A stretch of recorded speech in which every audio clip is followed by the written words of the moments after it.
what you want to say, baby. When you're alone in the darkest night, maybe you can give your ray your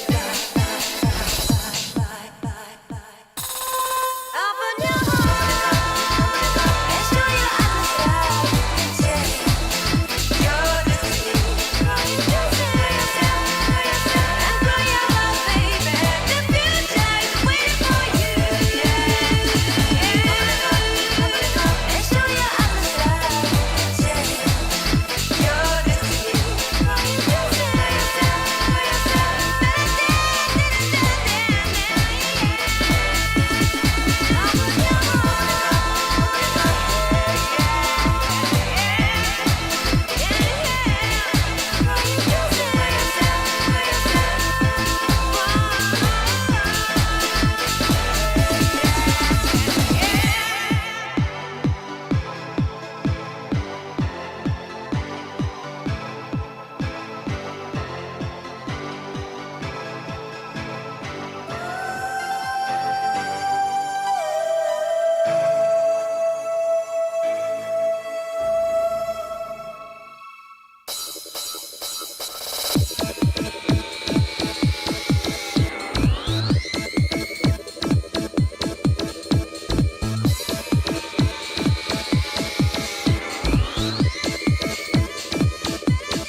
What you want to say, baby, when you're alone in the darkest night, maybe you can give your ray your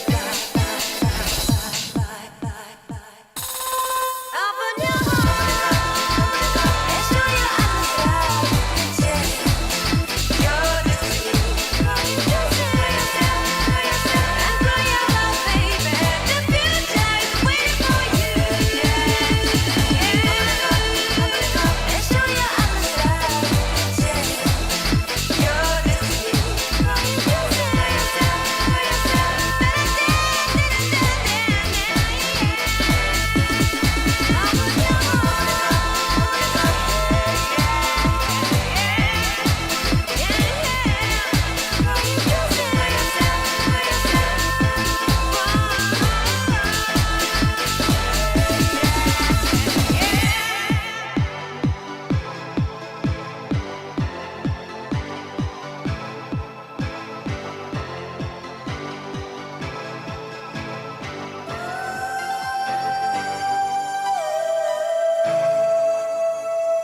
what you want to say, baby, when you're alone in the darkest night.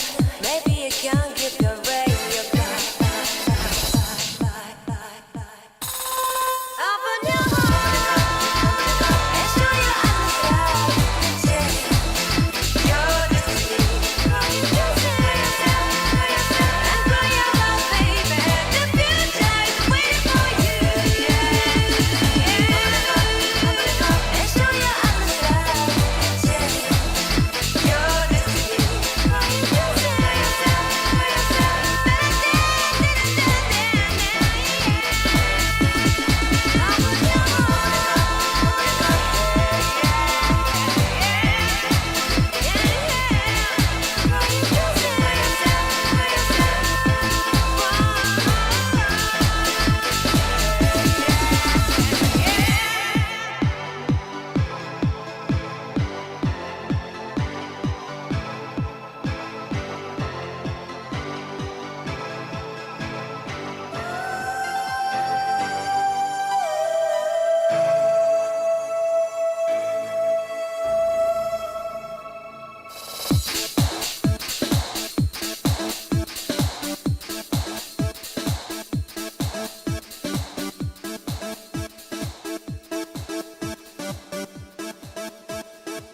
going on, everybody? I hope everyone's having an amazing morning, evening, daytime, whatever it is in your time zone.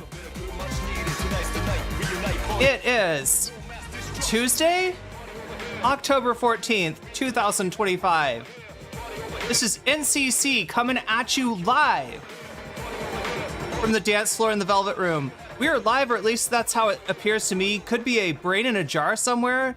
Don't know, don't care. Shouts out to all my weasels out there, all my forest creatures rocking out to the realest of the real, synthetic lifeform streamer, trapped in a cyber brain and body like some kind of ghost in a half shell in this late stage hyper-capitalist dystopia. Forced to exist in this twilight realm to pay off my student loans and my debt to society. I hope you're having a good day, whoever, whatever, wherever, however, and whenever you are. We're about to jump right into it here on twitch.tv, youtube.com.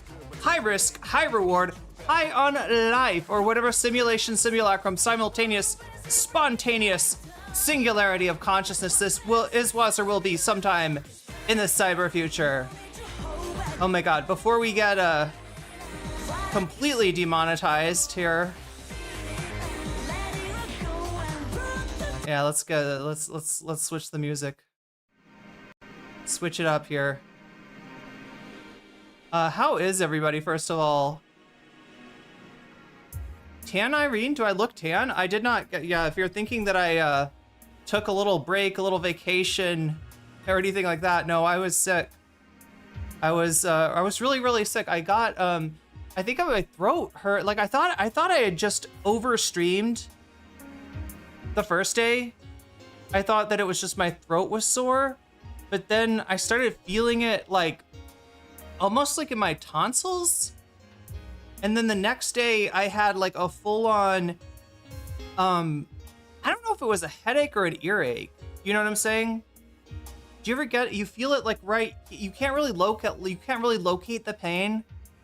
But yeah, that was, and it just lasted. It just like, you know, I was snotty, I was gross, the post-nasal drippage, which is like one of the worst kinds of, I'm sure there's also other bad kinds of drippage, but that's a pretty bad drippage to get as far as drippages go.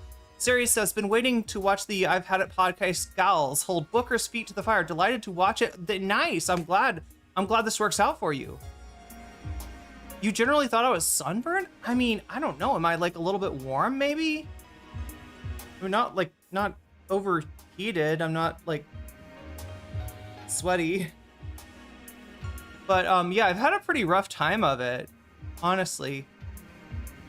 And you know, I did spend a little bit of time trying to reformat, just look at, you know, the way that I stream. Obviously, doing 9 hours in a row is probably not good for me. But I just like, look, here's my deal. Like when the support is overwhelming, I feel like I have to be overwhelming back, and I gotta figure out a different way to do that.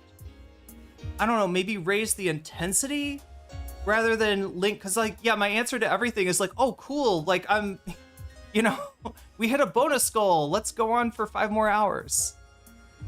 And as much as I've got to find a way to, like, you know, definitely show my appreciation, which I always want to do for any of the support, right? But at the same time, not in a way that's going to make it so that I don't get to you the next day. And that's exactly what I did, you know, the first day. And I don't know what, like, I mean, can you hurt your voice in a way that turns into like a earache or something? JFO, new sub, love your content so far. I'm glad to hear that. I am so glad to hear that. Well, there should be more new content coming out for you. We've been on a bit of a hiatus because I've just been sick. Irene gets to hold the buzzer? Oh no, the shot colors, Jesus Christ. Okay, yeah, that's still going on.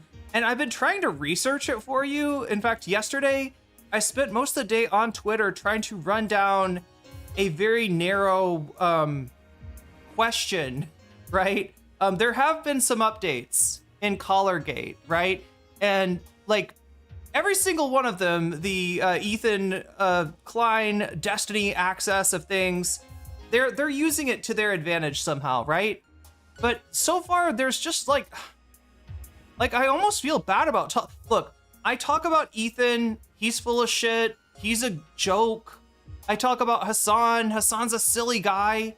You know, we talk about a lot of drama along. I mean, there's usually a point to it, right? There's like, you know, there's something there at the center, right? You know, Ethan and Hassan didn't just break up leftovers for no reason at all, right? The reason was Palestine.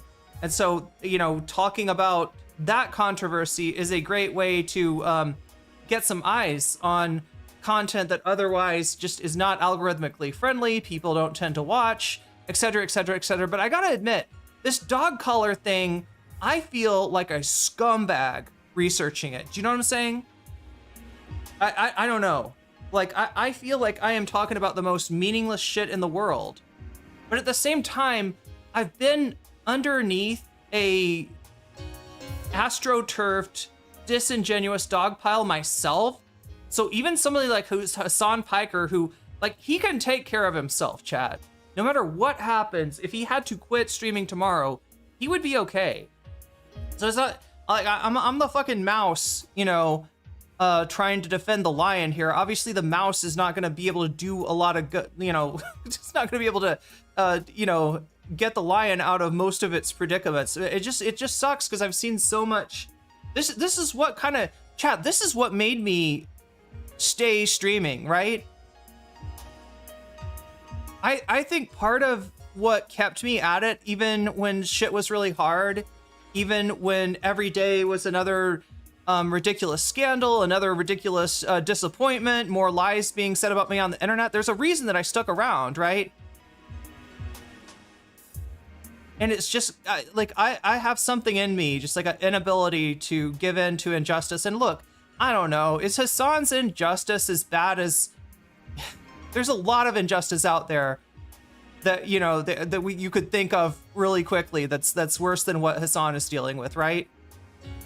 And there's a lot of people that, you know, get hit with similar kinds of accusations that are way, you know, way more destructive to them being able to carry on as content creators as Hassan. Hassan can literally just ignore this stuff. And I mean, I won't say it'll go away. You're always going to see people pop up because the video, the clip looks bad, right?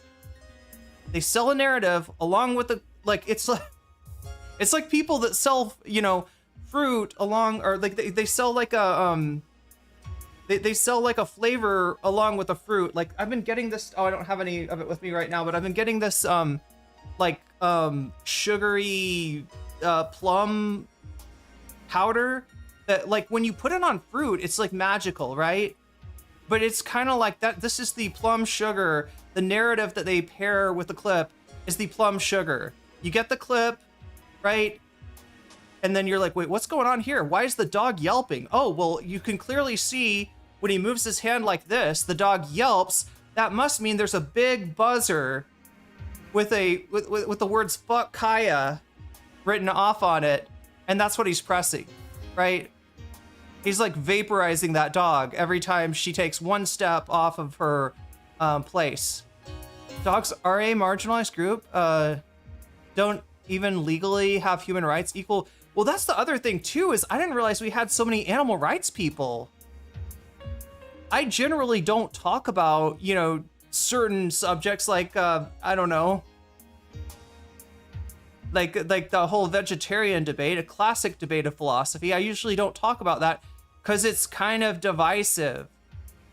And it's not what the show is about, right? But I'm just like, kind of like, really? Like, you eat how many animals every day and you're, I don't know, does this put me in the camp of Austinox? Davy, what do you think? Am I being too Austinox? Am I being too Veganox? Yeah, these people don't even understand. I'm a 5th level vegan. You know, when they're gonna talk to me about animal fucking cruelty, I feel like there's a lot of cruel shit that animals have to deal with. But like, I'm usually not talking about it because, I mean, that's not, look, I stopped eating meat just because there was some punk kid in my high school that said he was gonna go vegetarian, and I was like, you can't do that, you need protein. And he was like, watch me, and he was right, he beat me, right? We had a bet that he couldn't go vegetarian, and he went fucking vegetarian. So after, I think it might have, was it part of the bet? I don't remember if me trying vegetarianism was part of the bet or not, but I did end up trying it, and I just like, you know, once I knew it was possible, that's really all I needed to hear. So I'm not, you know, the kind of person that wants to like beat you over the head with like footage of animal agriculture, even though it's out there. If you want to look and see how the sausage is made, most people would rather not look and see how the sausage is made, but.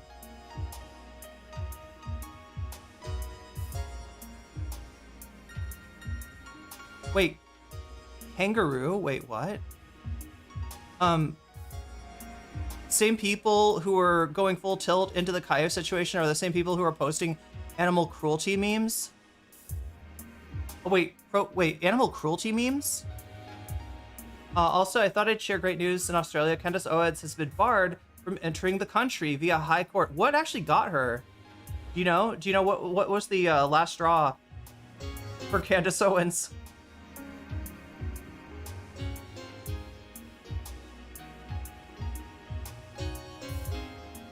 Ethan is just upset about getting caught being a bad parent and a pet owner and giving his kids Giardia. Yeah, and I mean, that is kind of what preceded. I don't know how directly we can relate Ethan's minor cancellation from his own community after using a pinch collar, or I don't know, a prong collar. Is that what you call it? Like a prong collar? Wait, hence my kangaroo emoji? I don't want her. Here, wait, are we? I'm so confused. Is chat talking about the vegan teacher or something? Oh, Candace Owens. Sorry. Yeah. That's the kangaroo meme. I got it. I was like trying to figure that one out. Because there's definitely some examples of vegans who aren't exactly doing the best kind of advocacy that they could be doing, and that kind of, you know, pressure people in a way that makes them shut them out. Vegan teacher is a great example of that. That's the whole thing about being a vegan. Is like I get tired of saying I'm not with them, I'm not with her. It's not what I'm trying to do.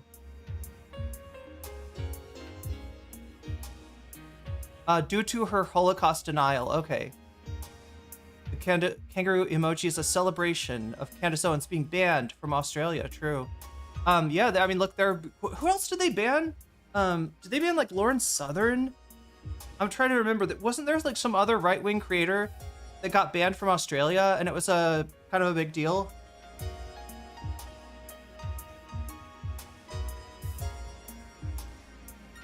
Oh my god. This is the last of the butterfly pea soda here.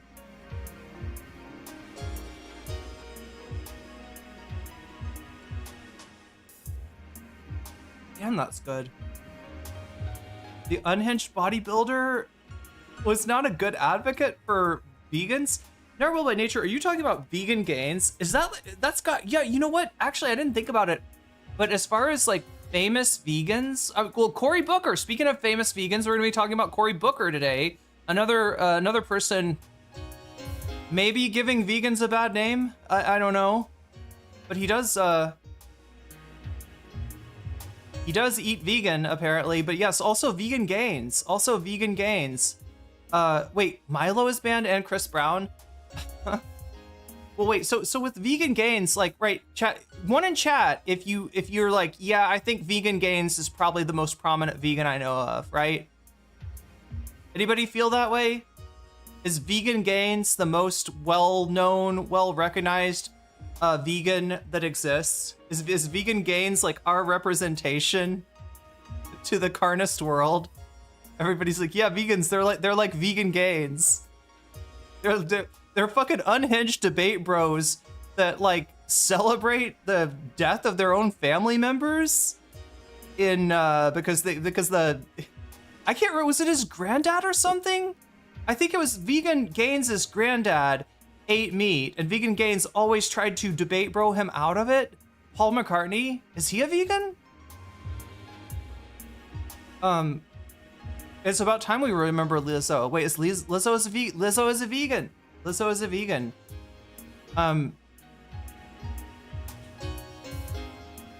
The minister who denied her entry said she doesn't pass the character test. Yeah, so she came up short on the character test, it sounds like. I mean, that's not surprising.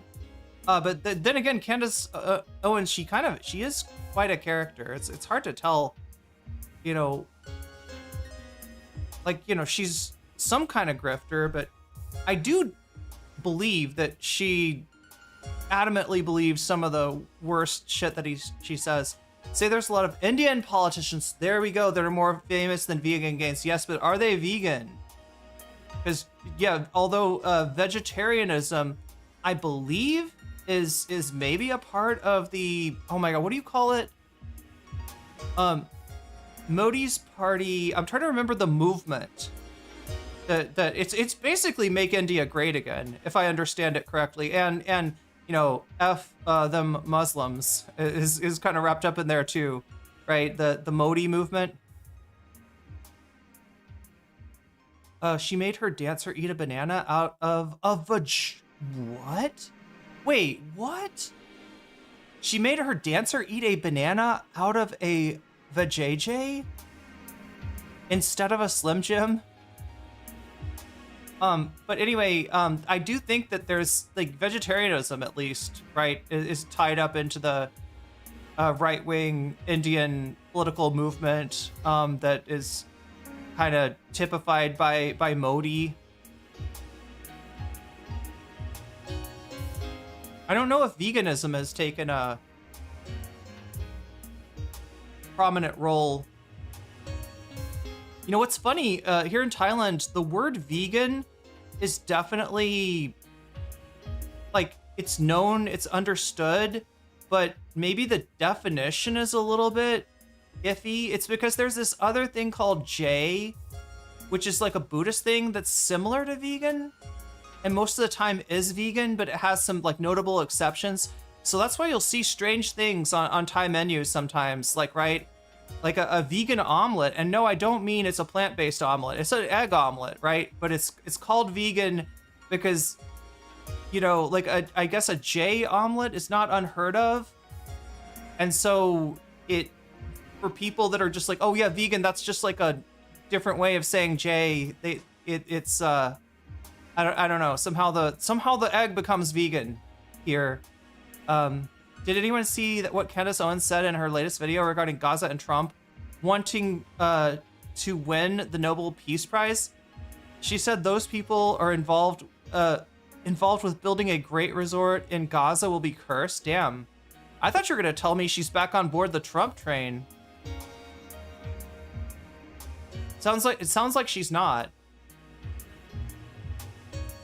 No onions. Yeah, technically Omega Star, like the there's just so many versions of it, but yeah, J. I mean, and J. Then again, we get into another thing, like J. The name J or Che in Vietnam, J in Thailand, it is related to Jainism in India, right? Which is, you know, like the official. It's a weird thing though, because like the official diet is something that most people with money, like, they will pay not to have to endure. The official diet is like no meat, no dairy, no eggs, no onions, no garlic, no potatoes, nothing that grows under the ground. Davy Cliff super chatted $9.99. Don't forget my mayor Eric Adams, the king himself, is vegan. There we go. So prominent vegans that are maybe a little bit better known than vegan gains. I'm just wondering, because like, chat, if like I say I'm vegan and the first thing that people think is like vegan gains, oh my god, I gotta reappraise my whole life. I don't know, like that's wild. But thank you for the super chat, Davy. Let me see if I can. I was supposed to pop this. Oh no, I didn't do my. Oh. There's like a whole order of operation. Oh my god, chat, I'm still a little bit sick. Like, I'm not feeling bad, but I still have a little bit of, I don't know what you want to call it. Post-nasal drip, I guess. It sounds so gross though. It sounds like, I don't know, post-nasal drip makes me think, you know, like somebody's got like just like a constant stream of like mucus going down their throat. And it's not quite that bad. It's just like from time to time, it's a little bit of congestion. I don't know.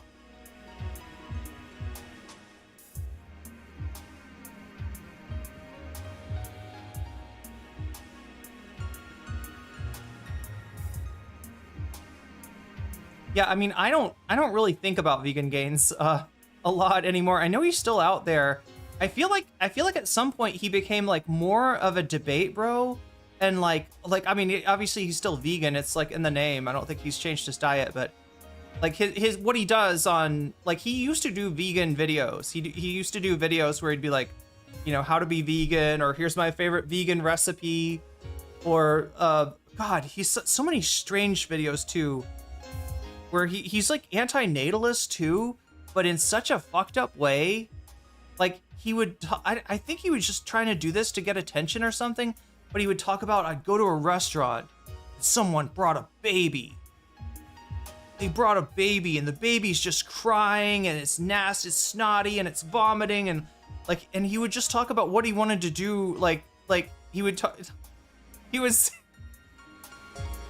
about smashing babies, right? Which is definitely not a good look for the movement, as they say.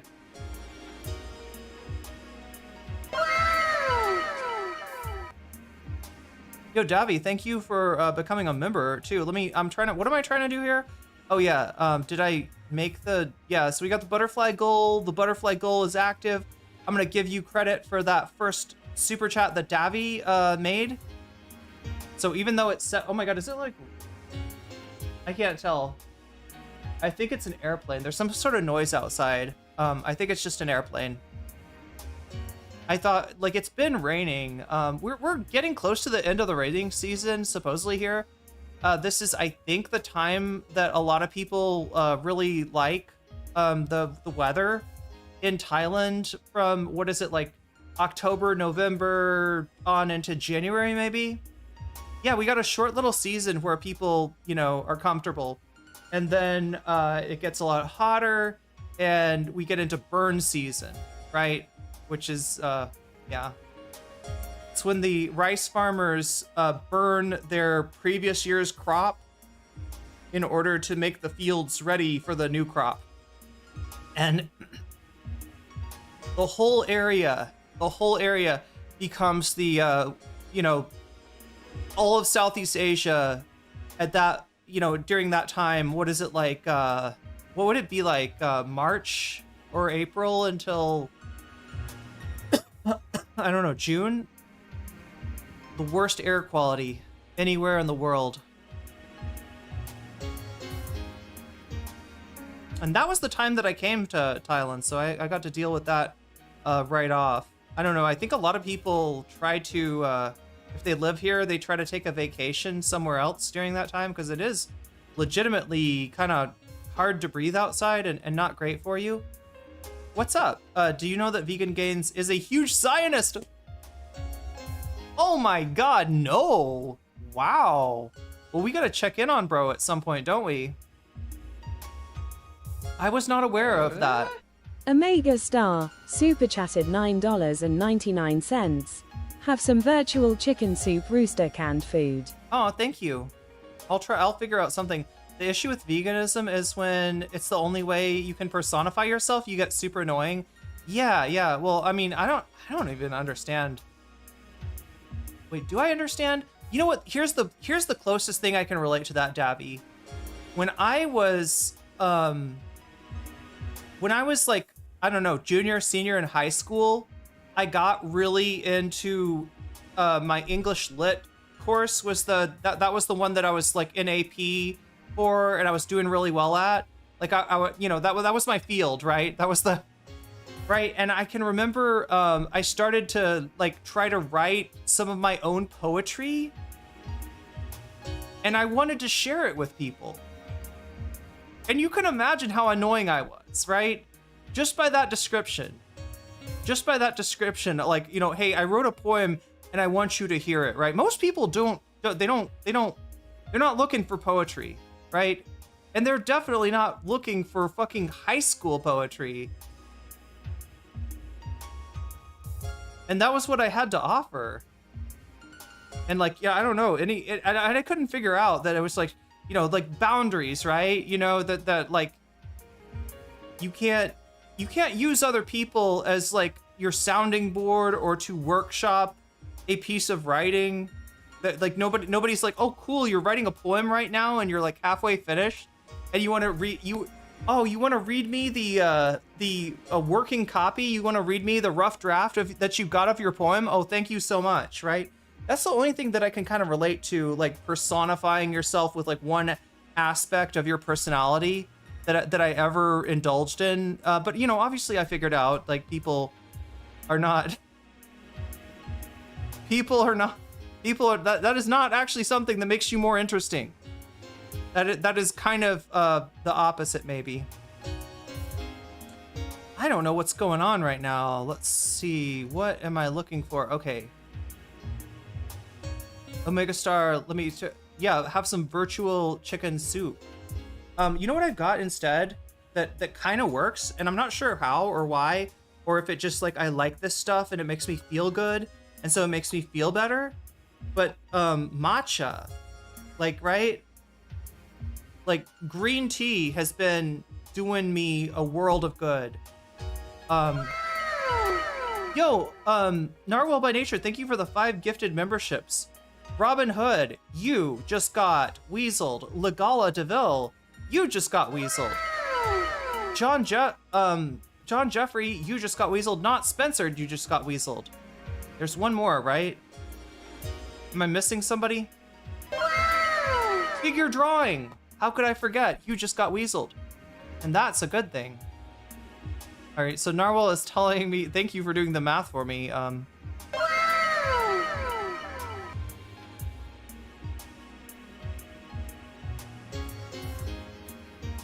Yeah, it was, wait, did I put 38? Sorry. There we go, 38. But yeah, as far as like compulsively sharing an aspect of my interests in a way that like, you know, makes my personality seem like that, you know, it's, you know, more like that's the only thing I can relate to being like an annoying vegan. I've never been tempted to be like, I don't know, sit on a plane with, you know, strike up a conversation and be like, did you know that that animal products are bad for you? Did you know that the animal agriculture industry, there's a lot of cruelty there, and most people don't know it. Here, let me show you some video. This is a film called Earthlings.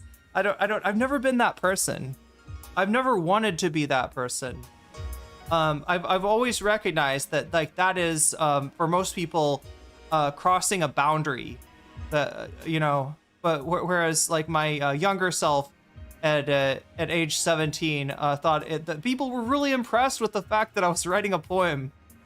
Like, no, not only am I like a future poet, right? But you get to be here before I'm famous, before I win Poet Laureate, and then show up to the next year's Poet Laureate awards with a newspaper and make a lot of noise with it, just like Robert Frost did when he won it. Yeah, that was my goal, was to be like Robert Frost, be that poetry asshole like Robert Frost, that fucking insufferable, you know, bastard. That winning Poet Laureate was not enough for him, right? He wanted to win it every year, and then when he didn't, he disrupted the ceremony. He disrupted the awards ceremony. But anyway, so yeah, we gotta talk about Cory Booker. What's that noise? I think it's just airplanes, chat. I think it's just airplanes. Wait, I feel like there's more, like, can't tell. Oh my god, I gotta make sure that I'm on the right. There it is. I mean, every 17-year-old sucks. There is no such thing as a cool 17-year-old. there's probably more socially perceptive 17-year-olds than me at the time. There's probably, hey, I'll go one further. There's probably better poets than me that didn't try to talk to you about their poetry. But like, I don't know. I think that for me, it was that I thought, like, as a 17-year-old, I thought that I needed something unique, exceptional, and interesting about myself to even make myself worth talking to. I thought that no one would want to talk to me if I was just plain. I had to be, I had to create a character for people to interact with. The 17-year-old I buy beer, 17-year-olds I buy beer for are the coolest. Well, yeah. That's why you only charge them 25% extra, right? I mean, you could charge them anything. They don't know how expensive. Wait, they would know how expensive. Wait, they don't know how expensive hard liquor is, though, right? It depends on state you live in. Oh God, that's true too. Some states do sell liquor in the grocery store, believe it or not. Okay, I feel like there's have I covered? Yeah, so I had actually forgotten that Mayor Adams is a vegan. Wow. I'll have to, eat some vegan food with him sometime.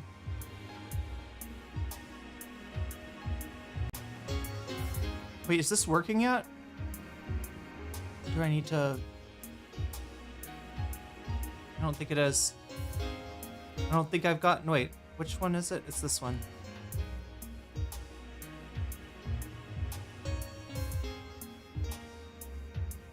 Friends don't charge friends for favors. Hey.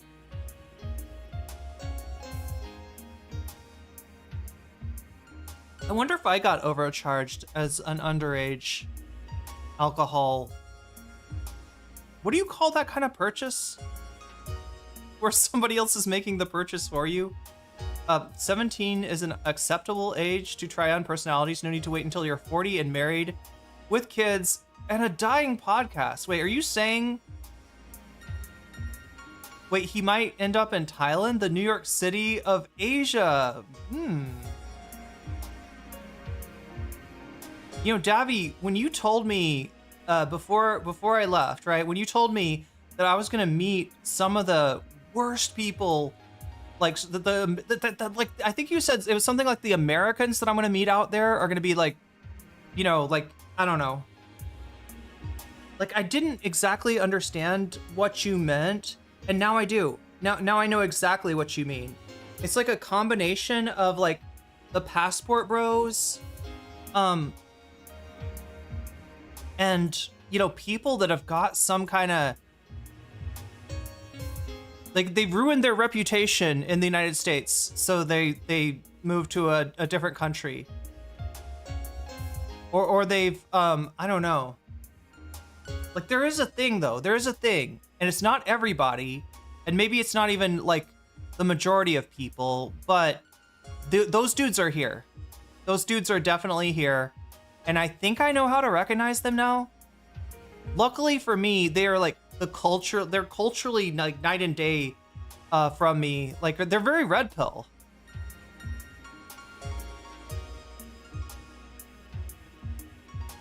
Gonna legitimately miss Adam's terrible speeches. They should give him a public access show or something. Yeah, they should do something for him. Like, maybe put him on, oh God, Sesame Street. They canceled Sesame Street, didn't they? They stripped it of the funding, at least. Is Newsmax the same as public access these days? Funny you should mention Newsmax, Narwhal by Nature. Newsmax, so Hegseth has tried to implement a new policy at the Pentagon, and the policy is that you don't report if you got access to the Pentagon, you gotta basically make an agreement not to report anything I don't want you talking about, right? Like, he's trying to get the media to sign some sort of a I don't know, like a contract, right? And at first it was going to be like, yeah, you can come in the Pentagon, you can have access to all this stuff, but everything you publish has to go through Hegseth's office first, right? And then, the media obviously didn't like this. The media, by and large, revolted and refused to sign this. And it forced the Trump administration and Hegseth to revise it, right? So they kind of revised it down somewhat, but it's still bad. It still puts you in a place where if you're just doing your job, reporting the news, you could potentially be liable if you sign this thing. So as a result, almost none of the news outlets, and I mean none of them, not Fox News, not Newsmax, the only exception, the only news outlet that agreed to sign this, piece of paper was OAN. Not even Newsmax would sign this thing. Sesame Street is from federal funding and is syndicated around the world. Sesame Street, wait.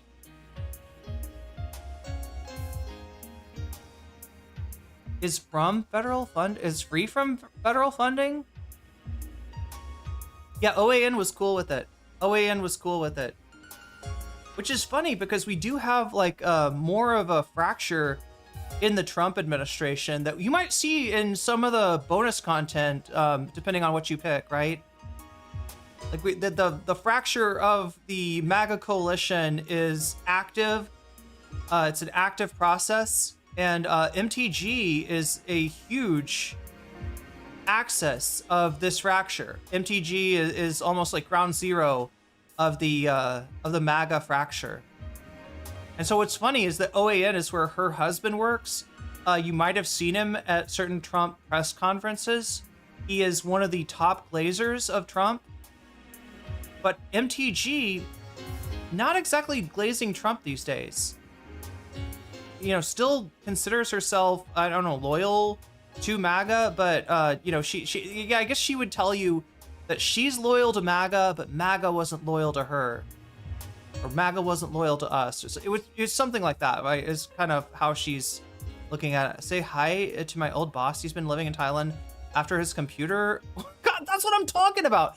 Got searched by the FBI. Well, it's not like there's no extradition, right? I mean, Thailand's, traditionally been quite the ally to the U.S. in ways that I can't entirely, get into. And in ways that I don't feel at liberty to, discuss entirely, but they still completely devoted to Trump as an individual, but they all hate each other. Yeah, they are trying to maybe pull Trump in their direction. But I mean, he's kind of, I don't know.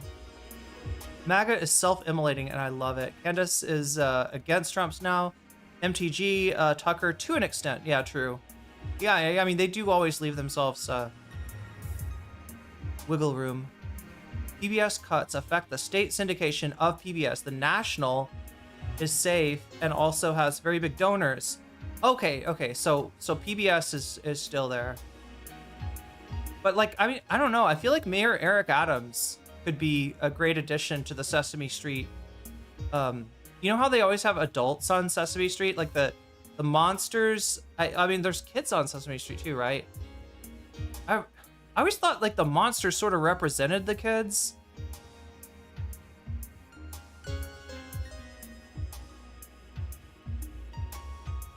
I think it's that the monsters are the kids are the good students, the monsters are the bad students, and the adults are the teachers. I think that's how Sesame Street works.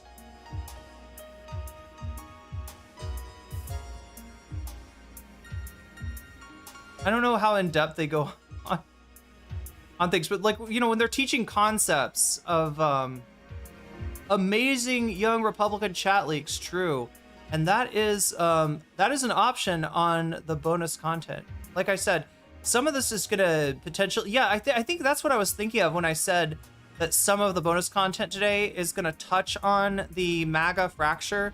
The Republican chat leaks are one of those, because what you've got in that chat leak is both, mask off endorsements of you know, the Nazis themselves, like not just fascism or Nazism or racism or white nationalism. No, just like actual like respect for Der Fuhrer is what you're gonna see in there. But you're also gonna see some disrespect from the current Fuhrer of MAGA. Little disrespect for Donald Trump in there, mixed with it, and not in a good way, right? I mean, maybe there's some of it's from him not releasing the Epstein files, but a lot of it is just like he doesn't go far enough. He's not mask off enough. It truly is Elmo's. Oh God, in Elmo's world, Rafe, thanks for reminding me. Like Elmo's world is. I was trying to describe like how Sesame Street, like the conceptual framework of Sesame Street, right? Because it's a little bit weird. But then there's also Elmo's world, which has its own framework. It's like it's within Sesame Street, but it's like a pocket dimension, right? Can you imagine getting stuck in Elmo's world and Elmo has total power over you? Like, what's that guy's name? Mr. Nudo? Do people remember Mr. Nudo? Like, somehow Mr. Nudo was in Elmo's, I don't know, imagination? And Elmo would just, like, start... Like, it's like he was treating Mr. Nudo the way that... If you ever remember the sort of meta-literature Bugs Bunny episode... Or no, was it Daffy Duck? I think it was Daffy Duck, right? Where the artist is like it's just Daffy Duck, and he's talking to the artist, and the artist, will like erase his beak so he can't talk and stuff. And then they'll put it back, and he'll be like, "You're despicable."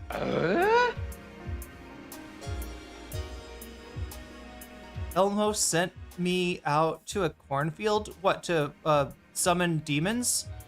Grouchland is indigenous land with sovereign laws. God, Grouchland is its own thing. Yeah, there's like God, Sesame Street, like it seems simple, but it's not. It's kind of complicated. Christian Strand with the super chat. In Texas, a lot of conservatives have just gone silent. Wait, what you mean over the Epstein files?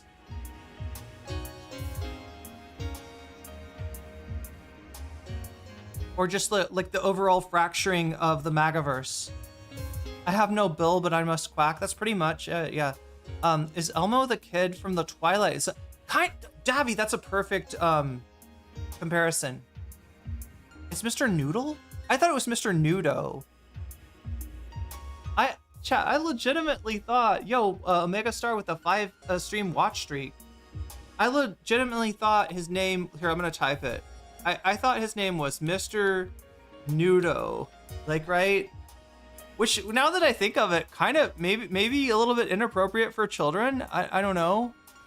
I mean, some would say that nudism is, just a not inherently sexual. It's like his name is. I thought his name was this Mr. Nudo.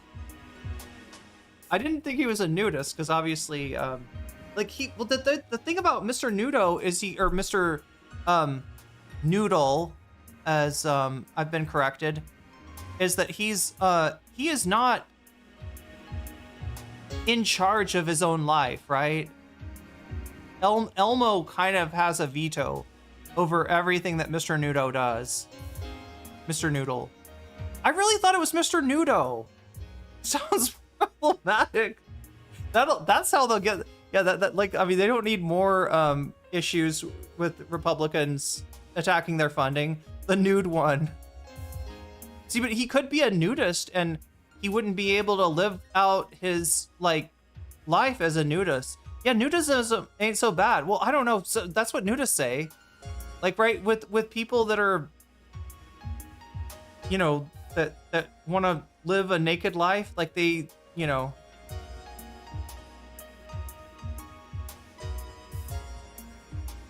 Since Epstein and just the chaos of this had been, they used to be loud about their Trump support, and now they're suspiciously quiet. Yeah, I think they're reading the writing on the wall. They're reading the room, and they can tell that it's not one big happy family anymore.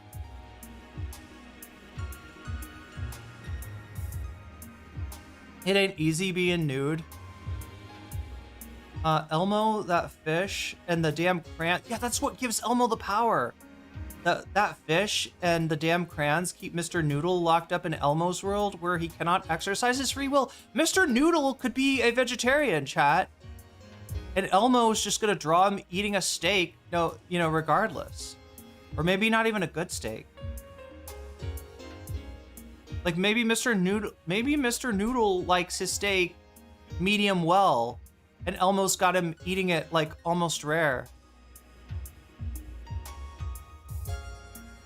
And maybe he doesn't even like steak because he's a vegan. He's vegan for the animals, chat. Mr. Noodle is vegan for the animals, but it doesn't matter because Elmo controls his every move, and he's only gonna be gonna get to live his vegan lifestyle if Elmo, allows him that. Mr. Noodle is the rep of the first world worker under capitalism. All the comfort in the world with no control.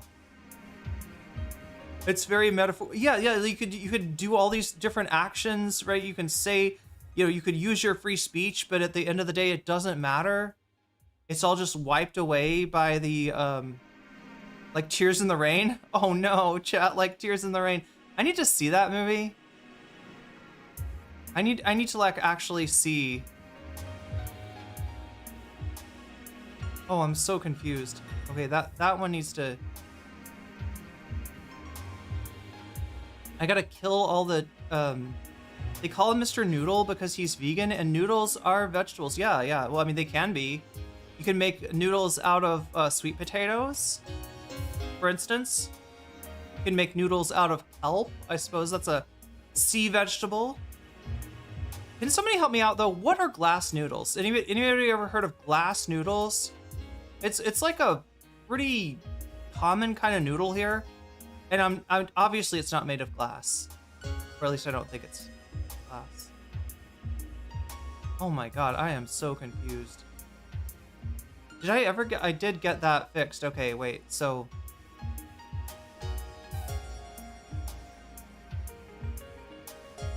in case I haven't, wait, it's still so confused.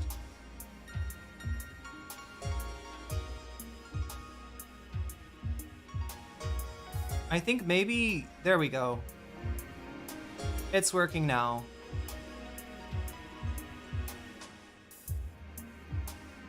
Are they transparent when uncooked? I've seen glass noodles, never eaten them. Are they made of rice? I don't know. They're made of rice flour. Okay, so they're just like really, aren't glass noodles? Yeah, they're clear. Usually, there's pink noodles, there's glass noodles. I gotta know though. Glass noodles.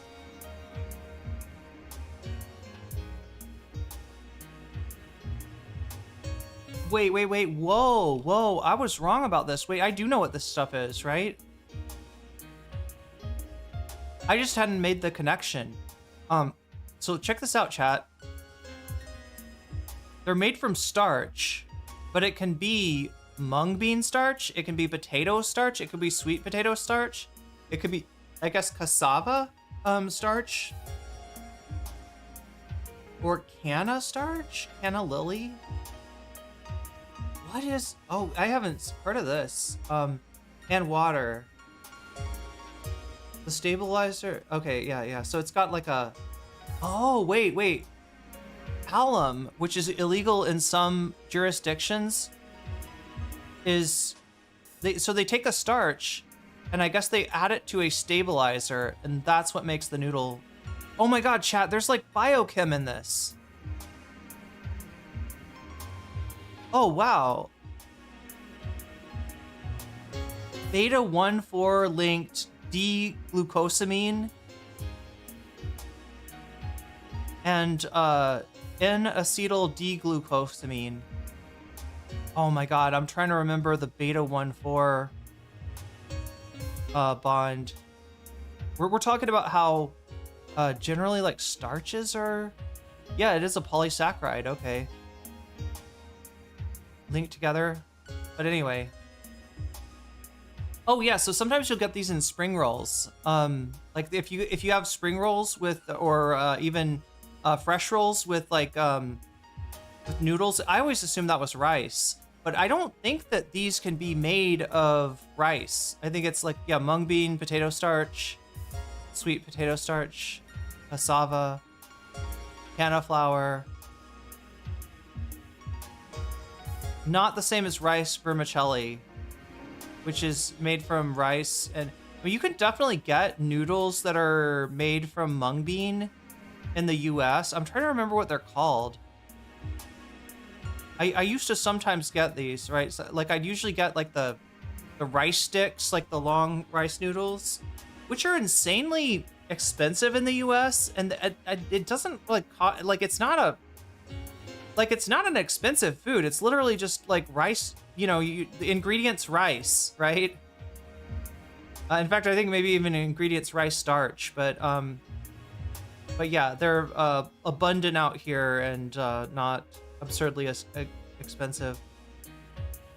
Generally sold in dry form, soaked to reconstitute, used in soup, stir-fried dishes, or spring rolls.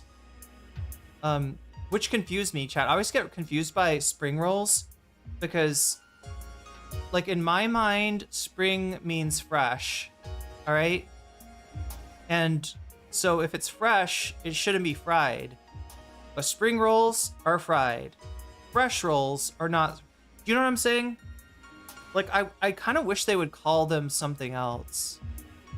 Like, could they just call them summer rolls or something? Just give me some clue that it's cooked. Because I always see spring rolls and I think fresh rolls. I'm like, ooh, spring rolls. Yeah, I want something, you know, raw and fresh and good. And Class Noodles mukbang stream. Yeah, you know, if I got the well, okay, I was about to say, if I got the kelp noodle version of it, those things have almost 0 calories, right?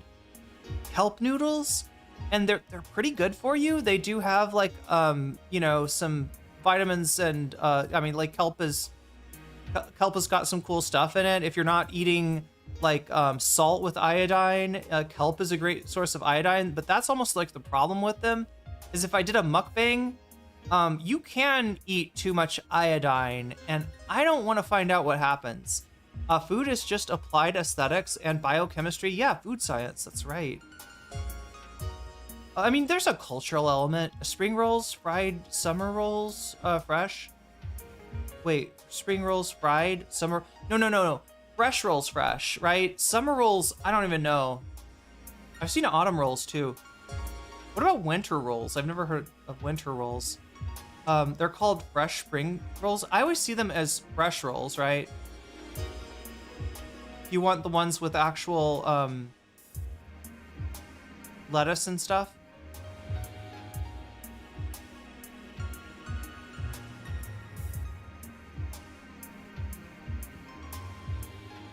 Dog day rolls? Spring rolls are always fried, yeah, down this way. Summer rolls, oh, wait, so summer roll, that's what you call the fresh ones. It's a little bit backwards, don't you think? But I don't know. We call them rice paper rolls. Yeah, those are, well, wait, you can make a rice paper roll and fry it. Like, that's not, I don't think that's usually how spring rolls are made, but you know, anything is friable if you're brave enough. Rice cakes are my favorite. I need to get some rice. Wait, are you talking about like fresh rice cakes or like dry rice cakes?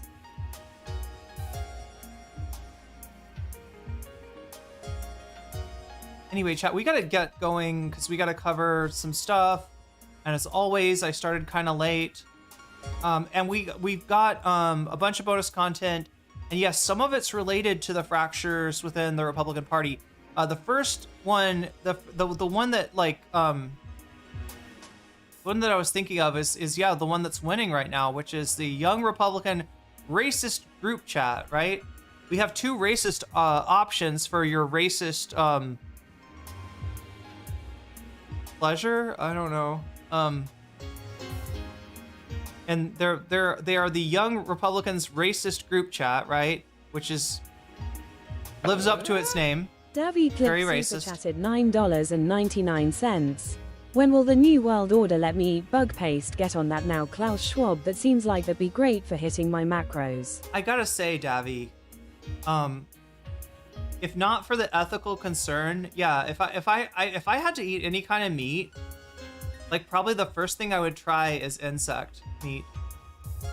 Is that gross, chat? Does that gross anybody out? I don't think insects are gross.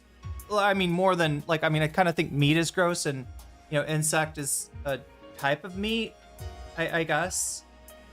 But like, I feel like compared to, here's my ranking. All right, as far as like gross to like, okay, wait, like I should do a tier list, shouldn't I? I should do it like, yeah, vegan does a meat tier list of like which meats, you know, do I really think are gross? And I would say that insect, like there's a lot of, you know, fried insects around here, right? That is definitely a thing that you can find as far as street food or even in restaurants sometimes, right? And it doesn't seem that bad. In Vietnam, there's a certain type of, is it a hornet, I think? Wait, is it a hornet? Because whatever it is, it has honey too. But people will go out and they'll collect and this is all like a really vicious, like if this animal stings you, you're kind of fucked, right? Like it's worse than like the, you know, yellow jackets or wasps, or like it's a very mean stinging insect, right? But people will sort of suit up. They'll go out to the forest in Vietnam or the jungle and find nests of these things in trees. And as much as you think they're going for the honey, which they are, right? They're gonna get the honey, but they're gonna make sure to bring back as many of the wasps as they can, because people love to eat the wasps. But yeah, I'm not actually as grossed out about insects as I am about, yeah, I would say like insects, least gross, sushi, second to least gross, then fish, then I don't know.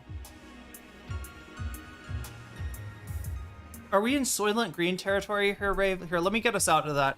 I gotta talk about the bonus content. So yeah, every day I program the first half of the stream, a free half, if you're a Majority Report fan, and you get to choose the fun half. And you get to even decide if we do a fun half or not, because, you know, if we hit 100 on this meter right here, which I am being updated by Narwhal to say that should say 52.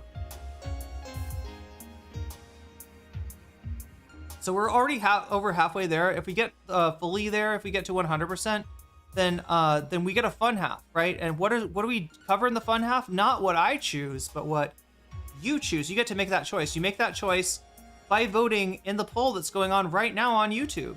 So if you're on YouTube, make your voice heard. We got 4 items for you to choose from here.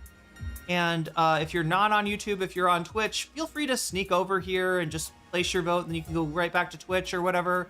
I'm not trying to tell you, I'm not trying to change, you know, you watch me on whatever platform you like watching me on best, but the vote is unfortunately only, it's a YouTube exclusive, but that doesn't mean you can't sneak over and make your voice heard, which I encourage you to do.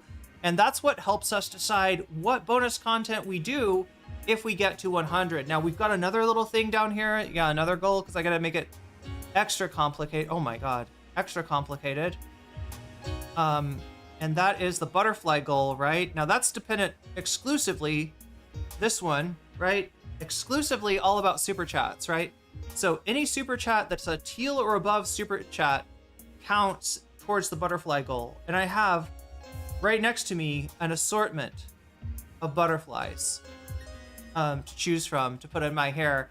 And yeah, if we get to 10 on this one right here, I'll put a butterfly in my hair.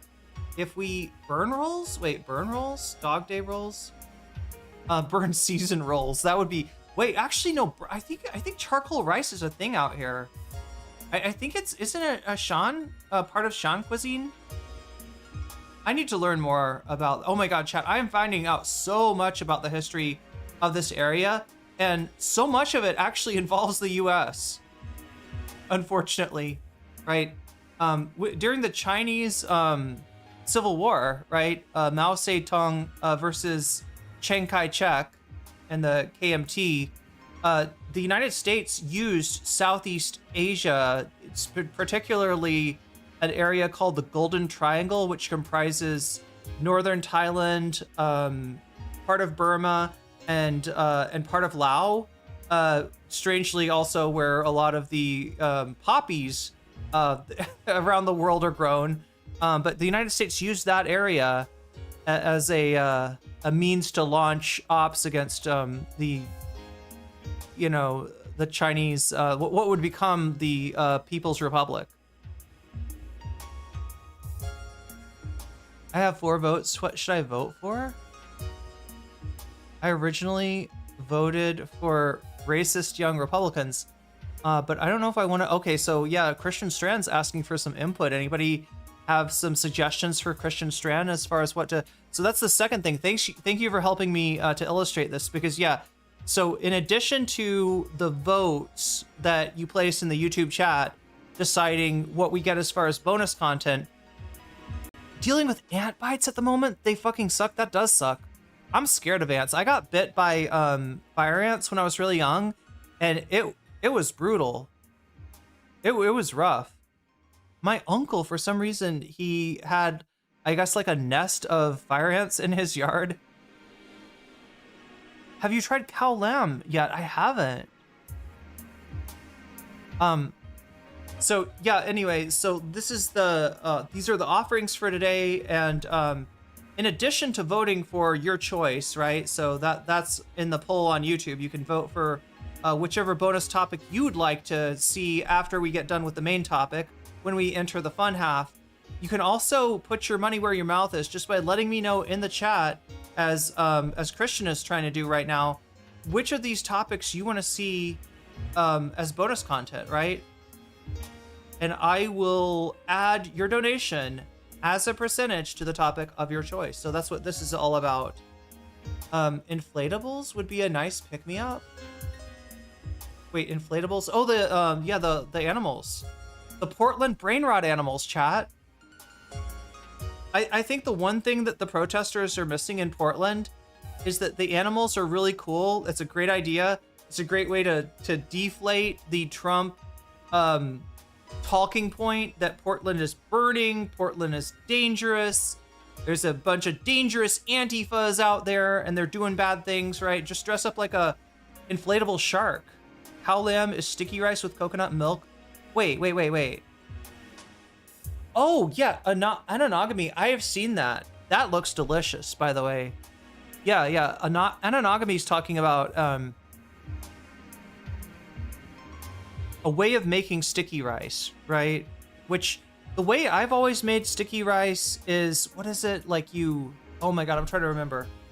I think I just steam it. Wait, how does that work? You gotta wrap it in, wait, do you wrap it in? I used to make sticky rice with a steamer. I can't remember how I used to do it. I voted for the Portland stuff, hell yeah. So yeah, the brain rot animals. That's the only thing they're missing though, is the brain rot, right? So like, right, you got a shark. Is that Trallalero Tralala? Maybe? Could somebody show up in Portland as Patapin? Assassino Cappuccino? And Assassina Cappuccina? No, that's too dangerous. Trump would definitely be like, oh, they're assassins.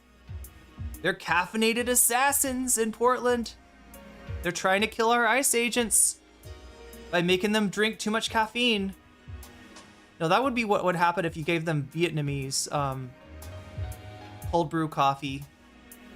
That stuff is that stuff should be like, I don't know. That should not be over the counter.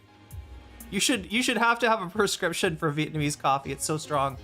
But anyway, yeah, you can let me know in the chat when you donate which of these topics you want to see as bonus content. I will be happy to put your money where your mouth is. And that's this, right? It basically adds a percentage to the topic of your choice. And then at the end of the night, I'll look at the results of the poll, and I will add, the bonuses. from the donos. So it's another way that you can. Yeah, sharks and chickens and unicorns.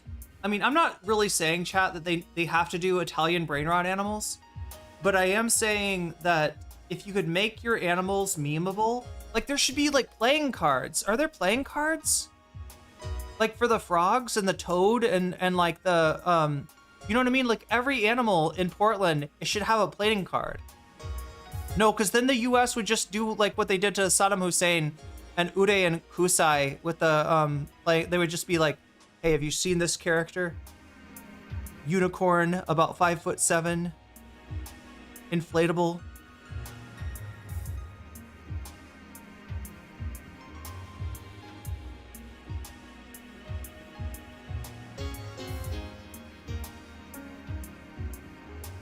Everyone should wear Assassin's Creed cosplay to protest while holding Bush-era protest signs. That'll get them. Like NFTs? No, I not. Oh my god. NFTs. Like that I don't know. After Trump is done devaluing the fuck out of the dollar, I would say that you might actually need a separate currency, and maybe the brain rot animals at the Portland protests will serve that function. I don't know. To follow the inflatable animals, that is an actual protest tactic that I think is super effective. It's really effective in this context, right? With the narrative that is being spread, protesters. Yeah. What Trump wants to do is pick up where he left off in 2020, and the problem is it's not 2020 anymore. So it's not exactly working for him. Like, I mean, oh my god. You know, what's fucked up is that, like, it's almost like the only thing I'm worried about is it feels like them, because they are deflating the seriousness of his enemy from within rhetoric, right? They are definitely, with those inflatable animals, they are deflating the threat that Trump claims is in Portland. He's largely basing on, you know, images of Portland from 2020, which themselves are not exactly representative of, you know, those images tricked a lot of people. There was a streamer named Portland is Burning not so long ago on Twitch. Dude's name was Portland is Burning. And that's, I mean, that it wasn't contra. People are just, yeah, Portland's on fire. They are lighting Portland on fire. The whole city is on fire. And if you live in Portland, this is kind of ridiculous. But it's hard to show that ridiculousness because all it takes is one image of somebody, you know, lighting something on fire to you know, and then they just tell you, they give you that narrative. I mean, we're dealing, whoa, massive influx of butterflies here. Looks like we're up to 6 on the butterfly meter. Omega Star hindsight is 2020. Yeah, it all goes back to 2020, doesn't it? That's the original sin. Or, as I'm starting to come to the conclusion, the original based. I will give them the Desert Storm playing cards. Wait, were there Desert Storm? Now, Davi, Desert Storm, if I'm not mistaken, that's HW, right? Is Desert Storm HW Bush? And what is it? Operation Iraqi Freedom is the mission accomplished one. Haven't had Lao in forever. I've had a few different types. Lao is very similar to Northern Thai version, but the further south you go, the more, yeah, there's some really interesting like Southern Thai cuisine that I have not gotten to try as well. But yeah, I'll have to try cow lamb. Yeah, so it's got the flavor of bamboo from being like, I almost want to show you this. HW had, wait, did he have playing cards? I thought, like, I mainly know this, I'll be honest with you, Davi, I mainly know this history from the Oliver Stone film, so it might not be entirely accurate. Oliver Stone did a movie called, wasn't the movie just called W? And it's about, yeah, George W. Bush, his life, his times. the things that made him who he was and that made his presidency what it was. And one of those things was that George W. So chat, like, we've been over the history of the 80s. You all know that Ronald Reagan surprisingly won against Jimmy Carter in 1980 in no small part due to the Iran-Contra scheme, in which Reagan went behind Carter's back and actively negotiated for the hostages to continue being held until Reagan basically gave the Iranians the feeling that they'd get a better deal if they made the deal, if they waited until he was in there, right? So Reagan wins in 1980, a very close election. He wins in 1984 in a very not close election, despite there being a pretty severe recession in Reagan's first term. He's able to just absolutely ass blast Mondale, I think with ads. I think that's what it was. I think it was like Money in Politics was literally the reason that the 1984 election was so overwhelmingly, I think he won every state except for Minnesota, right? So you got Reagan in there for two terms, looking pretty invincible. Then his vice president, Poppy Bush, HW, gets in there, does the Iraq War, but he does the Iraq War early in his term.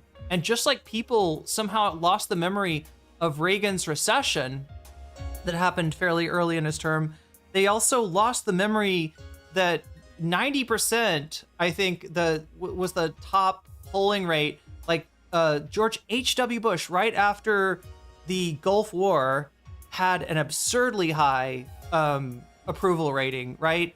And then, yeah, by the time the election went around, they cared about the economy again. And also he had Ross Perot to contend with. But so W is the son of HW, right?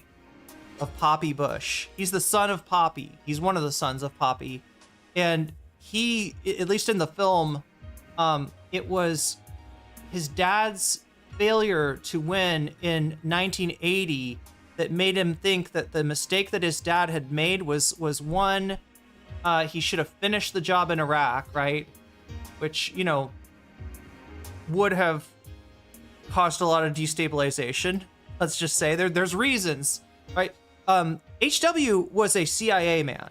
He was not a dove when it came to the Cold War, but he also was aware of the geopolitical realities, and the reality was there's just nothing to gain. Davy Cliff super chatted $9.99. Oh, I will give the Reagan team this. Carter was widely disliked in Iran at the time. Carter probably wasn't getting those people out, and Carter was just going to send more Marines to get wrecked. Yeah, maybe so. And Carter also, beyond his foreign policy, Davy Cliff, which isn't great. Remember, he hired, I believe, Zbigniew Brzezinski as his, I think Brzezinski was, if you don't know, Mika Brzezinski of Morning Joe, wife of Joe Scarborough, is the daughter of Zbigniew Brzezinski, who was a big deal back in the day, very big deal, and very much a hawk, very much a creature of the military-industrial complex. But yeah, Carter fucked up, so many things. Some of them economic. I mean, Carter was the first neoliberal. I mention Iran-Contra because history seems to have just slept on that, and it's not something you should sleep on. You should look into Iran-Contra. Very, very fucked up what was going on, and it actually kind of traces its lineage back to the the French Indochina. What was it? The Second Indochina War was what the war with France was called, and the Dirty War conducted by the United States in Laos. Right? The narco. What do they call this? Narco. The strategy that they employed in anyway, sorry chat, I'm just talking about CIA stuff here. Basically the CIA doesn't have a budget to do as big of stuff as it wants to do. And so oftentimes the CIA finds itself funding its projects through the selling of narcotics. Everyone was in the real fog of Reaganomics. Mika doesn't have a lot of bad things to say about Reagan. Oh yeah, no, like that's the whole thing. Is like, you know, there was a whole fight, you know, a subterfuge between Reagan and Carter, and at the end of the day, they're not as different as everybody thinks they were. I mean, don't get me wrong, Reagan was a huge, very negative turning point for United States politics, but Carter wasn't great either. Is it narco-insurgency? Is that the word that I'm looking for? I don't know. But anyway, thank you for the super chat, Davi. Thank you for the abacus check, Narwhal.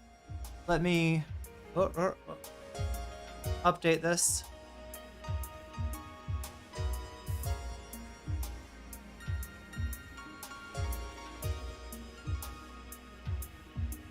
Season 5 of Archer Vice is all about Iran-Contra.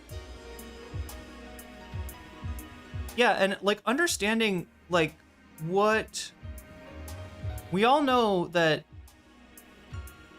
living on this earth means being part of a grand chess game. Great.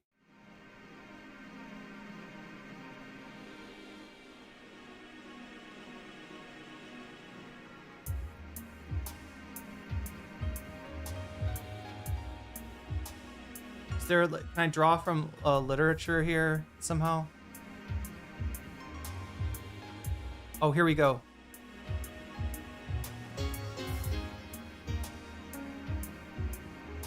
Yeah, we can.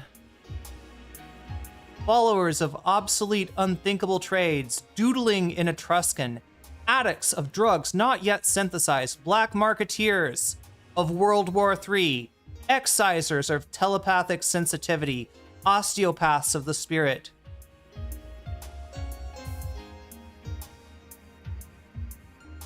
Investigators of infractions denounced by bland, paranoid chess players. And that's what we're talking about here, is the bland, paranoid chess players. Servers of fragmentary warrants taken down in hebephrenic shorthand, charging unspeakable mutilations of the spirit. Officials of unconstituted police states, brokers of exquisite dreams and nostalgia tested over the sensitized cells of junk sickness and bartered for raw materials of the will, drinkers of the heavy fluid sealed in the translucent amber of dreams. God damn. I mean, sometimes with this shit, it's so complicated, you need a freak show like William S. Burroughs to just break it down for you. Narco-insurgency, is that the correct term? Is that what I'm looking for? Anyway, so we got our work cut out for us today. Reagan, Carter, Portland, brain rot animals, or at least we hope they'll be brain rot animals, just make it memeable. I mean, you're on the right track, Portland. I love you keeping Portland weird. And yeah, the Unipipers showed up too, chat. Obama is playing 5D chess. Just wait till lame duck Obama. Did you see him on Mark Maron, Davi? Obama's been going on podcasts recently. The latest one I saw him on was Mark Maron. Oh, wait, was that the last episode? That was the last episode, wasn't it? Maron's quitting his podcast. For reference, chat, I think Maron's podcast started, like, I don't know, after Sam Cedar had been doing... Maron worked at Air America with Sam Cedar, right? And then Sam takes his show to the internet / YouTube. Maron starts a podcast, and that podcast has lasted until now. But I think that was the last episode. I think Obama's the last guest that he's got. Just wait till Obama, lame duck Obama, when he has no Fs left to give, he's going to give us free healthcare. Yeah. Well, what we got to do, Davi, is make a Democratic candidate name Obama as their vice president, and then they can just resign. They can resign as soon as they're elected, and then that would give you a third term of Obama. At least that's what the Trump people are thinking of trying to do to shoehorn Trump into there one more time. So I gotta say though, like, I mean, I kind of would like to see Obama versus Trump, but honestly, I'm not as confident about the outcome of that as I would have been a few years ago. I don't know. I don't know if Obama's got the juice anymore. If Trump does run a third term, which I doubt, but I assume, yeah, well, no, he wouldn't run. I don't think he would run for a third term. I think what he'd do is he would have like Vance or somebody that he could trust run, and then they would kind of wink and they would, you know, wink and nod that this is going to be Trump part 3. I think that's how they do it, right? And they'd either have them nominate Trump as a vice president, or you know, just try to do it behind the scenes, kind of like Putin and Medvedev. Yeah, that's right. That's right. Trump's corpse. Good point. Good point. He's not lasting that long. Anyway, chat, we got to get into this. We got to get this started. I think I've explained how the bonus content works, how you can decide what bonus content we get by voting and by letting me know which of these topics you want to see when you donate. That we get, if we get to 100, we cover one of these topics. If we get to 200, we cover 2 of these topics. If we get to 300, oh my gosh, then I really got to buckle in and we cover 3 of these topics. And that's how it goes. The things that make this number go up, right, are when you do a super chat, a super sticker, if you get yourself a membership, if you gift memberships on YouTube, right? If you support me on Throne, which I haven't changed it yet. I think it still says Vietnam trip. I have not, you know, I have not aborted that goal yet. We didn't quite get there, but we covered a lot of the costs for Vietnam, which was nice. Very, very helpful for me to not have to, you know, because it was a little bit more. It was a little bit more expensive than I meant it to be. But anyway, right now, what I'm crowdfunding for is a new computer, right? I have a fairly old computer, a fairly old motherboard. I am told it will not work with some new software updates that are being forced on me. So I'll try to leave it at that. Some of you could probably figure out exactly what I'm talking about. Maybe some of you are even in the same situation, but I do need to finally get a new computer. So that's what's going to be up on the Throne thing. I use Throne to crowdsource stuff for stream, like this microphone, for instance. Wait, not the camera, the lights in the background, and many other things are, you know, things that people have, that viewers like you have helped me to be able to afford through Throne. So, yeah, right now, I guess we're really fundraising for the for a new computer is probably the next thing that I need to get. The Hogs don't care about Trump policy. They like TV shows, and Vance is not good on TV. Yeah, very few of the Republicans actually are. Like, I don't know, somebody like Benny Johnson. Although that'd be a wild. I think if Benny Johnson ran for president, there'd be some more exposés on Benny Johnson. But anyway, that's the, you know, you can donating to my Throne also makes this number go up, as does signing up for my Patreon, patreon.com/nocommentchick or throne.com/nocommentchick. Either of those make this number go up, as does supporting me on Twitch, which you can do for free with a Twitch Prime sub. If you got Prime, you can hook that sucker up to Twitch and get yourself a free sub. And you got all the weasels, all the jellyfish, all of the emotes, and over on Twitch, the emotes are animated. So if you like spamming animated emotes, maybe Twitch is the place for you. I don't know. But yeah, any of that makes this number go up. If the number goes up to 100, we cover one of these topics, one of these bonus topics, right, in the fun half. If it goes up to 200, we cover 2. If it goes up to 300, you know, et cetera, right? That's how it works. That's where we're at.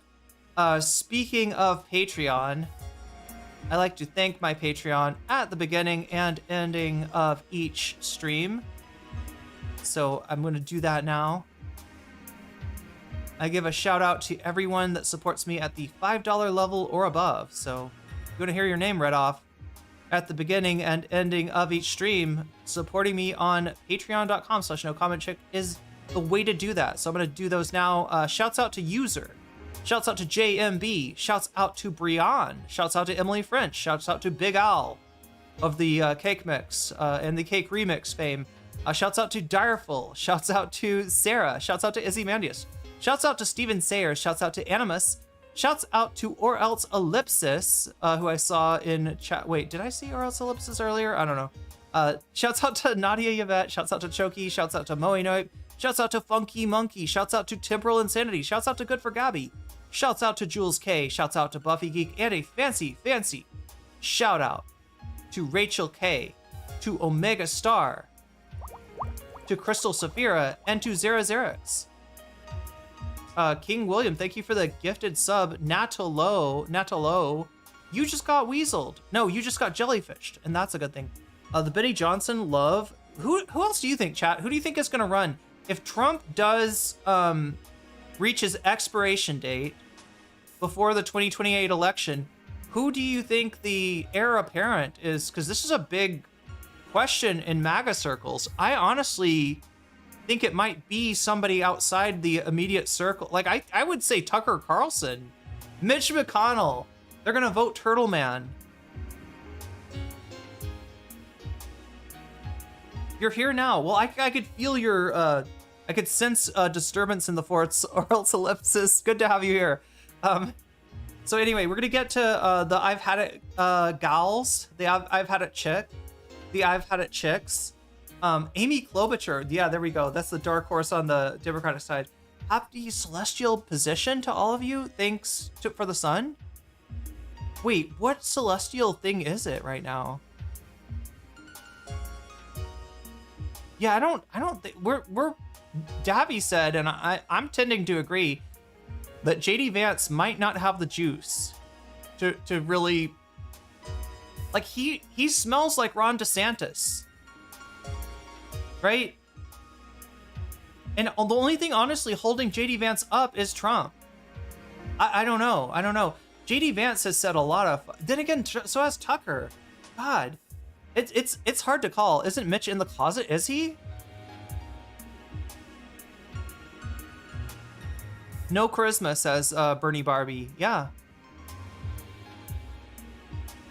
Anyway, let's get into this debate.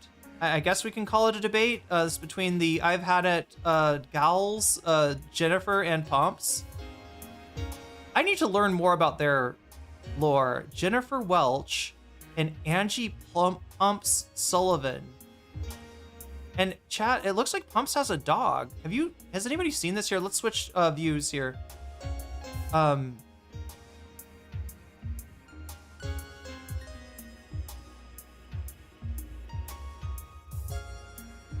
Look at this. I think this was taken a while ago, right? Did Pumps win a participation trophy? Also, is that Pumps? I think that's Pumps' dog. Is that Pumps', what even is that, like a pug? Anyway, they're sitting on barrels, you know, and they're waiting to tear apart another victim. So if you don't know, the I've had it gals, they're feisty, all right? They're liberals. Some people call them wine moms. They're you know, they're not very radical, exactly. But they do a good job at calling out some of the milquetoast centrist Dems. And we've seen this happen. Well, Rahm Emanuel's something else, right? They tore Rahm Emanuel a new one. They have this thing where they interview people and they, I don't know if it's an ambush or my mom is telling me about IHEP. Yeah, I think all of our moms are probably potentially IHEP watchers. Yeah, definitely don't shop, adopt, says Bernie Barbie. I agree. The best pets are the pets that choose you, or the pets that you rescue.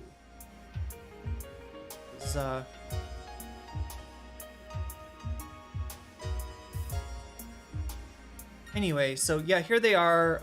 I don't know whose dog that is. I'm assuming it's Pump's dog. Somehow it just makes more sense that Pumps would be the dog owner.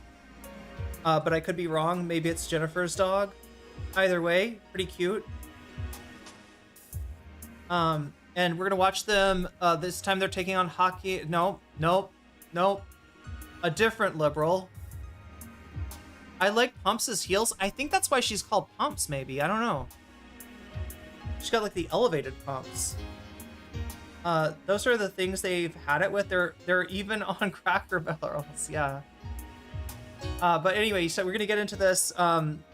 Cory Booker, vegan and senator from New Jersey, is stopping in, and you know, somebody who's, I don't know, like he's sometimes a breath of fresh air, and he's sometimes the stank of the swamp. It just depends on which way the wind is blowing that day, right? He's not the worst centrist Dem out there, certainly not the worst in the Senate, but he's also not great. And the I've Had It gals have noticed.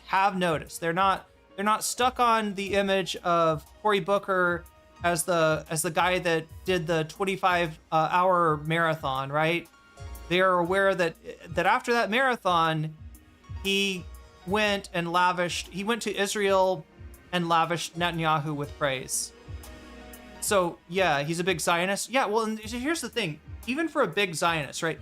If you're a Zionist, in this time, in this moment, right? If you're, the thing that you should be trying to do, recognizing that Zionism just is not have the juice that it once did. It is now an 80-20 issue in the other direction, right? So if you've been a Zionist, if you've been supporting Israel this whole time, the thing that most people are doing is using Netanyahu as a scapegoat. That's what the majority of people that are trying to kind of like launder their Zionist image are doing right now. They're recognizing which way the wind blows. It's blowing away from Israel. And because of that, Netanyahu is a very convenient scapegoat. Now, in reality, as we all know, Israel's fucked, and it doesn't matter who's leading it. They could have the most like left-wing politician you can think of, and it still would not be good, right? The kind of the voting base in Israel is going to keep voting for genocide. They're going to keep voting for a greater Israel, regardless of whether they're voting for Netanyahu or whoever. And so Cory Booker should be, if I was his political advisor and he was taking my advice, he would be shitting on Netanyahu. That's the way to do it, is to say, listen, Israel always has been and always will be the United States' greatest ally. We have an unbreakable bond between the United States and Israel, right? Israel's great, but you know what's not great? This Netanyahu guy. He takes it too far. He goes too hard, and Israel could do better. Israel could do better, right? You should be trying to, scrape off the dog shit that you have gotten all over your feet from supporting Israel this whole time. You should be trying to scrape that dog shit off on Netanyahu and say it was all his fault. Cliff super chatted $9.99. That Cory Booker marathon averaged out 240 viewers. That's the best opposition party in the most powerful country in the world could do.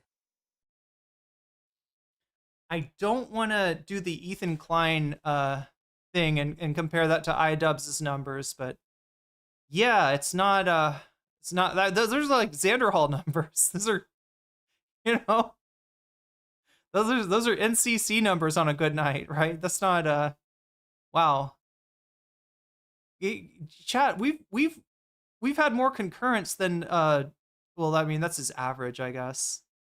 And it was late at night, and it was impromptu, and he's not a streamer. Sure, we'll cut him some credit. I didn't realize that it was that low though, Dabby. That's considering like how much how much chatter there was about the marathon. I'm kind of surprised it was that sparse in numbers. But yeah, let's see what the I've Had It gals have for us this week. So they're calling this episode, this is like an episode, right? of the I've Had It podcast. They're calling this episode the Anti-Cult Club. To start the podcast. Ooh, my mom would like this maybe. Ready? Do you think I could get, my mom was actually, she's weird, right? She's evangelical, but she's also an NPR listener. I don't understand her. 1, 2, 3. Page. Can we get her on this shit though? Do you think we could get my mom on we could sell my mom on Pumps and Jennifer? Triots, gay triots, they triots, black triots, and brown triots. Fuck off! We stand. Not to them, to the Debbie people that Cliff super chatted $9.99. It was streamed out of Media's Touch, not Cory Booker's account. Oh, you're saying, wait, the Midas Touch stream was 240? That seems low for them. Midas Touch is like they've had phenomenal growth since the 2020, during the 2024 election, actually, and after. Thank you for the super chat, Davi. Israel trashed any appearance of international legitimacy. Bibi is going to live in exile from Israel. Wow. I mean, his list of possible countries, it's rapidly shrinking. He might have to move to the US. Then again, that's where he's from, right? I think he's from New Jersey, if I remember correctly. My mom is black and says unhinged shit about immigrants. She likes the IHIP ladies. Oh my gosh.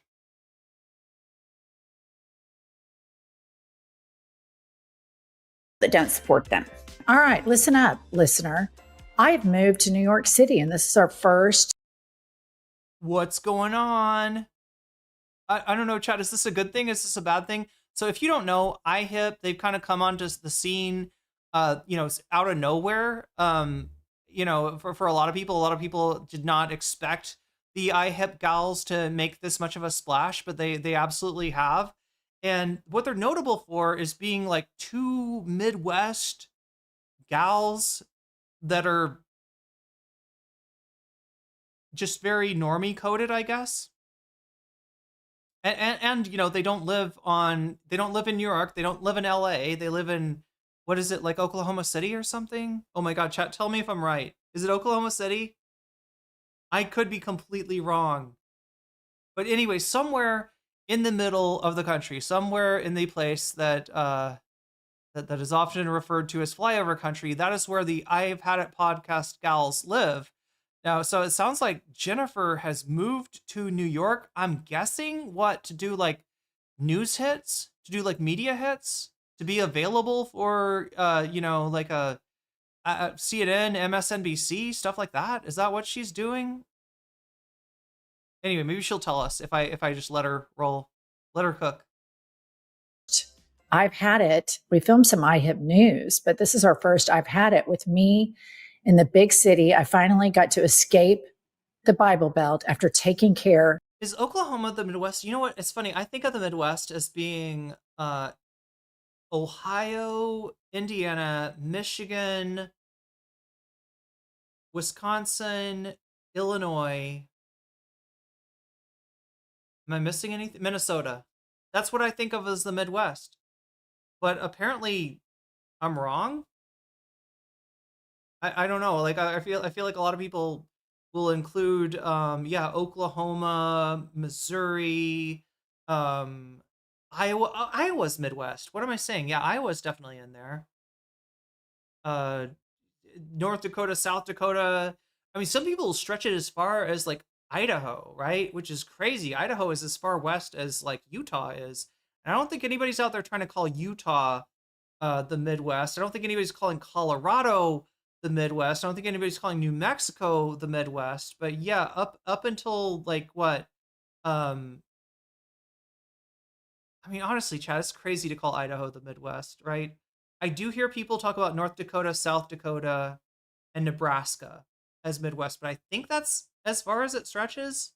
But yeah, the classical definition would just be Missouri and Missouri and Iowa would be the Minnesota, Missouri, Iowa, right? That's how far west it stretches, right? And in a way, it's a kind of a misnomer, right? Because the middle western area of the United States, we were just talking about like geographic location, it would be Nevada, Utah, um, Idaho, Montana, Wyoming, right? But I think it was named back when the United States wasn't as many states, and so the Midwest was like, relatively speaking, that was the Midwest at the time. Oklahoma is not the Midwest, says random spooky girl 3PO. It's too far south and too far west. Are they from? Did I get it right though? Are they Oklahoma? Colorado is southwest. Oklahoma is northwest. See, I agree with you, but apparently not everybody agrees with us. Iowa's definitely flyover country, but I think if you had slavery, you're not part of the Midwest. So what does that extend to? Is it Missouri? Mason-Dixon line, chat. Where's the fucking Mason-Dixon line? Of every single person I could possibly take care of for the last 25 years. And now it's my midlife gap year. I've always wanted to live in a blue state. I always wanted to live around non-evangelical Christians. And today is day one, and it is chef's kiss. I can't hate on her for that. I moved to Seattle many years ago for very similar reasons. I love it. You seem like 1,000,000 pounds lifted off of you. Just not being around all the MAGA. It doesn't feel very MAGA up here, which is great. Pumps, what have you had it with? Okay, what I've had it with, and just let me take a second. I've had it, and I've said it 1,000,000 times, with adults taking babies into adult-only spaces, i.e. movie theaters, restaurants, blah, blah, blah. I'm going to take that one step further. I got my nails done over the weekend. There was oh my God, no, come on. So are we supposed to start the podcast? Sorry. By Focused on MAGA that I can't enjoy a grievance. It was like one of those surround sound things. And you're thinking, I agree. I don't like. But I've had it with women enabling other women to take babies to adult spaces. They should be banned. Wow, that's it's giving antinatalism. I mean, obviously, you don't have to be an antinatalist to feel this way. This is, funny enough, a big hobby horse. We were talking about vegan gains earlier, who I still haven't debated. That's strange, Chad. I should have probably debated vegan gains by now. Especially considering we disagree on so much. But anyway, yeah, I mean, vegan gains would go even further. He'd be like, sometimes I hear the baby crying and I just want to smash, smash, smash. And he literally talking about smashing like, talking about pulverizing a freaking baby because, somebody's baby is too loud in a public space. But I mean, that's, I can definitely relate to the annoyance that Pumps is expressing. I don't know if I want to ban, babies and young parents from public spaces. Maybe that goes too far. I don't know. To be at a nail salon. And it was. Wait, let's get back to where, let's let Pumps cook here. We don't get enough Pumps rants. And today is day one, and it is chef's kiss. I love it. You seem like 1,000,000 pounds lifted off of you. Just not being around all the MAGA. It doesn't feel very MAGA up here, which is great. Pumps, what have you had it with? Okay, what I've had it with, and just let me take a second. I've had it, and I've said it 1,000,000 times, with adults taking babies into adult-only spaces, i.e. movie theaters, restaurants, blah, blah, blah. I'm going to take that one step further. I got my nails done over the weekend. There was a baby in there. That's an adult-only space. There are no babies at a nail salon.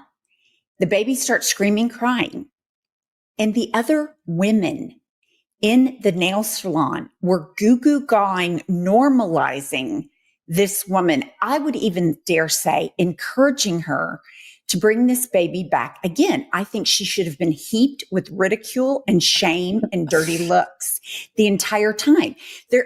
There's no business for a baby to be at a nail salon. And it was like active. So I'm thinking 8 to 10 months. And these women were just like, oh, he's so cute. Da, da, da. And I was like, y'all are part of the problem. So I've had it with other people. And I'm going to say women because there was one man in there with me and we were rolling our eyes and sighing, like looking at each other. But I've had it with women enabling other women to take babies to adult spaces. They should be banned. Look, I'm of two minds here. Like, if I was getting my nails done and somebody brought a screaming, crying baby into the nail salon, I would be annoyed. But if there was like a bunch of other women in there that were like, oh, you got your baby. Oh, how old are they? Oh my gosh. Oh, look at this. Right? I would get sucked into that too. I'd be like, yeah, it's just so good of you to bring I'm so glad you brought your baby to the, like, I would be a fucking hypocrite. Like inside, I'd be like, why is there a baby in here? But yeah, if the chatter in the nail salon was like, adoring the baby, I would be adoring the baby right along with them. I don't know. Does that make me a hypocrite? Probably. I agree. I don't like babies in places, but I remember being a young mother and you have this baby and you're thinking maybe they're going to nap. I remember Josh and I once went to the movie and that we thought for sure the baby was going to sleep through the whole movie. Well, the movie was it was like one of those surround sound things. Of course, the baby started crying and we left. I get where you're coming from. And babies can drive me crazy. The one place I would probably stand up and actually say something would be a place where it seems like the baby's miserable too, right? But at the same time, like, I don't have kids. I haven't dealt with that, but I do, my sister had kids and I sort of understand a little bit of what that life is through her. I never want to be like the kind of person that would like kick my sister out of a movie theater for, she has to the only way she's going to see the movie is if she brings the baby. I don't know. I'm kind of torn on this. But I'm just so like focused on MAGA that I can't enjoy a grievance like that. Like that is such a luxury to be irritated at a nail salon at an 8-month, 10-month-old baby. And I'm just so consumed with like, okay, he's having Texas invade Chicago. Right. And I can't enjoy the petty grievances that brought us to start this podcast. And I feel really robbed from that. Yeah, no, I don't blame you. It's hard. Like I had to really pull myself away from it to Normal by nature, it's not an adult-only space unless if you're getting your nails done. It's not a tantric sex lesson. I saw an advertisement for, I think, exactly that. When I was, the place that I was staying at where my hotel was at when I first got here, there was a poster on one of the telephone poles that said, I think it was something like sacred yoni massage was being offered. I don't know, chat. Maybe that's a little bit more than a tantric sex lesson. So that's more of a hands-on experience. I mean, obviously I didn't inquire into what this was or anything like that. But yeah, I do remember seeing a, advertisement for a sacred yoni massage. We all know what yoni is, right? Yoni is a way of life. I've had it outside of the Supreme Court. Some nails places are sold as Zen zones, like spa versus a salon. I guess so. I've never felt relaxed in a nail. So okay, so full disclosure. I don't usually have stuff done for me, right? I've never, been somebody with like a lot of money, things that I can do for myself, like doing my nails. I will generally just either neglect or do myself, right? But then neglect for 3 more months, right? But since I've lived here, it's been affordable. Let's just say to go to the salon, and I just don't know anything about the salon culture, right? I didn't grow up with it. My mom, I don't think my mom ever got her. She must have gotten her nails done at some point, but I don't. Yeah, she never. I guess she never took us if she did, and I think she normally just did that herself. So I mean, I guess there's like a whole culture around that, and people are saying that some, like, yeah, when I went to the first time I went to the nail place out here, there was like an older woman there who I think was like a retiree. A lot of people, a lot of older Americans, will retire in Thailand, and she was trying to get me to like relax. She was trying to be like, just like take a, just enjoy, right? Like she could tell I was like uncomfortable and nervous and stuff. Those are bad nail salons. If you can smell the fumes, it's not correct or safe for adults either. But yeah, nobody yeah, I can see if it's supposed to be like a spa type place, right? Because like I know that some people will use getting their nails done as like a spa day, right? They're gonna focus on themselves. They're gonna relax, and they want a calm and conducive atmosphere for that. So yeah, baby crying would not be good. Mike Johnson, protecting pedophiles, like the whole laundry list, the whole nine. But yeah, that just really got under my skin. But I completely agree. I mean, we're to the point now that like people, when we're driving around in cars, when I'm driving my car and I see people driving past me, I'm like, do they know that they live in an authoritarian Oh yeah, good point. Bernie Barbie says universal childcare would help of people afford babysitters on date nights. True, yeah. country? Have they been affected by the fascism yet? Because No, how long, chat, before babysitting becomes like a Uber thing? If I type in Uber for babysitting, I'm probably gonna find something, aren't I?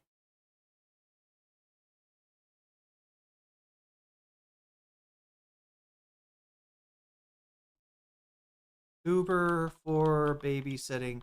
How long before babysitting becomes another shitty gig economy job and not like a cool, like under the table way that you can get paid?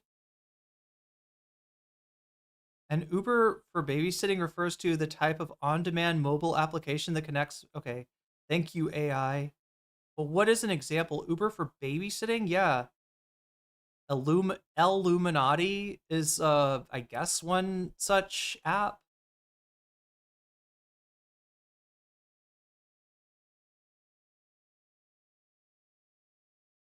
You pay for your babysitters. Uber for babysitters, reliable.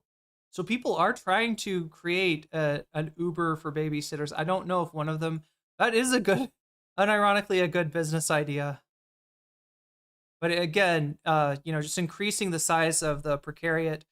So we talk about the proletariat, obviously. That's workers, and that's you, even if you fucking wear a lanyard. All right, I know people will try to make a differentiation between the professional managerial class and the proletariat proper, but I mean that's just because the PMC class tend to like to think of themselves as above the rest of us. But god damn it, if you're getting paid an hourly wage, if you don't own your practice or something like that, you're pretty much doing, you're. But anyway, so like there's the proletariat, and then there's the precariat, right? Which is, you kind of, when you talk about gig work like Uber, or I guess Grab out here, it's not it's not even as much security as having a working class job. Like it's different, and it's worse, and it's precarious as fuck, right? If you're working for Uber, you gotta either figure out a way to lease or buy a car. Otherwise, yeah, I think So you're owning and maintaining some of the equipment, but your boss is not on the line as far as benefits, right? It just makes it's very. That sounds like a human trafficking app. That's what it would turn into. But holy shit, how far are we away from that? I don't think we're that far away from that. There is a babysitter, nanny. And the other thing too is when they make up these disruptive businesses, right? Half of the reason is to create a market that's not yet regulated so that they can violate, what would be regulations in another even like something like, there's regulations that go along with taxi services, right? That do not apply to Uber, etc. And that's part of the way they get in and take over. Likely to happen, in my opinion, not an endorsement. Yeah, that's the whole thing. As much as the convenience, I could see how it would be appealing to a lot of people. That is not a good job. That is not a stable job. That is a job that you are very likely to be taken advantage of in a million different ways. And yeah, Davi, it's like a few steps removed from human trafficking. Because every single one of us will be affected.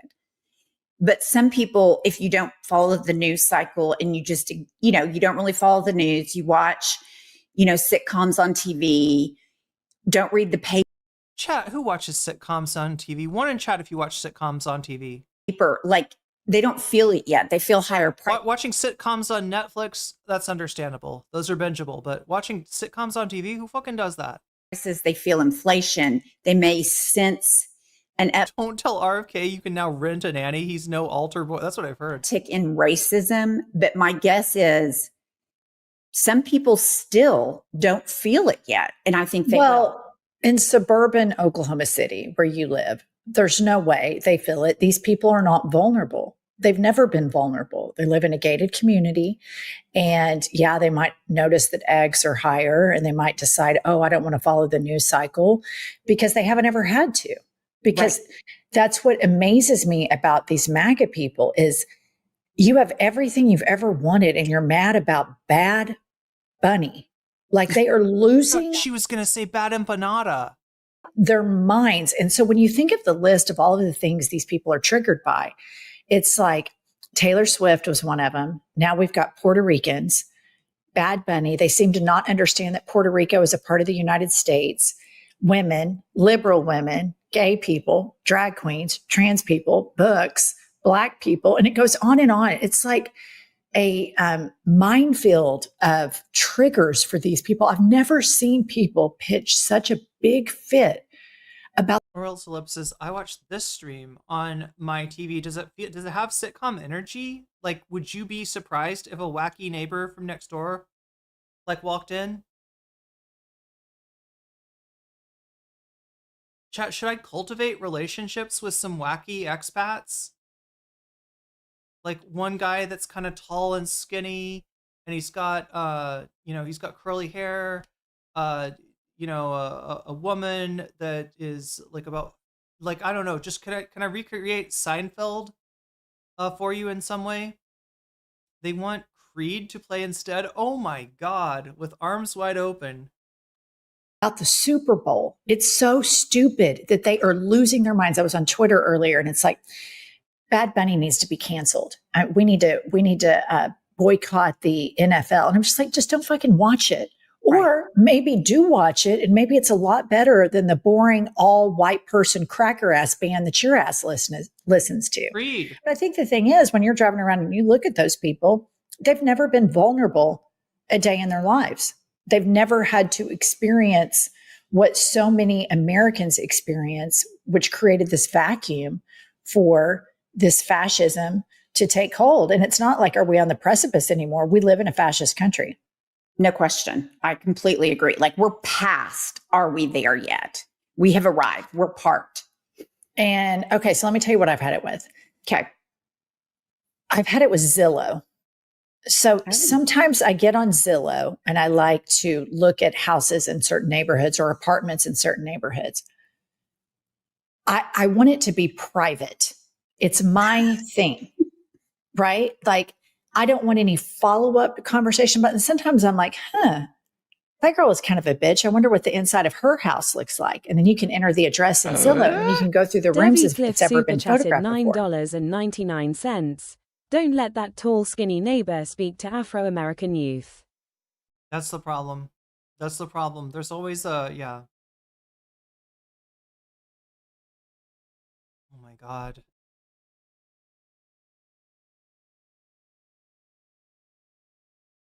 I mean, wow. I'm just trying to imagine if they had kept Seinfeld going, you know, into the 2000s, and they had kept like Michael Richards, and then after he has that incident, they just try to work that into the show. Like, yeah, I guess Kramer is racist now.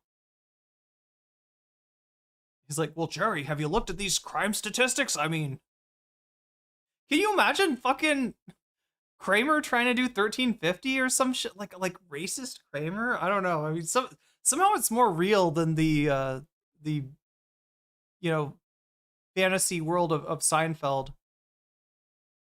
And they just should have incorporated all of the actors' personality faults into the characters. Wait, is that a thing people do?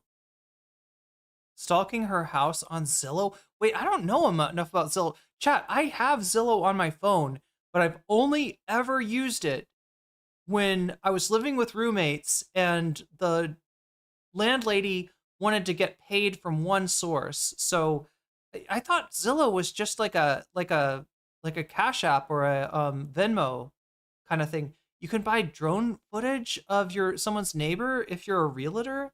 Oh, someone's neighborhood. Wait, so let me roll this back. Maybe I don't understand. Maybe I don't understand the Zillow thing because I honestly have not. Like, I've never been a homeowner.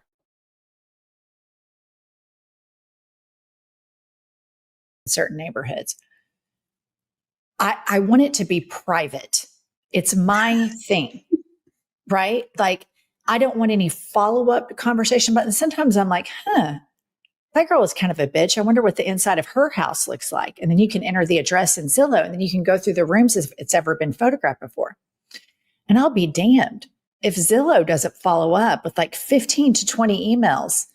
More houses for you. Here's that house you looked at. So I unsubscribe and I go and I'm like, it's one of these unsubscribe options where there's like 100 options, right? But unsubscribe from all Zillow contact.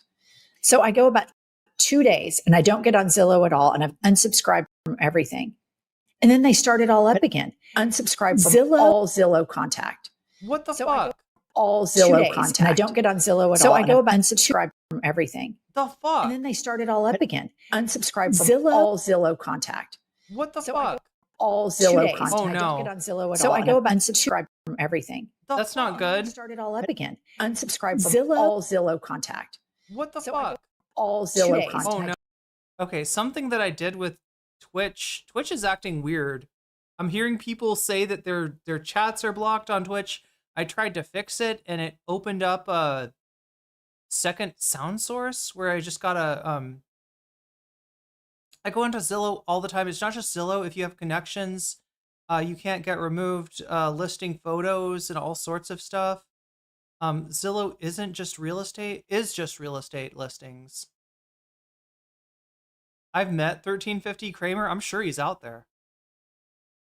Having a house is a privileged girl. That is a rich person issue.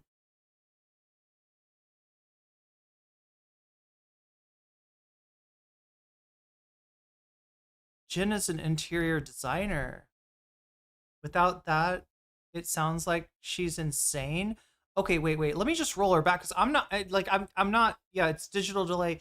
No, it's that like I was trying to see what a chatter was talking about, and when I opened up I don't know, some kind of mod view, it caused me to. I'll figure out what's going on. I gotta figure out what's going on with Zillow because I'm not sure I understand.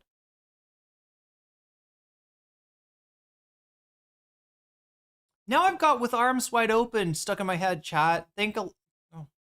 Thanks a lot, MAGA, who want Creed to play the Super Bowl instead of Bad Bunny. That's a Creed song, right? Arms Wide Open. Am I making that? Am I mixing? I feel like I mix Creed up with other bands from like I don't Stained. I think I mix them up with, and oh my god, what are the other bands that are like um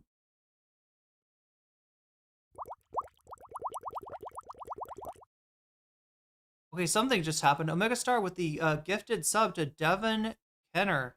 Devin Kenner, you just got jellyfished, and that's a good thing. These ladies hate getting emailed anything. They freak out. Wait, when what? Their fans email them, they hate it. Complaining that Zillow won't let you unsubscribe from their email. Okay, okay, yeah, that's relatable. That's relatable. I've got when I sign up to be able to look at like newspapers that have an article that's pertinent to stream, then yeah, you can't seem to get rid of it. Is you have everything you've ever wanted and you're mad about Bad Bunny.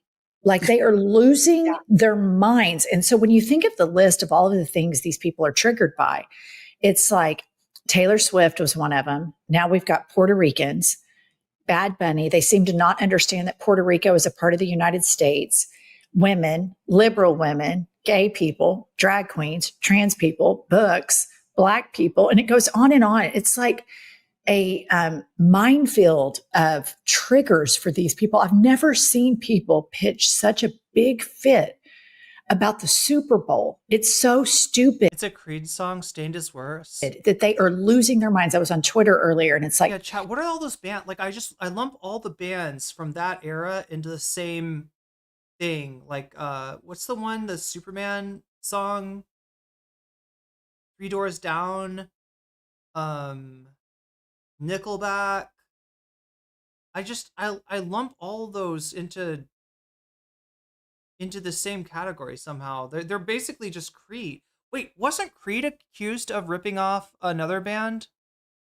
Wasn't there like a grunge band that everybody said that Creed was just like a Christian version of this band? It wasn't Nirvana. Bad Bunny needs. Is that Dad Rock? I don't know. I guess it depends on your dad. Stained, yeah, Stained, Creed, Puddle of Mud. Yeah, all those bands. I just lumped them all into Lifehouse. I vaguely remember. See, I don't think I've ever heard Lifehouse. I get Lifehouse mixed up with Beach House. Wait, what is it called? Is it called Beach House? It's butt rock. Is it Pearl Jam? They got accused of ripping off Pearl Jam? Oh, because the singer sounds like the singer from Pearl Jam. To be canceled. We need to boycott the NFL. And I'm just like, just don't fucking watch it. Or maybe do watch it, and maybe it's a lot better than the boring all white person cracker ass band that your ass listens to. But I think the thing is, when you're driving around and you look at those people, they've never been vulnerable a day in their lives. They've never had to experience what so many Americans experience, which created this vacuum for this fascism to take hold. And it's not like, are we on the precipice anymore? We live in a fascist country. No question. I completely agree. Like we're past, are we there yet? We have arrived. We're parked. And okay, so let me tell you what I've had it with. Okay. I've had it with Zillow. So sometimes I get on Zillow and I like to look at houses in certain neighborhoods or apartments in certain neighborhoods. I want it to be private. It's my thing, right? Like I don't want any follow-up conversation, but sometimes I'm like, that girl is kind of a bitch. I wonder what the inside of her house looks like. And then you can enter the address in Zillow and then you can go through the rooms if it's ever been photographed before.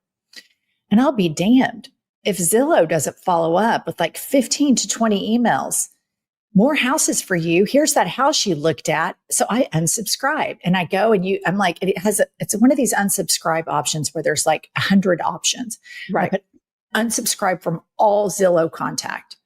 So I go about 2 days and I don't get on Zillow at all. And Beach House is a different band though, totally different thing than Lifehouse. What is Lifehouse like? I don't think I've ever heard a single song by Lifehouse. I just know they're a band. Bad Bunny's song Nueva y wait, Nueva y Ol is a jam. I love it.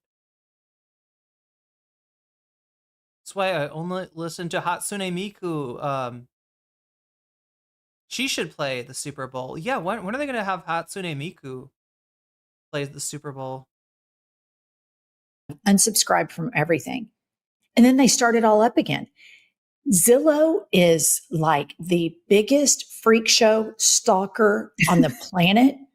I'm like, wait, how? I thought I was on Google, like being a nut, looking at the inside of this person's house. And I didn't want you to keep track of that and email me about it later. And that's what they're doing. It's like you kind of want to be psycho and like, Pops, I wonder what the inside of her house looks like. And probably before you bought it, there were interior pictures of it, right? Right.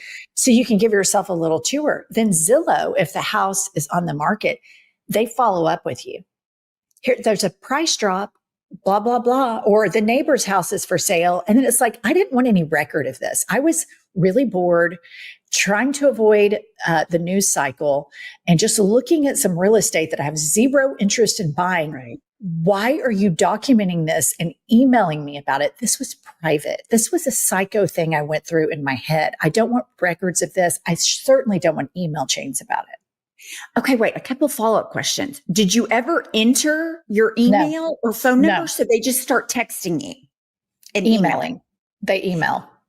Okay, and why have you not told me that you can do that about other people's houses? I had no idea. It's the best thing ever. Yeah. I didn't even know. Yeah. So say like there's somebody's house, like some girl that thinks she's hot shit or some guy that thinks he's hot shit.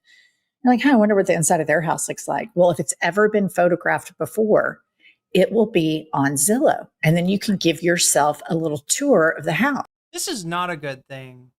This is particularly not a good thing for streamers. Now, wait, Zillow is for houses, right? So I guess it probably won't apply to me ever. But you know, when I don't know, when I stayed in places like that, like I don't know, I think I've found places on Facebook, on Craigslist. Yeah, I'm always acutely aware of the possibility that my location could be, and like this is more applicable to, I don't know, 3 years ago than it is to right now. But I'm always worried that that somehow someone will have posted something like a picture of the apartment that I'm staying in, to advertise it on Facebook or on Craigslist or whatever, wherever, and that I'd be like findable via that or something.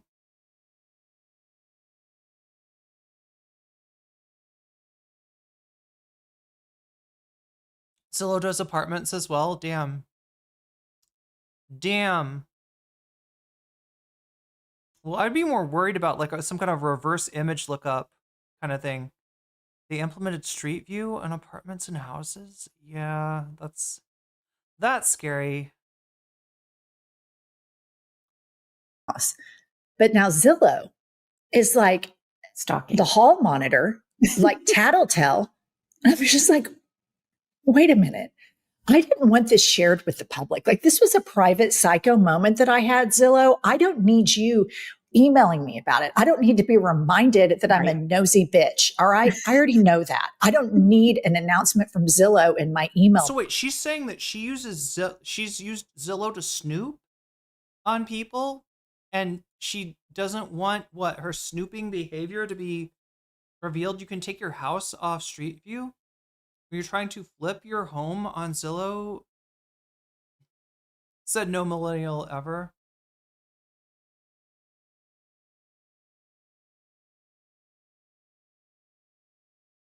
I don't know. Scary shit. Box telling me, hey, remember that house you looked at? I'm just like, I do, but you shouldn't. You shouldn't know. That was private, Zillow. That was private. Okay, let me ask you this. Do you think that your information went to like the realtor or the owner? No. I mean, is it like the biggest bust on the planet? No, I mean, I don't think so, but I don't trust Zillow as far as I can throw them. No. No, I don't And either. they are email terrorists.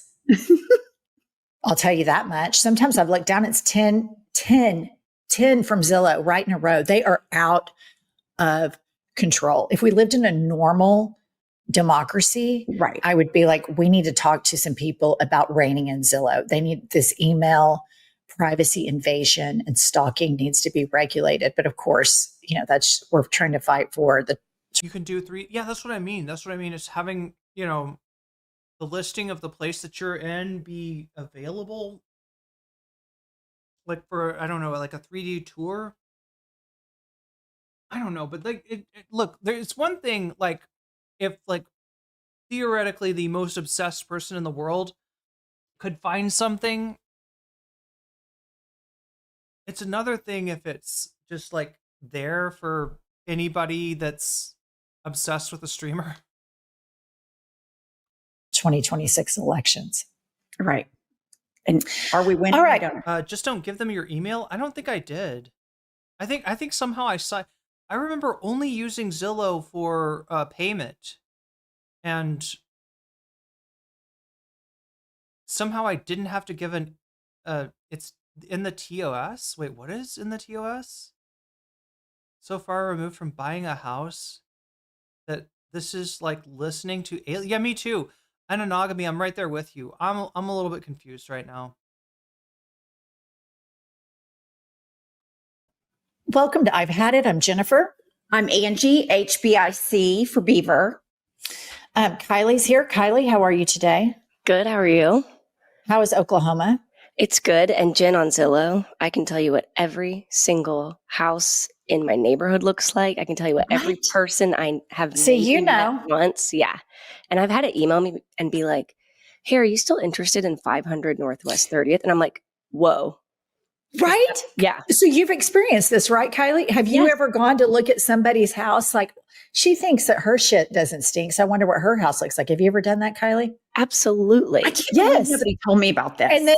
And then Zillow follows up and tattletales. It's a little narc, a little snitch, a little fucking snitch in your email box. I've had it. And I have to tell So, you, for the record, chat, this kind of snooping, right? She's doing the snooping because it's her neighborhood or neighborhoods that she knows, that right? This isn't like something that you could, I don't know, start with a person's name and then try to search, because that'd be more what I'm worried about, right? Like if somebody already knows where I live, that's pretty much fucked, right? But assuming that hope that wasn't a real address. Wait, what wasn't a real address?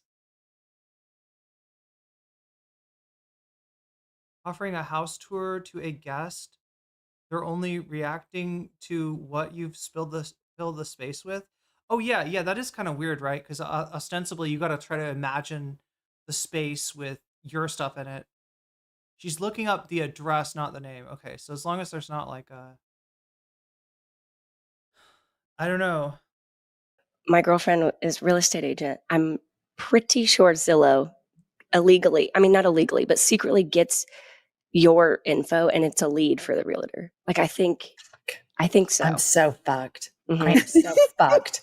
That's like being So wait, what kind of inappropriate behavior is she saying that she did? Like the snooping? She's afraid she'll get busted for snooping?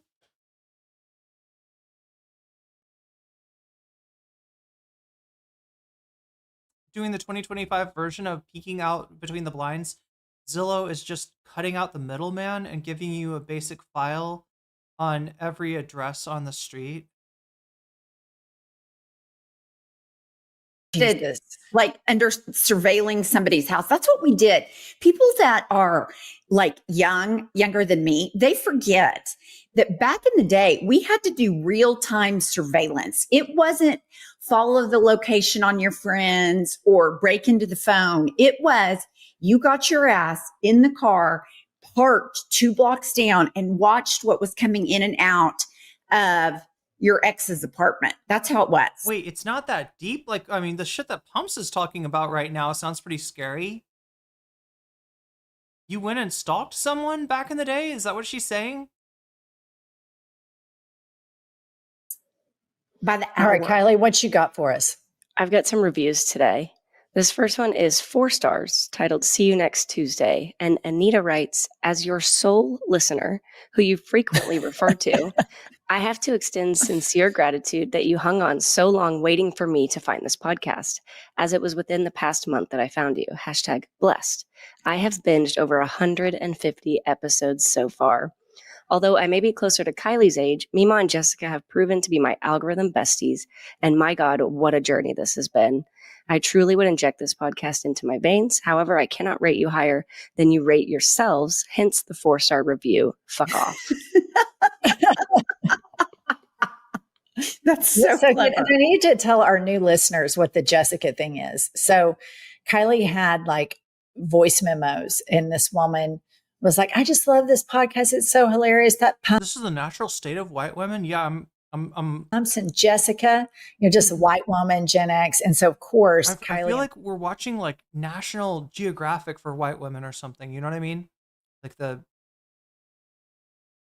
gazelle gets separated from the herd. Pumps loved it. And then all the listeners picked up on it. So if you ever see like Jessica and you're like, wait, I thought her name was Jennifer.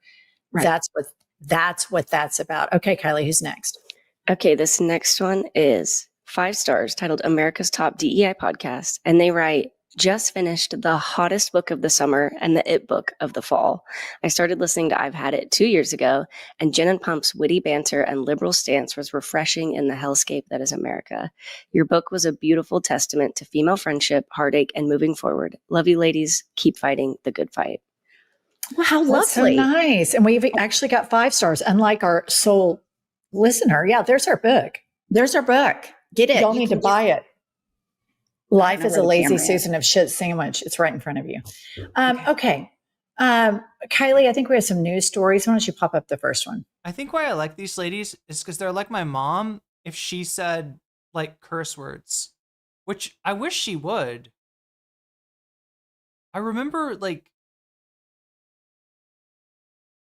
calling my mom from college in freshman year and having like just saying the F word a whole bunch of times and not being able to stop, right?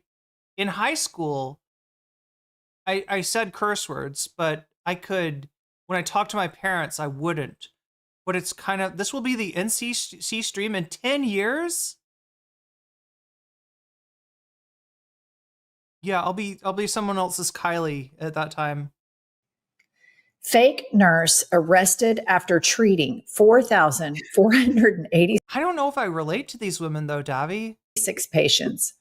Was even promoted for doing a great job. I'll have to spend a lot more time in the nail salon, that's for sure. Pumps. This is terrifying. And you hear this, remember? Yeah, if everyone has an aunt, that's what they are. They're like aunts. Aunts are cool. That's the thing. I mean, I'm sure like I wonder if my mom is cool to my cousins the way that my aunt is cool to me. Right? I always had an aunt that was like how I wished my mom would be. But then again, I don't know, maybe I just like being the child of my mom. I see through my mom's fake niceness. Maybe I just don't see through my aunt's fake niceness. Maybe it's all a front. I still don't curse in front of my mom. I lost the ability to not. It was like on the phone, right? When I'm talking about my dad and my mom, and I'm just like talking, and I just like let a F-bomb, not an F slur, but an F-bomb fly. And my mom's like, what do you, and I'm like, oh, I'm sorry, mom. I was just like, I just like, it's so fucking hard to keep from saying, like, I don't know. It's just, it's weird. Like I tried to talk to them like I talk to my friends, and it didn't go well for me because I say bad words to my friends. That there was a whole documentary about this transplant surgeon. Yes. That said that he did the had esophagus. the answers and he was killing people. And it's like, it goes on. This person wasn't even a nurse. But I hate to bring it back to what's going on in the United States, but we have people dressing up as ICE agents and terrorizing other people. And it's just horrifying. The whole thing's horrifying. It's awful. The nurse thing. Ugh. Okay, next, Kylie.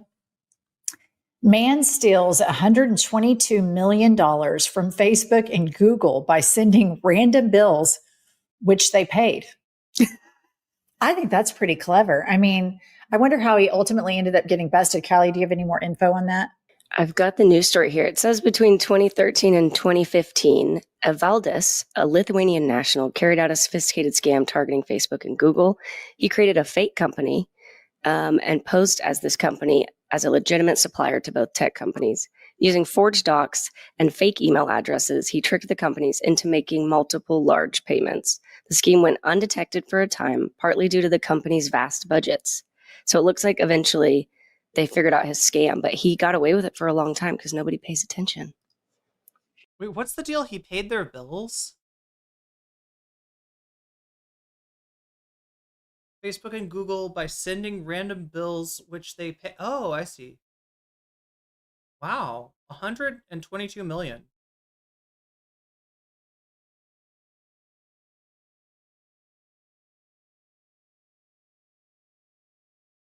$10 million that I scammed right off into the sunset. If it was that, by comparison, that small of a number, I don't think they would have ever noticed. Yeah, probably at some point there would have been some Zillow CPA that went in there and sniffed it out. There's always some skunk at the garden party sniffing out your little, clandestine activities. And Zillow is the ringleader. Yeah. All right, Kylie, what's next? The internet will be more dead than alive by 2028. Kylie, do you have more to share with us on this? Okay, I do. Half of the internet is I hate this. Already bots. Within 3 years, humans may be the minority online. The dead internet theory suggests bots and AI now create more online content than humans, turning. That's it, chat. We're seizing the servers. We're seizing the goddamn servers. If we can't have any control over the internet, like considering that we're creating its fucking content, then we're going to have to physically fucking take ownership. We're going to have to literally seize the memes and the memes, which are all on those servers. Have you ever seen inside one of those data centers, chat? It kind of looks like the back rooms. Do you think we could get into the data servers by way of the back rooms? Feeds into endless loops of algorithmic junk. Wow. Mm-hmm. That's I read an article that said that this year will mark the decline of social media. We can only hope. There's go ahead. Elon Musk's X is just full of bots. It's full of so many bots that have whatever propaganda they want to propagandize. And one of them is like, I used to be a Republican and now I'm a Democrat. I used to be a Democrat and now I've switched and I'm a Republican. And well, yeah, Davy, it's like soul hackers, right? You show up virtually, right? In the Vision Quest part of the mission or whatever, and then you show up physically in the meat space, right? That's because I'm just like I'm not putting up with like this dead internet shit. I'm not putting up with this shitification any longer. 98% of the Bulgarian economy is built on scams.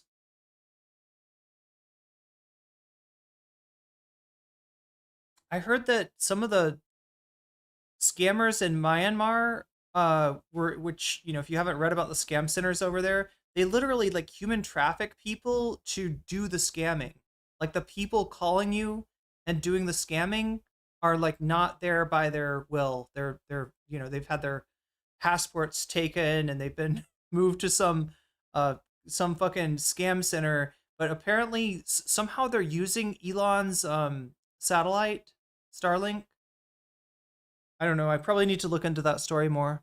It's all used. It's a weapon in this. My YouTube short feed is full of AI videos. Yeah, you can thank YouTube for that, MC. YouTube's literally got AI tools in their shorts like creation software now. They're literally like, here, make some videos. The worst though is those videos that got auto dubbed, and the voices are all like, it tries to use AI to dub over the video, right? And it'll try to detect like a male voice and a female voice, and it'll just put like a male voice in the language that it's dubbed to over that. But that shit is wild. Like, let me see if I can find an example to show you. Fascist takeover, because they breathe off of oxygen, off of propaganda, and these bots just provide such quick information delivery of all of the propaganda. So it's really terrorizing. You can see how fast this has happened with Trump, and I think a lot of it has to do with his partners that own all of these social media platforms. Well, here's what I don't get, right? That there's okay, so you got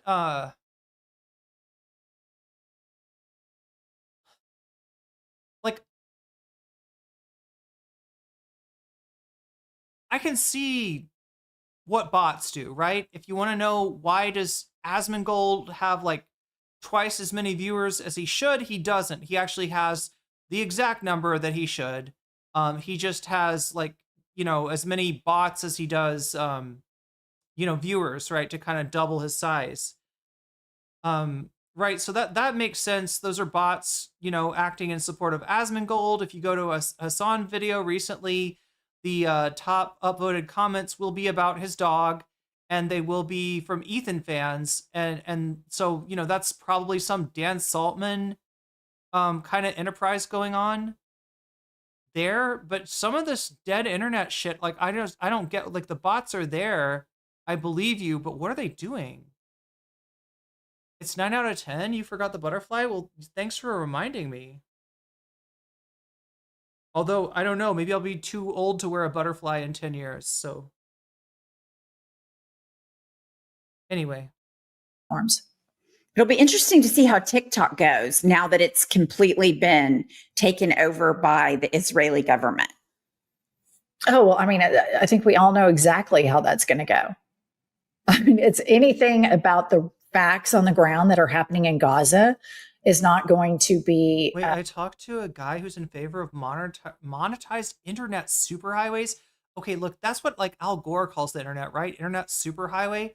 I never understood that metaphor. How is it a superhighway? Why did people, when the internet started, why did they be like, yeah, it's the superhighway? Like, where you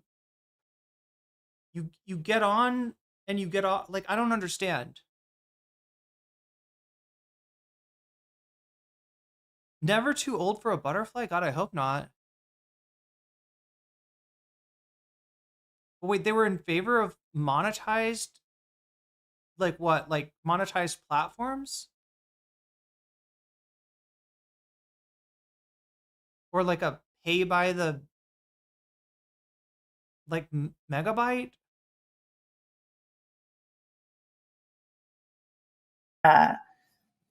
Fed in the algorithm, it's going to be suppressed. It's going to be a lot of Zionist messaging. It's going to be a lot of pro-MAGA messaging, because Benjamin Netanyahu has bragged ad nauseum that he can control America, and specifically Donald Trump's about as easy to control as any. Okay, so Narwhal's saying maybe the superhighway metaphor is that you can get information or talk to people in other countries, so it's like traveling super fast. Which, at the time, yeah. I mean, because we think about it as instantaneous communication now, but I guess back in the day when Al Gore was still kicking around, there was the dial-up. It was like way, way slower than like, what is the whole thing they say that if you were like trying to look at porn, you would have to like it'd be like one line of pixels would generate, and then another line of pixels would generate, and then you'd be sitting there for like an hour waiting for the porn image to form, because it was just so and what was it like? Was it in like 8? How does that work, chat? 8-bit porn. Like, how the fuck do you do porn with 8 bits? I don't understand. Basically a way to throttle traffic, so you need to register. Oh, so finally capitalizing on the end of net neutrality. Yeah, make it so that poor people. Okay, so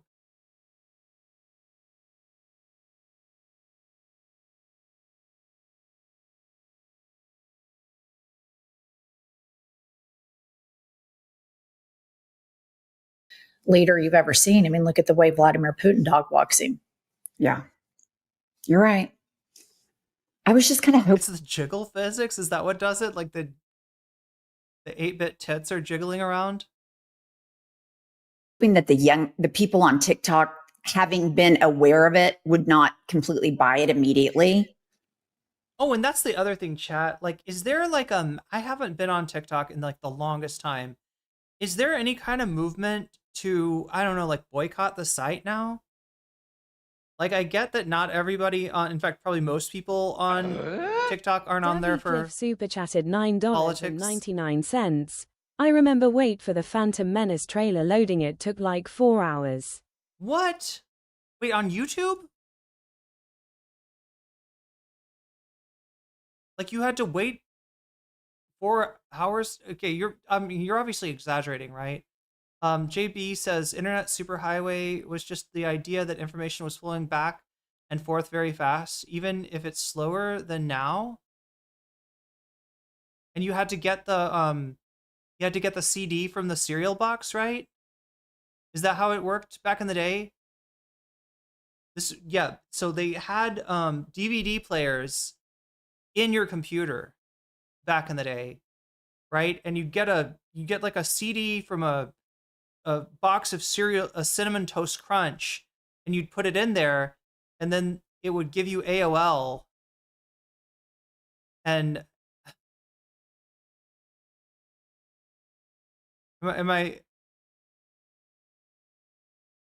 you get AOL on your computer, and AOL was well, let's see if I got the term right. Walled garden? Is that the term? Like it wasn't the internet. It was like its own platform, kind of like it was like a Facebook kind of thing. So you put the CD from the cereal box into your and some people I heard, chat, when the DVD player or the DVD thing on your computer was a thing, people would get it mixed up and they'd think it was a cup cup holder, right? So they'd put their cup in there. And then when they press the button again, it would spill the liquid on their computer and they'd ruin their computer because these things looked exactly like cup holders. Anyone else remember Chex Quest? Wait, did Angry Video Game Nerd talked about that, I think. I don't remember Walled Garden. AOL was in the UK, but I avoided it. But yeah, you basically had to eat cereal to get on the internet back in the day, right? If you wanted to get on the internet, the first step is you go to the grocery store, you get a cereal box, and then the cereal box, instead of a toy inside, it would have a CD that you put into your computer because you could do this, and it would that's how you got your AOL, I think. Wasn't a DVD player until later. Wait, you couldn't record on the thing? It wasn't just like a DVD-R that plays like CDs and DVDs? Somebody went to jail to let you play DVDs on your computer without having to pay for the license to... Wait, somebody actually went to jail? Were they in there with like the people from... Oh my god, what the fuck is that called? That, like, oh my god. LulzSec? Were they like in there with the LulzSec people in computer jail? Also, is computer jail like Tron? Is that where they got the idea for Tron from? Is that if you fuck up on the internet and you're like a cyber criminal, then you get put into a game simulation where you have to fight other programs? and you ultimately have to fight. There's a new Tron coming out? This is why I'm talking about Tron. Renting games, they just burning them onto discs, then selling them. Wait, for like PlayStation? AOL would send you the CDs in the mail and spam them. Naps. DVD-ROMs were rare in the 90s. Is that why AOL was on a CD? Can't tell you how much joy I feel hearing about Chex Quest. Yeah, it's one of these games like Pepsi Man, or wasn't there like a Pizza Hut one too? Like businesses used to make video games themed on their products, right? That's where Pepsi Man came from. Pepsi was like, what if there was like a Pepsi Man? And they're like, we gotta get to work on a theme song. Dina DeWalt, AOL CDs were sent through the mail. Everybody had piles of, yeah, my friend used to decorate his room. I don't know if they were like, it was just like all kinds of CDs that his parents had, and then he strung them all up so that the shiny part was visible, and it made kind of like a weird mirror on his wall. Never heard of them in cereal boxes. That's where my parents got AOL, I think, was from a cereal box. I think they got me from a cereal box. That's the story, chat. That they got me from a cereal box, right? Where they had to send in, I think they got like they had to cut off the box tops and send them in to the stork for me. And then the stork delivered me. And that's how I became their baby. Pepsi Man was Japan only. My first home computer loaded games, etc. from cassette tapes? Damn. I didn't realize that was a thing. Like reel to reel? Oh no, cassette tapes. Like Chex Quest concept art does not disappoint. Everything was on CDs for a while. New version of Windows. Yeah. Yeah, when they had like a CD tray on computers. And they stopped doing that at some point. I got Unreal Tournament from a cereal box. A lot of people turned AOL CDs into decorations. It was the floppy disk they sent out earlier. You could reformat them. And instead of buying your own floppy disk, is that the big one? Like the big thing, the big square thing that's like all floppy, the floppy disk. I think that's not how this works. I think that propaganda and algorithms and radicalization happen because you have young people that you get. Welcome, streamer. Welcome, Raiders. You're in the middle of me retelling the history of the early internet badly, and as well as video games that were based on products, which used to be a thing. Games like Pepsi Man or Chex Mix. What is this one called? Chex Mix. Chex Mix.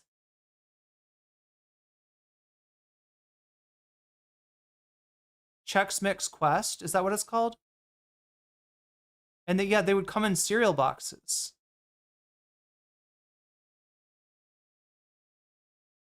That's an 8-track. If it's big floppy disks are like 3 by 3 inches by 3 inches. Wait, no, aren't there bigger ones though? Like that's a hard disk, right? The 3 by 3 one, it's like a hard. I've seen those. They're like hard plastic, right? But the one that you can flop around, like right, the one that it's like this, it's like this size and you can flop it around. Isn't that a floppy disk? There were 1.44 megabyte, 3.5 inch floppy disks from the 80s to the 90s, not the ancient 5.25 inch floppy disk. Wait, I thought that was a floppy disk. I thought it became a hard disk after it started out floppy and then it got hard. It started out floppy and big, and then it got hard and small. And floppies came in 2 sizes. there was a regular floppy. There was an 8-inch floppy. Damn, that's a serious floppy. 8 inches of floppy. How much storage space was that? Get on, and then you spend time with something. It doesn't. It kind of defines. Like, you're talking about an 8-inch thing. That's got to be like a lot of storage, right?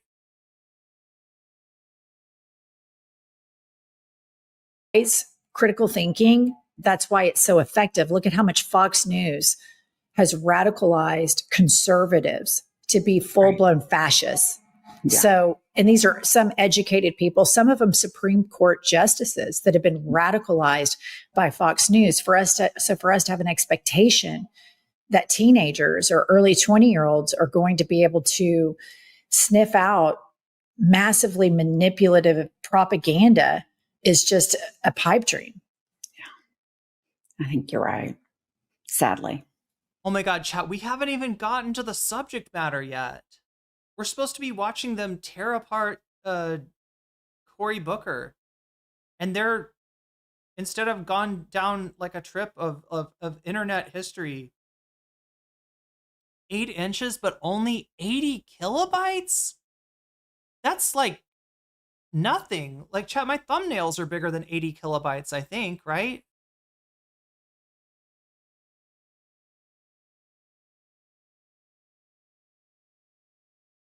They were actually soft and floppy feeling. They only, it's 80 kilobytes or 32, only stored 32, what, megabytes? That's still really small. 614 kilobytes? That's, I mean, it's like, you know, it's not, 80 what can you do with 80 kilobytes though? Like, what, honestly, what can you make, what kind of program is 80 kilobytes? Later on, they were 100 megabytes and 250 megabyte floppy disks called iOmega zip disk. Like it's compressed or something? But USB flash drives and CDRW. Okay, now you're talking my language. Yeah. Although I never had, I had like a drive that wrote, but I don't think I ever got the RWs. The RWs are the ones that you can overwrite, right? Like the R's, you just burn them, and like that's the disk. If you put software on it, or if you put MP3s on it, or whatever it is, like that's it. That's, you know, you can't overwrite it again. Could you add to it? I'm trying to remember. I don't think you could add to it. I think you burned the disk, and then that was the disk. And I never really fucked with the RWs. Zip drives are the coolest dead tech. What do? They just like compress the fuck out of stuff. 80 kilobytes is like a Word document. Okay, that makes sense. Yeah, spreadsheet. So yeah, just like a small text file then. But yeah, as far as like coding, right? I don't even know what you could code, and you know, with a program. Like, are there exa files? Like are there programs that are that small? You're back in the USSA, so I'm not here as often. Well, good to have you anyway, Scribs. I'm glad you dropped by. Back in the USSA. You don't know how. I can't make it work, chat. I can't make it work. I had one of the competitor devices to the iOmega. This is interesting. I don't understand. What was so it's just so you could have more file space in there? Anyway, chat, I'm sorry. I am totally not Unix entirely. Wait, is Unix like, is that the kernel? Oh my God, I used to know a little bit more about this shit. Unix. You got programs on a bunch of floppies? Oh wait, so you'd have to put in like multiple floppies like Final Fantasy VII? But with floppies? All right. Well, we have a guest coming up. It's a guest that I'm excited to have on. I was kind of surprised when they reached out and wanted him to come on because I browbeat him all the time. And it's Senator Cory Booker. Excuse me. And so I, of course, want to have him on because I want to talk to him about his APAC donations. I want to talk to him. I bet you know this. Look, I dated somebody who was a Linux nerd once, and like I got Linux installed on my computer, and I have never had it run as fast. It was amazingly fast, but as soon as we broke up, I had to repartition, I think it's called, my drive for Windows because I just couldn't handle. Underscore by super chatted $5. Stop stunlocking the streamer, you nerdy so and so's. I mean, are you yelling at who did stunlock me? I feel like it was somehow Jen and Pomps that got me started on this, but now I don't remember. I don't remember how the whole discussion of the ancient history of the Al Gore. Oh yeah, because they said information super high. Or no, we were talking about Zillow. Then somebody, wait, what was it? Something about information superhighway, and it made me think of Al Gore. So that's where we started talking about the ancient history of the web and the all that stuff. About his adoration and admiration for departition, because one of the partitions was specifically to run Linux op system. Yeah. So like Linux is awesome as long as you've got somebody who can like fix it for you, because it's always breaking. And as long as I had someone to fix Linux for me, like I had the best running system you could imagine. Breaking up with your Linux sysadmin wolf causes issues. Yeah.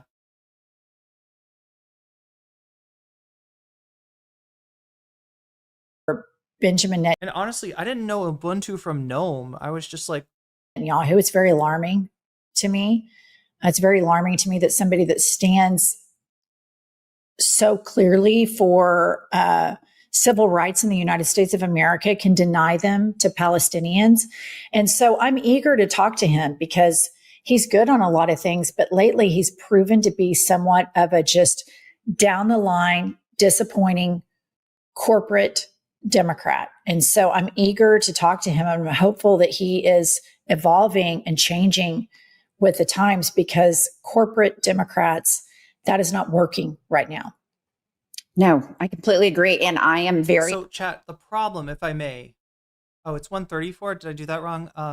The problem, if I may, with the Democrats and is that more than half of them are listening to Ezra Klein and Ezra Klein alone. And Ezra Klein will not tell you that the corporate Dems are dead, because his business model is, it depends on people not seeing the corporate Democratic neoliberal establishment as a dead end, right? He's constantly trying to rebrand neoliberalism.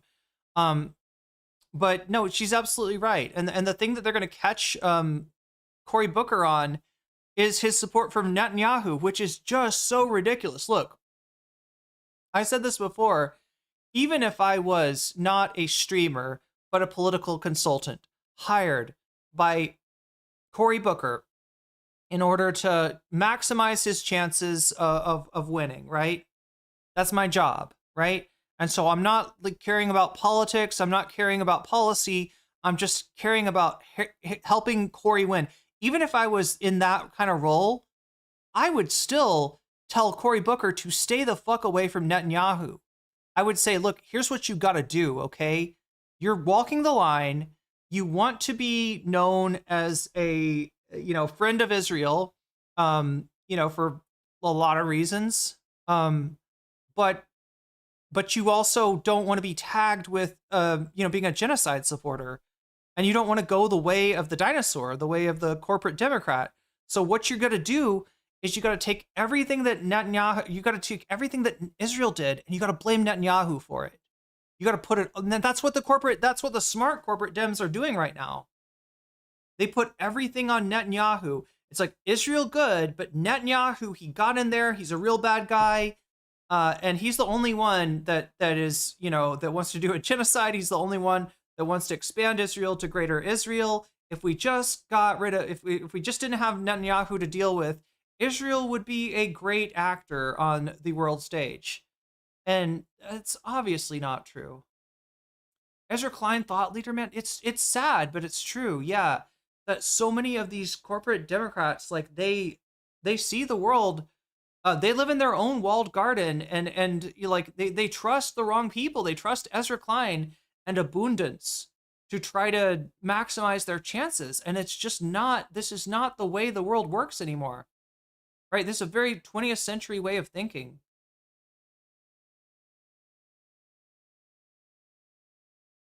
Anyway, I gotta pee. Let's let Jen and Pumps go, and the Cory Booker will be on when I'm done peeing. Very impressed that he's coming back on the podcast, and I hope we can have a really frank discussion where we all learn and get more clarity on issues. Listener, the hot book of the summer. Oh my gosh, the hot book of the summer. Ethical React. Listener, the hot book of the summer is now the cool book of the fall. It is, in Trump's America, I can tell you with absolute certainty, the best book that has ever been written. And believe me, a lot of people are talking about it. Everybody's talking about it. Everybody's talking about it. It took us one day to write it. Because we're on day one. Because we took a cognitive test and it was book, write, done. All right. Anyway, please buy our book. It's a great way to support us. It is a really fun read for the fall. Curl up with your pumpkin spice lattes and just enjoy living the American dream in dipshit Trump's America.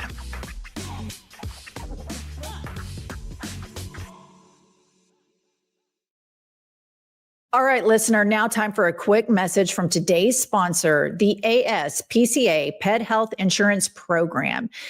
I cannot begin to tell you what an integral part of my life my pets are. My dog's happiness is prioritized over my own. That's why I want to share with you about ASPCA. This program offers customizable accident and illness plans, making it easier to get your pet the care they need, because a pet owner should never have to choose between their pet's health and finances. You can tailor your plan to fit your budget, your lifestyle, or your pet's particular quirks, because big vet bills never show up when it's convenient, do they? Listener, to explore coverage, visit aspcapetinsurance.com/hadit. That's aspcapetinsurance.com/hadit. Eligibility restrictions apply. Visit aspcapetinsurance.com/Amazon terms for more info. This is a paid advertisement. Insurance is underwritten by either Independence American Insurance Company or United States Fire Insurance Company and produced by PTZ Insurance Agency Limited. The ASPCA is not an insurer and is not engaged in the business of insurance. All right, listener, I have a total life hack to tell you. What is softer than cashmere and warmer than wool? It is an alpaca hoodie. And I'm just telling you, as fall rolls around, there's nothing I love more than a Oh my God, we're still doing hoodie. The hoodie is built for alpaca real hoodies. life. Thermoregulating, odor resistant, which is super important, durable, and made to last. Each one is handcrafted in Peru by artisans who stitch their name into the tag, a personal signature of quality and care. Over 100,000 people have already picked up the Paca hoodie. What makes it even better? Knowing it's made sustainably and ethically from traceable alpaca fiber while supporting the communities and artisans in Peru who bring it to life. Listener, Pumps and I love this product and you should too. So grab your Paca hoodie and free pair of alpaca crew socks. Head to go.pacaapparel.com/hadit and use our code HADIT. That's go.pacaapparel.com/hadit and be sure to enter the code HADIT. Are you feeling like ethical viewers right now? We just did an ethical react where we watched their ads, even though because they're providing content. So congratulations on your engagement. Thank you very, very much. They're doing a lot of ad reads. Yeah, getting a lot of money. Yeah, they're gonna be getting the like chat. I just want to be sponsored by like a bidet or something, right? I need like I need to get that Hello Tushy money. I could sell a bidet, right? I can definitely list the positive effects using a bidet will have on your life. You think you're clean right now, but are you? Are you as clean as you could be? Maybe not. I'm not worthy, but I'm I'm grateful. I'm grateful. Is this going to be your first wife? Yeah. She gets mad when I call her my ex-girlfriend. I want the bidet ads, and I want the what else do I want? I want the CBD THCs. It will be my only wife. I'm such a nerd that I look at like, and I'm so afraid of, since I was in my 20s, like marriage doesn't work out. So I did the research for guys getting married in their 50s. The divorce rate is very low. I would think so. Yeah. I mean, I would. That's what I got to do, chat. Find a guy in his 50s. Guys getting married for their first time in their 50s. I think so. I think we're much better people by the time we're in our 50s. And so that makes sense. Much more. People keep saying, "Oh, you waited for the right one," and I go, "No." I said I could find a vegan guy in his 50s, marry him, and then save him and fix him, right? And make him realize that Netanyahu's not the guy to be supporting. Until I became the right one, because I wouldn't have wanted to date myself in my 30s.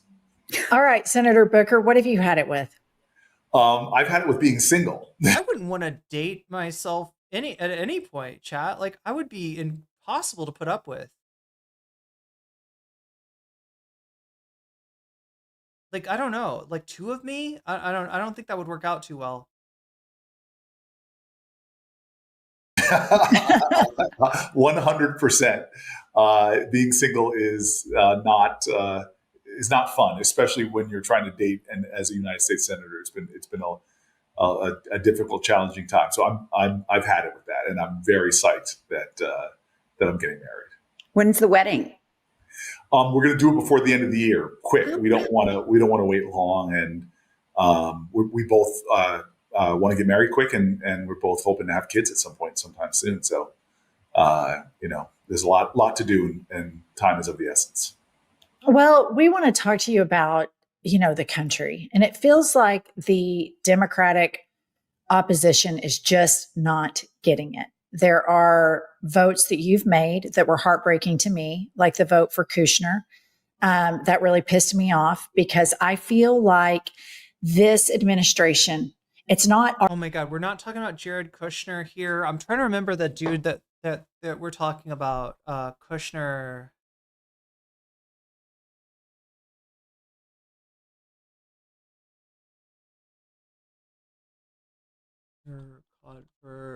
Confirmation. Is this Charles Kushner?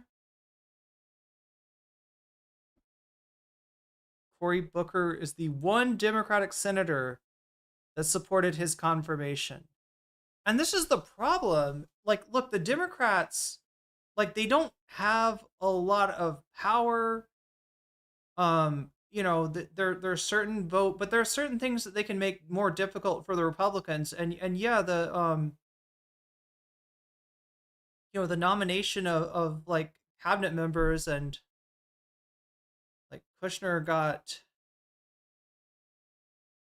criminal conviction and a pardon. Kushner was fined in 2004 by the FEC for contributing to Democratic political campaigns in the name of his partnership. He was investigated by Chris Christie. He made a plea agreement, guilty of 18 counts of illegal campaign contributions, tax evasion, and witness tampering. He was disbarred since he was a convicted felon.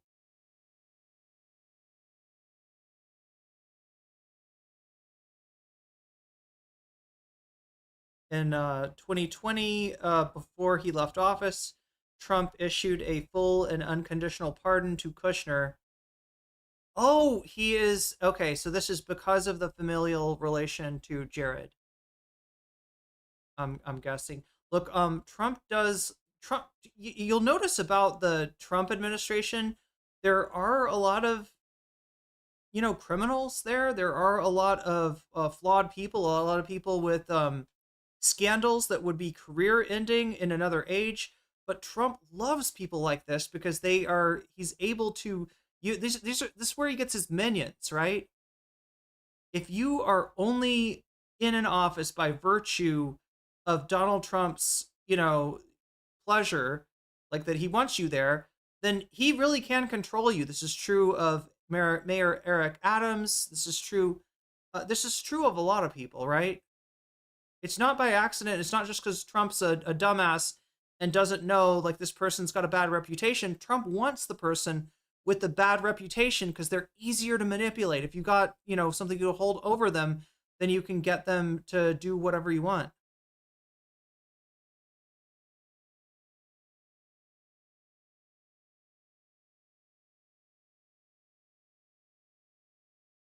In August 2015, Kushner donated $100,000 to Donald Trump's Make America Great Again PAC. But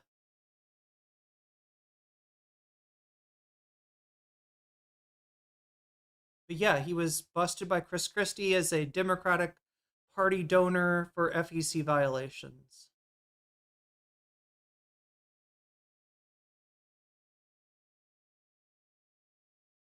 Look at that, 51 to 45, right? So that means that had two senators voted differently, this guy would not have gotten confirmed as the ambassador to France. They were just 2 votes away, and one of those votes was Cory Booker. Narwhal_by super chatted $5. Put a pin in what Irene just said about people with bad reputations having control of you if they helped you get there. Lol. Wait, people with bad reputations have control of you if they help you get there? Whereas I think what I was trying to talk about, what more people with bad reputations that Trump puts in places and then has control. I mean, look at Hegseth. There's so many examples, right? So much of the Trump administration would just be unhireable in any other administration. They would be unhireable. But Trump likes them where they're slightly damaged.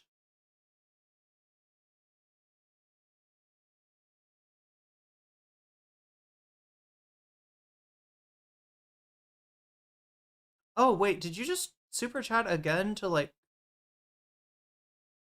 having control of you? I can't tell if they helped you get, I don't know, maybe I just got a duplicate there. I can't tell.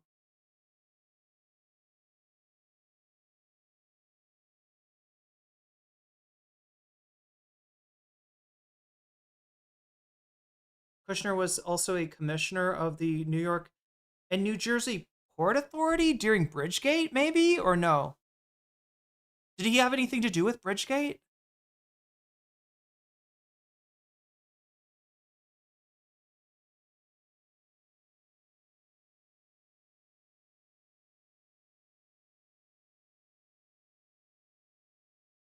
They had the power to block those nominations, and they voted for people. They voted for everybody in his. Yeah. This is the whole thing. Well, the Democrats thought the strategy, and I'm not kidding you, whether it's James Carville, Chuck Schumer, or Hakeem Jeffries, right? The at least the initial strategy was roll over and play dead. Don't push back against Trump, because anything you push back against becomes a controversy, and Trump wins controversies, right? So that was their theory. We'll just let him have everything that he wants. We'll give him enough rope, and he's a lol cow, so he's just gonna fuck his own shit up. But I don't think they counted on how sweeping his corruption can actually be.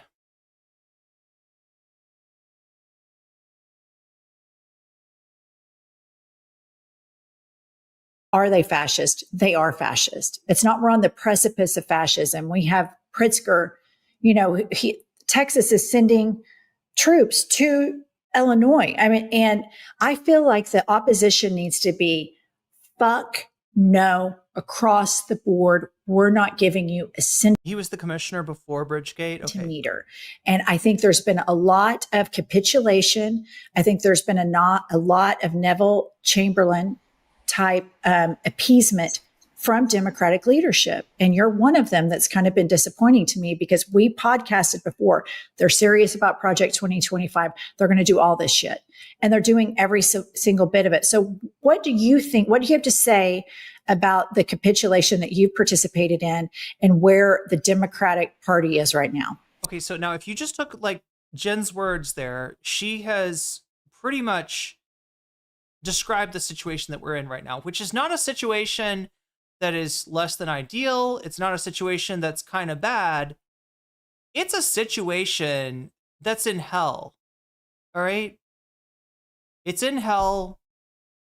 It's flaming and covered with turds, and it is descending into deeper and deeper pits of hell as we speak, right? That is the situation that we're in right now. The thing I think that bothers people about Democrats, the Democratic leadership more than anything, is that it's really clear to all of us where we're at, how far beyond the supposed guardrails we are, and that there's no one coming to save us. There is nothing standing away in between, you know, Trump and absolutely, you know, an absolute autocratic fascism. And what I think a lot of Americans would like to see from the Democratic leadership would be, I mean, maybe not, you know, hair on fire, chicken with your head cut off, but, you know, a certain degree of alarm is appropriate to express at this time. In fact, I would say, go as far as to say that it is mandatory as a Democratic Party leader that you express that.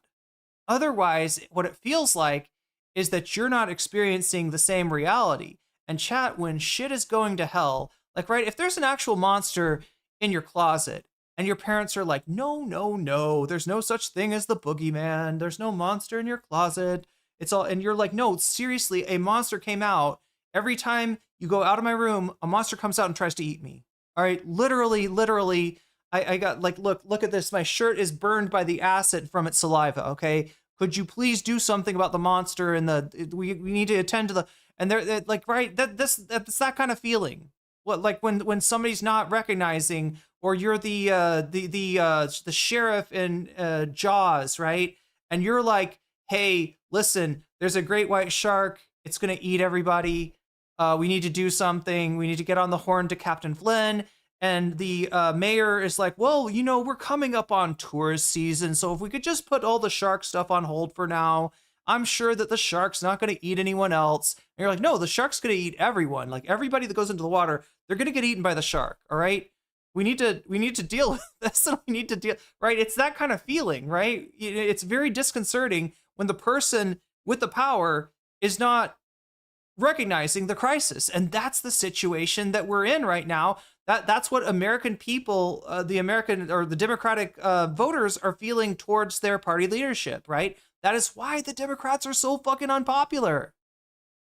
Is that everything's gone to hell, everything's on fire, everything's covered in turds, and they're acting like, well, you know, this is, you know, the American people get what they vote for, and you know, I mean, like, if you don't like this, maybe vote for a Democrat next time. No, fuck you, right? And the feeling you start to get is that there's a little bit of accelerationism mixed into what they're saying. There's a little bit of anger at the voters for not turning up to vote for them, rather than a recognition that all of the agency is in your hands as a candidate, as a politician, as a Democratic Party leader, right? If you don't get people to show up to vote, that is not their fault. Yelling at them or letting them experience the consequences of their actions or inactions is not a solution. You need to lead. This is the time, right? Yeah, leopards are inbound for Cory Booker here, says Joel.exe. Well, first of all, I would say very pointedly that one of the things I dislike about the Democratic Party is that we do a circular firing squad all the time. Their party, there needs to be more circular. There needs to be more firing squad. No, we don't do circular firing squads enough. You give people the benefit of the doubt, and that's a fucking mistake, right? In fact, there's some leaders that, like, not literally, not in a violent way, but need to be taken out of leadership, right? There are people that just aren't cutting it, and they're never going to cut it. And the sooner that they're forced out of power and replaced, the better for everyone, right? No, you're 180 degrees wrong, Cory Booker, on this one. There's not too much circular firing squad. There's too little. Disagree. There's wild disagreements in the Republican tent, and yet they don't shoot at each other. And we have a really good way of holding up these purity tests that if I agree with you on 95... That's such bullshit. That is such bullshit. Thank you. No, come on. This cooks when I'm around abundance people. Come on. Isn't this the thing I'm supposed to say? No more purity testing? That was our mistake. It was the wokes. We'll throw the wokes out of the party, and then everything will be good. As long as America is sure that we're going to let them call people the F slur, right? As long as you can say the N word in gaming lobbies, and you can call people the F slur if they piss you off, then we should be good, right? There was just too much purity testing. That's all we got to change. Come on. This is pathetic. This is so sad. They fire at each other all the time. Trump has sent so many people out to pasture, so many people that he calls rhinos. Liz Cheney can tell you that they have the King of William wants a purge of the midwits firing squad as well. It's not a purity test. It's are we in this fight, and are we being beholden to corporations and corporate interests, or is he getting upset? Can you tell, chat? Are we really the party of the work? I can't tell. He working class. Yeah, something really changed in him. Like, they were cool up until the point where he said, we got to stop doing the purity tests. We got to stop the circular firing squad. And she said, that's bullshit. Like, right up until there, they were congenial. Democratic Party is that we do a circular firing squad all the time. Their party, they disagree. There's wild disagreements in the Republican tent, and yet they don't shoot at each other. And we have a really good way of holding up these purity tests that if I agree with you on 95... That's such bullshit. He thought he was cooking. He was like, no, let me cook. Let me tell you about the woke scolds. Right next, I'm gonna tell you about the wokes, how the woke scolds are ruining the Democratic Party. Bullshit. They fire at each other all the time. Trump has sent so many people out to pasture, so many people that he calls rhinos. Liz Cheney and that's all we need to do, chat, is send a few people out to pasture, right? Hakeem Jeffries, Chuck Schumer, like everybody on Ezra Klein. Like we should hack. Okay, we shouldn't really do this, right, chat? But theoretically, hypothetically, in Minecraft, if somebody were to hack Ezra Klein's, address book, and just every Democratic politician that's on there, kind of remove them from their, and they will be, the people that Ezra Klein's communicating with, they will be people with leadership positions. If we could just remove them from leadership and replace them with new blood, the party would be better off. Unironically, that's what needs to happen. Tell you that they have the firing squad as well. It's not a purity test. It's are we in this fight, and are we being beholden to corporate? Do you recognize what stage of a fascist authoritarian takeover that we're in? That's the whole check. And if you don't pass that check, you cannot fucking lead, right? Corporations and corporate interests, or are we really the party of the working class? And that's what I think the message. Two things I'll say. First of all, if everybody in your coalition agrees with you on everything, your coalition's not big enough. If it's a cult.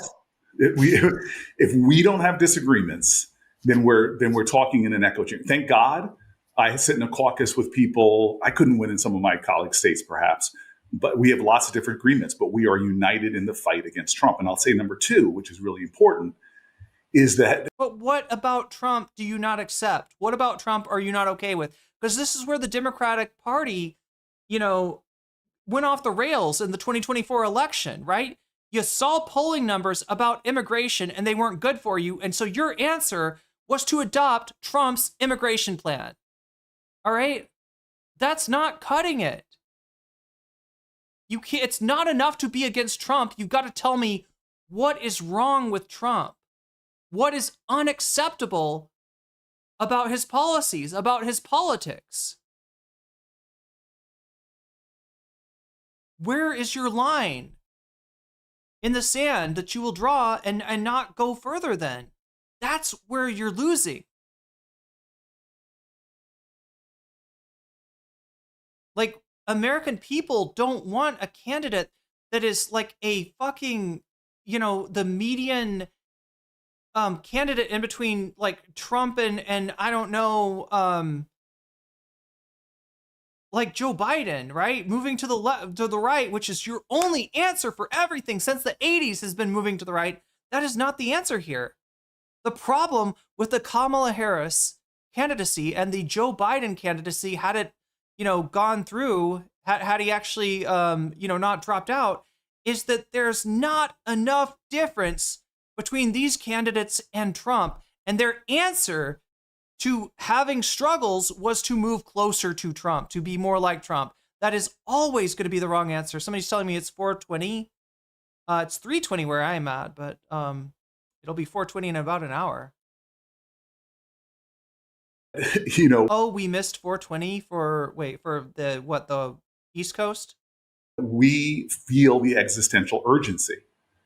And even though we don't agree on everything, I'm in the trenches with some of the best fighters. Look, I'm glad you can say that. I'm glad that you can say you can feel existential urgency. The problem is, I don't think you know I don't think you're fully, it doesn't feel like you're fully cognizant of the existential crisis, the multiple existential crises threatening us. I have from veterans like Mark Kelly and Tammy Duckworth, who have, I know Mark's voted on some people I didn't vote for. So we may not be absolutist, but the fighters that I'm in the trench with right now, the sacrifices that they're making for this fight is pretty tremendous. So I have disagreements with a lot of people. Look, I'm one of a handful of people that don't take corporate PAC money. I don't understand my Democratic What Party. about APAC money? You take APAC money, don't you? A minuscule percentage of my resources come from I read it's like 800,000. Wrong answer, Corey. Wrong answer. And look, 800,000. He's going to go off and probably, I'm guessing, he's going to say, in the grand scheme of things, that's not a big deal. That's not a lot of money. And true. You take. There's a lot of fucking donor money, coming through every candidate. What's up, Funkmaster Ka? Imagine filibustering for a record amount of time and not once mentioning Palestine. Yeah, look, there's so many problems with this guy, right? Imagine, being one of these guys like Cory Booker that tries to portray yourself as, I don't know, he's not, how shall I explain this? He's still glazing Netanyahu, right? That's the biggest, most glaring just error in not just his politics, not just his policy, not just his rhetoric, right? But even just for his survival as a candidate. If you're still glazing Netanyahu, you don't know what year it is. You don't recognize what time it is. The very least, like I said, and look, I still think there's Democrats who do this. They're still scumbags. They still suck. You should primary them at every chance, but they at least get the fact that Netanyahu's not acceptable, right? If you want to be pro-Israel, the move to make now is to try to blame Netanyahu for everything. Try to say, oh, that was all Netanyahu. Any other Israeli leader would have been more moderate, All of this killing of innocent civilians, all of this greater Israel plan, all of this attacking Iran and Lebanon, it's all Netanyahu, right? And if we could just get somebody else in there, then we'd be good. And Israel's a great ally, and we must never break the unbreakable chain between the United States and Israel, because they are our besties, right? Look, as sad as it is, that's still viable. It's ridiculous. It's ignorant and it's immoral, but it's viable. What's not viable in 2025 is expressing your fucking admiration for Benjamin Netanyahu. That is beyond idiotic. And like I said, obviously immoral as well. Yeah, but that's a lifetime number of raising tens of millions of dollars. Let me give you the right. There we go. The majority of my money comes from small dollar contributions. Oh yeah, did you ever consider that the majority of my money doesn't come from AIPAC? Comes from things that are not AIPAC? Comes from other donors? They're all corporate capital interests, but they're not AIPAC. Did you ever consider that? Did you ever think about how much money I have taken not from AIPAC? My last report, I think 76% of it came from people that gave $25 or less. So this to me is about, again, we could pick at each other, or we could do what I'm sorry, but here's the deal. The AIPAC shit is low-hanging fruit, right? Condemning Netanyahu and separating yourself from AIPAC is the first thing that you need to do, right? To even just, if you want to continue being a politician, that's the first thing you need to do, not just because it's the right thing to do, but for fucking survival. If you want anyone to trust you, if you want anyone to take you seriously, like BK says, the bare minimum is to, separate yourself from AIPAC. And for fuck's sake, don't go to Israel to glaze up Netanyahu. We're going to get to that in a second. To be doing right now is joining in a chorus of conviction to condemn it. And again, I'm a child of civil rights activists. You think Malcolm X and Martin Luther King agreed on everything? No. Do you think Fred Shuttle, in fact, Ella Baker had lots of criticisms about King. But when it came to the fight, they joined together and created a movement that was successful. And that's really what my focus is. And I'm sorry. Are they Malcolm X? And you're MLK? Is that what you're saying there? Look, I know there's some of you that out there that you want to let your freak flag fly, okay? And that's valid. That's okay. Look, we want to have a big tent.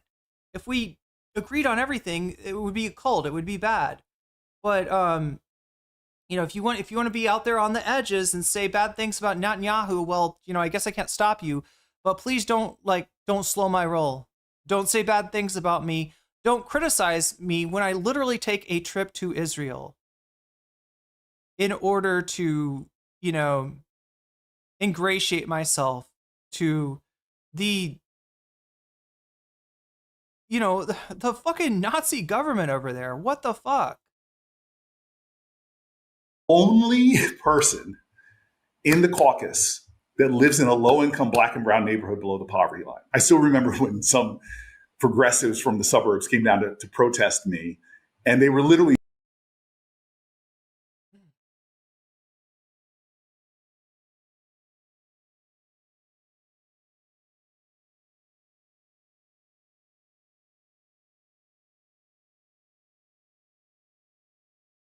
You've seen this before, right, chat? This is not unfamiliar. People on the right side of history, they're not on the right side of history. They're bougie. They're privileged. This is what people hate, honestly, about like this is what's caused this great rift in the Democratic Party. You could trace it back to Hillary Clinton, right? So what happens? Hillary Clinton in 2008 runs for president. People in the party talked about her using words like inevitable. She's inevitable. It's her turn, right? And then along comes Barack Obama, a generational talent when it comes to speech making and charisma, and says, nope, Hillary, it's actually my turn, right? And so they treat this like, okay, black swan event, no pun intended, but, you know, like Obama's a generational talent, obviously. You know, you have to be really dense not to recognize that.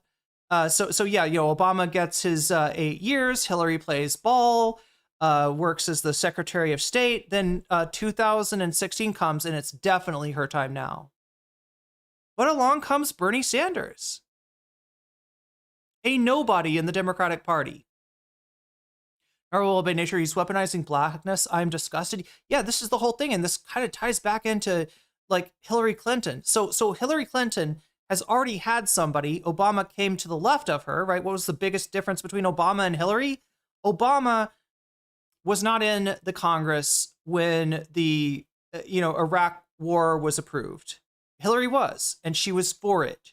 She had learned the lessons of the Gulf War, where all the Democrats who stood against George H.W. Bush's war in the 90s were then defeated, right? They all lost their seats for standing on principle against war, right? So in 2002 or whatever, when they go into Iraq, all the Democrats are like, oh no, we're gonna absolutely rubber stamp that shit.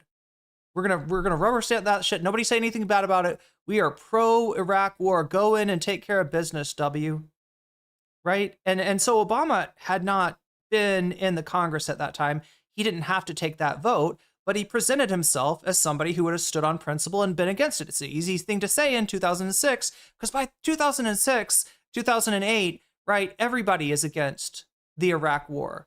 But Hillary was on the record as being for it. So Obama beats her by going to the left. Now along comes Bernie, and he's doing the same thing, except harder. Like Bernie's got more real like left bona fides. Like Obama had a history as a community organizer, and he's definitely to the left of Hillary, but that's not a very high hurdle to reach. So he's Matt Damon in The Departed. I haven't seen that. But anyway, so Bernie comes along, and Hillary's like, oh no, we're not doing this again, right? She could see the writing on the wall. This has already happened to her once, where she's lost a primary bid that she thought she was inevitable for. She thought she had it. She thought she had next, right? And she starts to see it happening again. This nobody, this marginal figure for literally used to be a socialist, that caucused with the Dems, and then an independent that caucused with the Dems, is looking like he could legitimately beat her. So what does she do? This time, she suggests that Bernie's supporters are supporting him not because she is intolerably conservative and they don't want to vote for her, and they'd rather have somebody, who's actually left-wing rather than a centrist running in the Democratic Party. No, it's actually because they're a bunch of frat bros and they don't want to vote for a woman. And you know what else? They don't like black people. They're a bunch of white... this is essentially the thing. White, male, privileged college dudes. And that's why, actually, Hillary Clinton is the progressive vote. And this found some purchase, with some people, and probably, was what was part of, what she, eventually won on. I mean, there's a million different ways where Bernie was rat fucked in that campaign, but, this is what she was running on, and it worked. And like, because of that, you got this whole thing that happened, with the explosion of the dirtbag left, right? Now, the lesson that should have been taken was when somebody claims, the bona fides of being on the left, right? You shouldn't just give them that. Like, just saying that shouldn't be enough. Just saying that your opponent is, I don't know, your opponents are against you because of sexism and racism, right? It's got to at least be checked out. But what way too many people on the dirtbag left took from that was that actually giving a fuck about any marginalized group, it is it's liberal shit. and we should be over that. And the true, based, destiny of the American left is to run class reductionist tickets that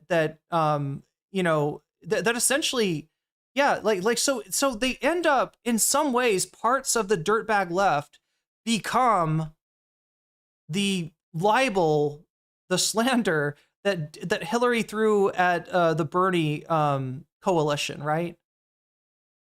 And it's been incredibly destructive. It's been incredibly destructive. But he's trying to run the Hillary Clinton game all over again. You've seen this so many times, right? I even saw it in some of the, other streams that were, shitting on Jamal Bowman, right? Where you get this idea that that I don't know, caring about Palestine is a bourgeois decadence. That's fucking wild. Yeah, let's let him ramble. Chased away by my neighbors because here, let's wait, Dylan Burns? Are we putting Dylan Burns on the dirtbag left? I don't know. But look, I'm not saying this to shit on Chapo or anything, right? I do think that Chapo somewhat, maybe there was a little excess in this from Chapo. I do think that they course corrected. Hassan Piker, you could say this too. Look, the Hillary Clinton rubbed everybody the wrong way by hiding behind a veneer of identity. But the important takeaway is that was a veneer. Hillary Clinton wasn't going to be better for women than Bernie Sanders. She wasn't going to be better for black people than Bernie Sanders, right? It's just a fig leaf over a neoliberal, worse than neoliberal, chat. Hillary Clinton is beyond like your standard neoliberal Democrat. Hillary Clinton is something else entirely, right? She comes from a political dynasty. What is Bill Clinton known for? Triangulation, right? Making sure that racist Americans know that he hates Sister Souljah too, right?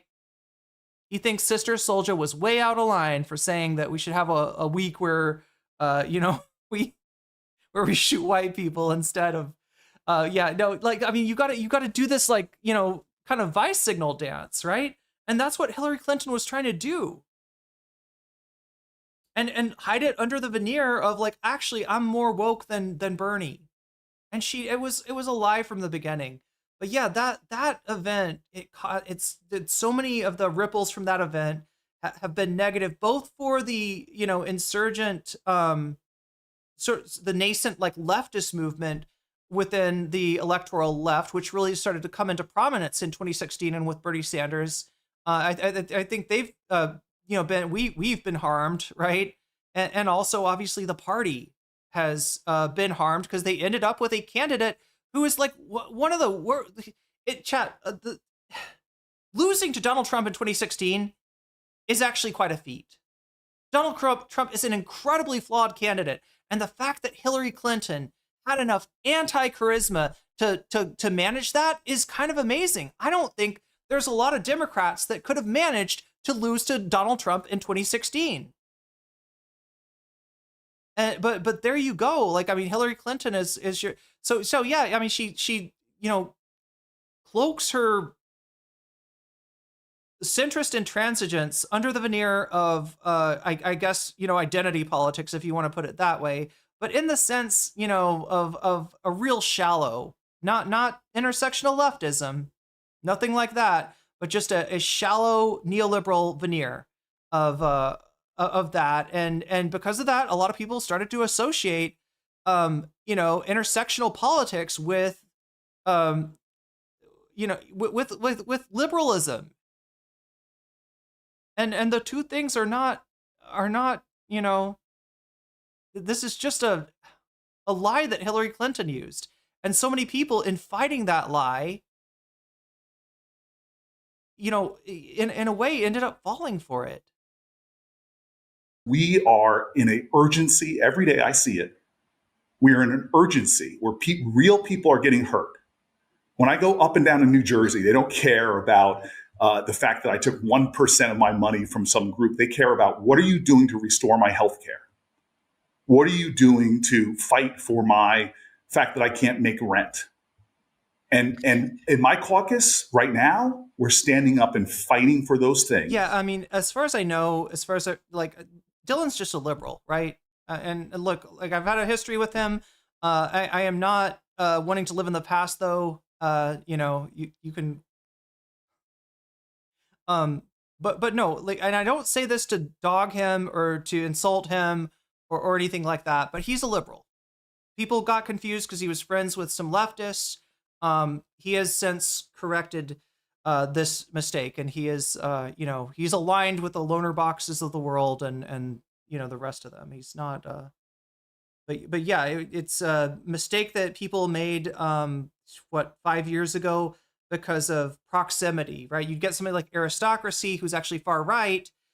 She becomes friends with Vosh, and people just start assuming that she's a leftist, right? It's a really bad mistake to make, because you're sort of like allowing people that with the opposite politics of the left to get some like leftist credibility, right? But no, Dylan was never a leftist. I don't think he ever pretended to be.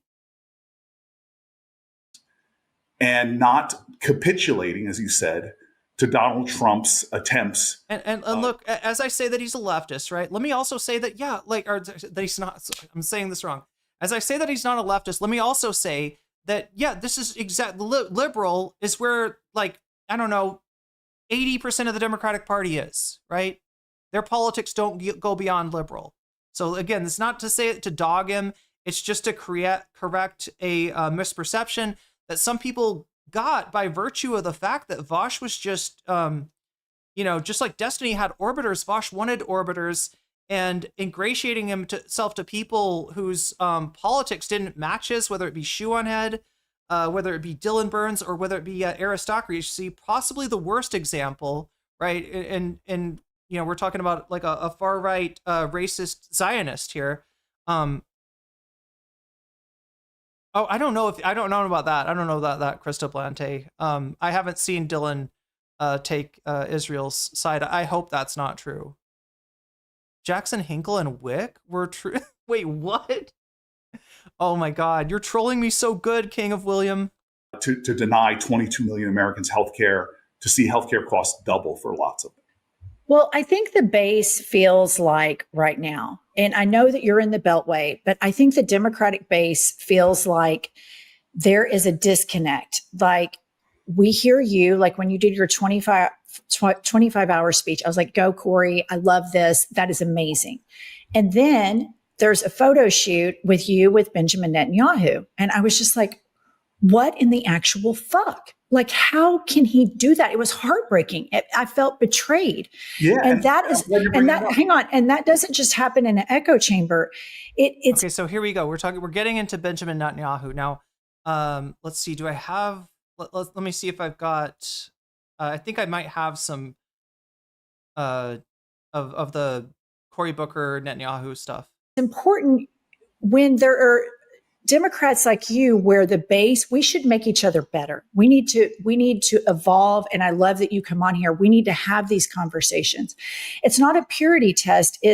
We want credible messengers, because when we are down the middle and beholden to corporate interests, then we leave this vacuum, and that's how fascism has flourished. And so for myself and a lot of our listeners, when I saw the picture with Benjamin Netanyahu, I felt like it diminished 25 hours. That's how it felt to me. So a few things. One is, I work in the Beltway. I live in the Central Ward in Newark, New Jersey.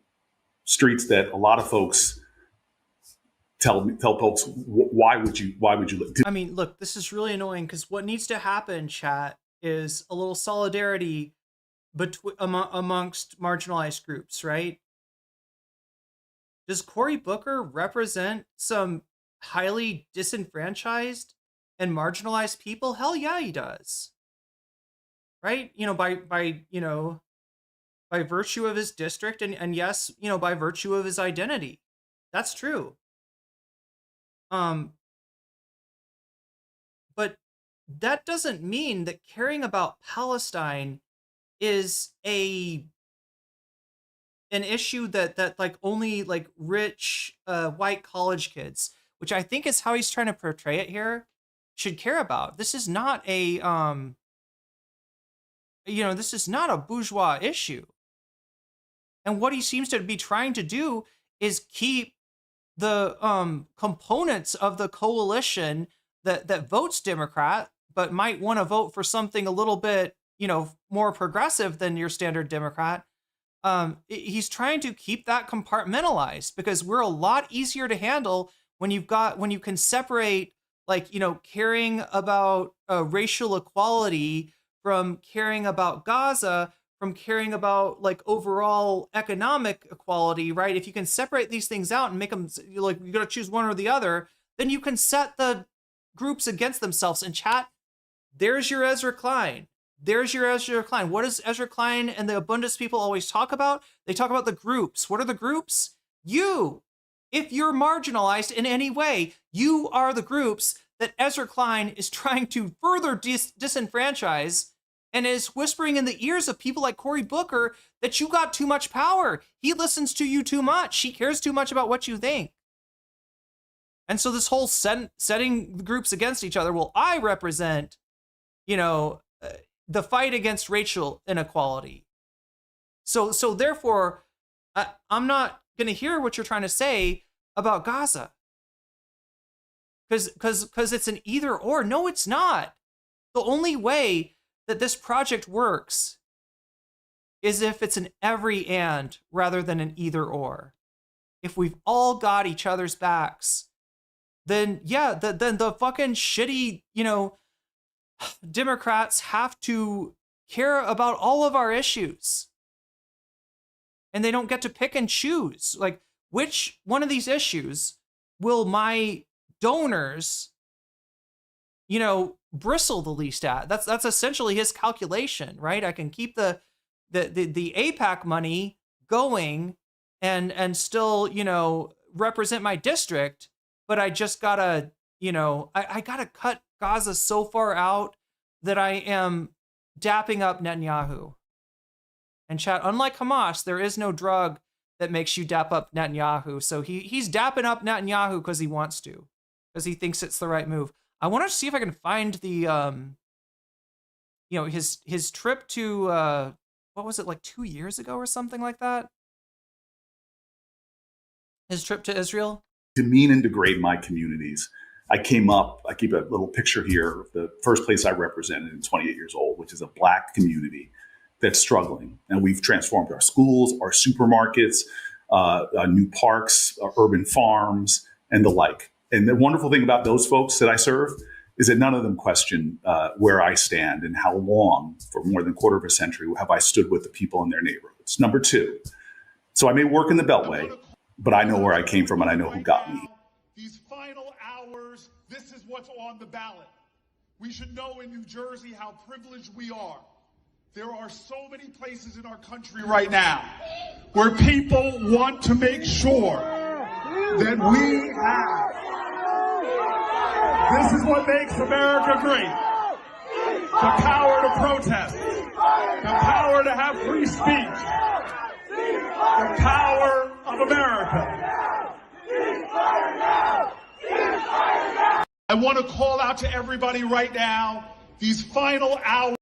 So yeah, this was like more than a year ago. First of all, I want to call out to everybody right now.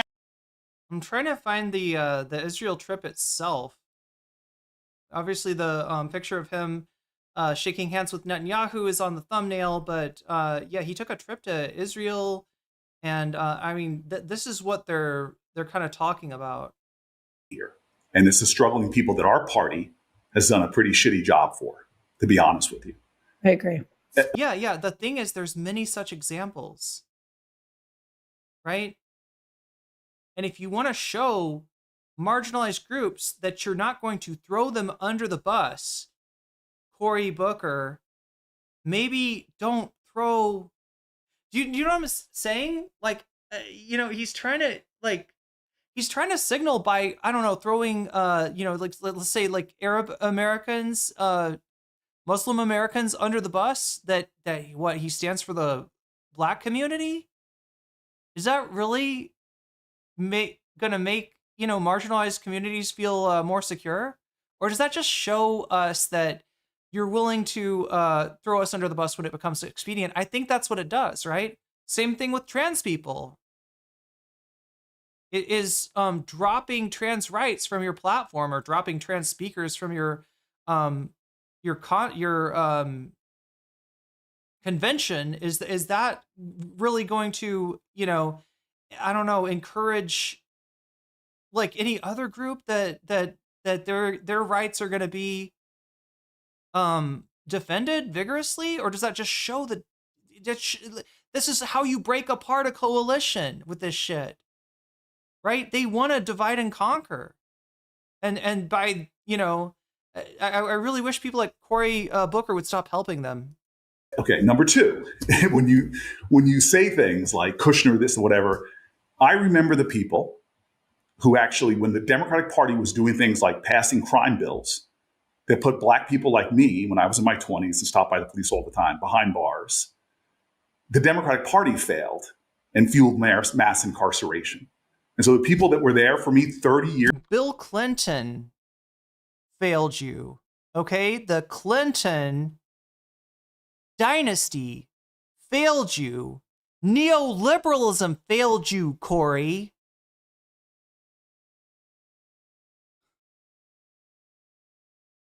But he's going to say that, like, I don't know, somehow AIPAC had his back? Years ago, doing prisoner reentry programs, getting people jobs and housing. I'm sorry. People like Kushner, who was there 30 years ago fighting for those fights, I'm not going to forget that they fought for black people when other people seem to be gung-ho with, hold on, let me wait, is this the first CARE Act? What was that? Yeah, I remember all the leftists and progressives that were like, no, lock black people up. That's like, no prison reform, right? No, Cory, you're talking about people that put themselves on the line to take on not just the prison industrial complex, but to take on the institution of the police, much to their detriment. When you're talking about this was not the left that fucking, like, I don't know where you're getting this idea of progressives and leftists, like, being pro prison industrial complex. I am still trying to find this fucking Proud Boos Netanyahu at Tel Aviv rally. Where the fuck is this? I must have it somewhere. That you passed? Well, that was only 2 years ago, the First Step Act. What was that? Okay, I've read about that. It's really good. Yes, it's excellent. And I'm sorry, I have to work across the aisle, and Charlie Kushner was, but for him, it wouldn't have gotten done. So when I go home, people do know people that got out of prison because of the First Step Act, and they knew the bipartisan coalition. Third, I'm sorry, I have real problems with Benjamin Netanyahu. Outrageous things that he's doing. The way you fight for those things is you sit down face to face with somebody and you fight with them. And you shake hands with them and you express your admiration for him. No, like, actually, they're doing a great job modeling the right way to do what he's talking about, right? Because look at this. They brought him on here. They're not kissing his ass. They're being real with him, but they're not trying to, like, I don't know, end his career. If you look at their interaction with Cory Booker versus, like, say, their interaction with Rahm Emanuel, you'll see it's night and day. You'll see that Rahm, they went hard on and, ultimately did not leave him a lot of wiggle room to be like, well, if you just change this, and that, and the other thing, we'll be on your side, right? Cory Booker, they very much are giving him that. So they're doing what he's talking about in terms of talking to people that you don't agree with. They don't agree with you, and they're reaching out to you, but they're not kissing your ass, and they're not, they're not praising your worst qualities, right? They're letting you know that in 2025, this Netanyahu shit just is not viable here. Now, he just tried to put a little distance between himself and Netanyahu. I guess, we'll take it. It's somewhat encouraging. Cory Booker says he and AIPAC president text message back and forth like teenagers. Oh my God. What is this? Wow. This is 8 years ago. But yeah, like I got that like at first I thought he was saying AIPAC had helped him, with the prison reform legislation. I think he's not talking about AIPAC. I think he's talking about Kushner, right? So their other problem is that he voted for Charles Kushner, some relation to Jared. Charles Kushner. How is he related to Jared? His son, okay, so he's Jared's dad, Ivanka's father-in-law, I guess. And he used to be a Democratic Party donor. He got caught violating FEC laws, and he became a multiple felon. And then Trump nominated him. In like 2015, when Trump ran for president, that's kind of where he got. He started donating to MAGA and donating to Trump.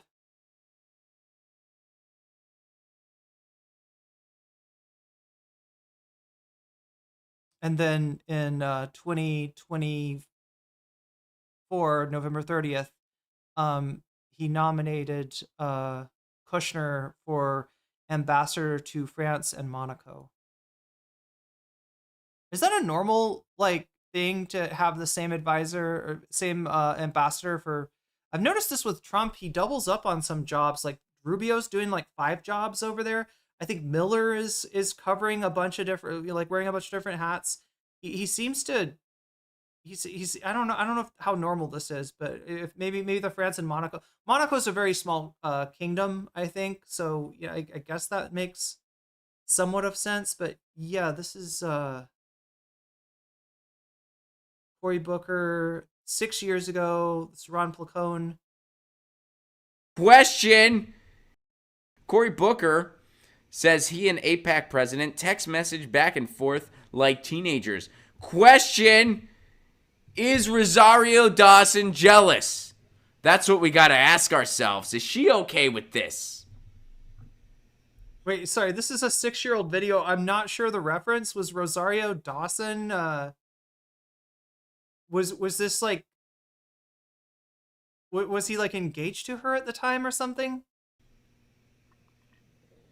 And I cut myself shaving. I don't know if you can see the injury or not, but it's very visible on my end. I see it. It's awesome we went from The Cure to Cory Booker. That's kind of a bummer. It's like, this is something that gives me faith in humanity. This is something that really bums me out about humanity. Cory Booker. Ugh. I did a show about, it was a vegan show. So they had me on to talk about, as of recent, I've started doing a vegan diet. I'm not sure if he's still doing veganism. Mainly for. I actually don't know that much about Ron Placone. But was he involved with Jimmy Dore at some point? I know he was definitely involved with TYT back in the day, back when Jimmy was on TYT. I'm trying to remember. I think he had a falling out with Jimmy Dore at some point. I mean, Jimmy Dore did a whole arc where he went from Bernie or bust to MAGA over the course of from 2016 to 2020 or so. Health reasons. And, so they wanted me on to talk about it, to tell my story, why I decided to try it, why I decided to keep going with it after the month was over, and how it compared to the other diets, similar to the segment we did on this show. So I talked about all that, and they didn't get to something they wanted to get to, which was... Sarah's got something for me. Charles Kushner also went to Qatar to negotiate the loan to bail out Jared paying too much for the 666 building in New York. That's when Saudi Arabia did the blockade against Qatar until they forced Qatar to give him the loan via a blockade. Like Saudi Arabia blockaded Qatar specifically to get them to loan Jared Kushner this money.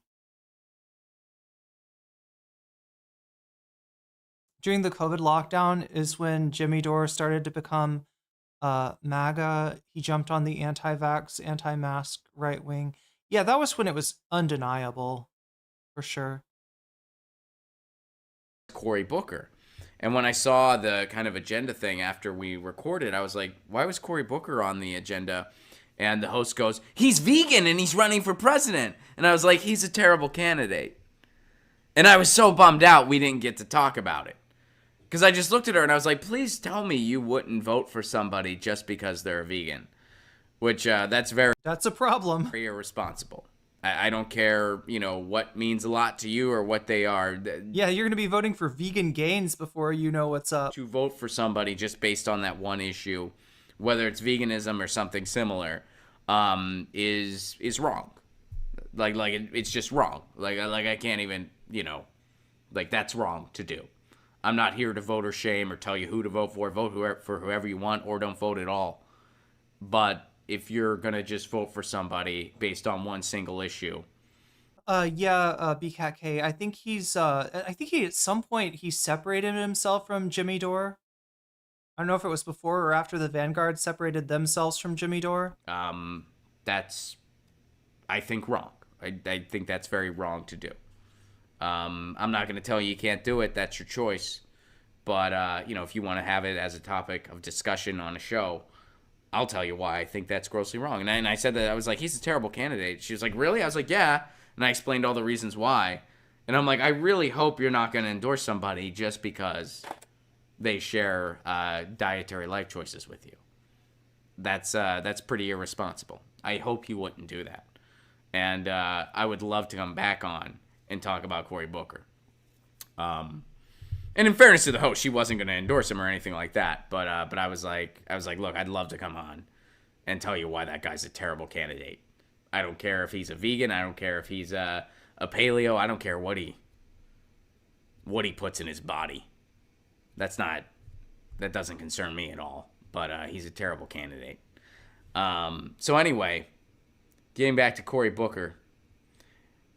Apparently, they text message back and forth. Okay, in a closed-door meeting with activists from the American Israel Public Affairs Committee on Tuesday, presidential candidate Cory Booker spoke about working closely with the organization and his desire to create a unified voice from Congress against the Boycott, Divestment, and Sanctions Movement, or BDS.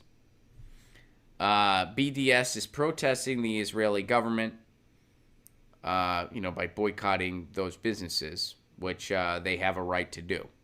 Booker spoke to AIPAC members from New Jersey at the organization's annual policy conference, blah, blah, blah, blah, blah. Booker's remarks, some of which were reported by the Jerusalem Post, did not appear on a schedule of on-the-record events for journalists covering the conference. The Intercept obtained a 35-minute... Okay. So they text message back and forth like teenagers. Booker began his remarks by thanking AIPAC President Mort Friedman for his leadership and friendship, telling the crowd that he and Friedman talk often and text message back and forth like teenagers. All right. There you have it. This has been circulating around the internet for the past couple days. Is anyone surprised by this?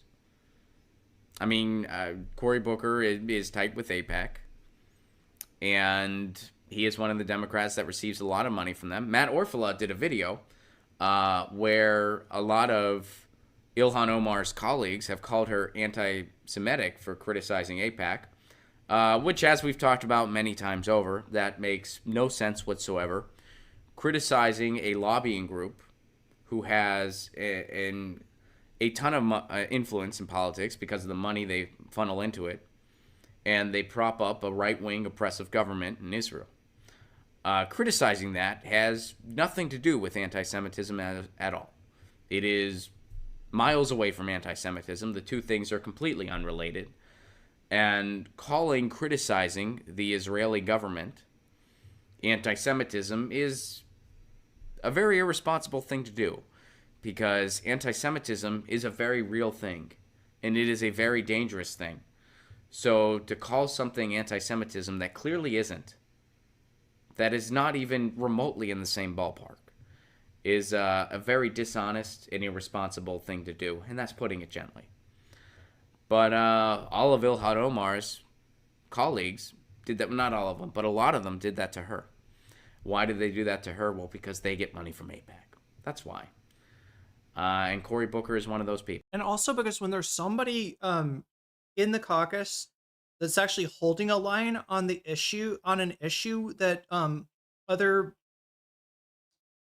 politicians aren't, other Congress members aren't, it makes them look bad, right? So if they can get, if they can do anything to contribute to Ilhan Omar not being reelected, then it's not as obvious that they're doing something wrong in terms of the issues of Israel and Palestine. People. So, and what's interesting is Ilhan Omar faced a lot of Islamophobic comments and a lot of Islamophobic hatred from the right, and her colleagues were silent on it. Her Democratic colleagues that are supposed to stand up against that stuff, they were silent on that. But if she criticizes AIPAC, a valid criticism of AIPAC, ooh, they were loud. They were loud at coming down on her then. Islamophobic comments, Stuart, that no big deal. There's nobody from those interests are lining their pockets, I guess. I guess that's what that is. So there you go. There's another bromance. Cory Booker, president from AIPAC. This is how you make a 9-minute video out of, I don't know, a paragraph from an article. I mean, this is unfortunately the YouTube meta. But yeah, we don't hate the player Ron Blacone.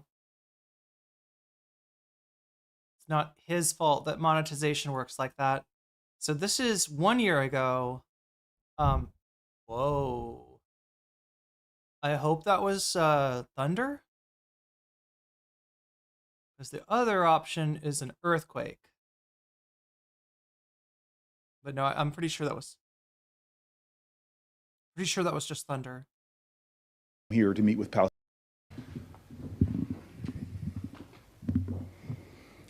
I was here on October 6th. And this is okay. So this is October 22nd, 2023. Was happy to get here early. I came here to meet with Palestinian leaders, and I came here to meet with Israeli leaders, and then I was going to go on to Bahrain and to the UAE to talk about the expansion of the Abraham Accords, the best pathway I've seen in my life. That's the Jared Kushner, Donald Trump plan, chat. That is the plan that cuts the Palestinians out, right? Like it circumvents the Palestinians of, negotiation between Israel and a number of the Gulf states that just fucks Palestine. Lifetime towards peace in this region and back towards a two-state solution. And October 6th. Again, the Abraham Accords, there's a strong argument to make that the Abraham Accords were one of the contributing factors towards October 7th happening. I wish you could have been there with me because I'm this Baptist from New Jersey, but there ain't no party like a Torah party. It was Simchas Torah. And it was an incredible celebration. I had Shabbat dinner with a dear friend's home and brought another friend with me. Woke up the next morning, went jogging in the old city, and got a call from my chief of staff right there that I needed to get back to the hotel because Israel was under attack. And here I am, 2 weeks since I left Israel to the day, over the Allenby Bridge, after spending a day in and out of bomb shelters. And not just Israel has changed, but the world has changed. We have seen the brutalization of civilians, the butchering of children. We have seen the deaths of civilians and children that are of Palestinian descent, of Israelis. We have seen pain and hurt. This region is sinking in a agony. And why? What ignited this pain in this region that is rippling as far to my country, where threats against mosques? Did Majority Report cover this? The Sweet Home, Yerushalayim, Yerushalayim. Then we start from the beginning. Hashem's holy words begin anew. We all have come to help. Chat, do you know Hassan's theory about, what is it called? The hog principle? That every culture, every country has its hogs, has its right-wing hogs.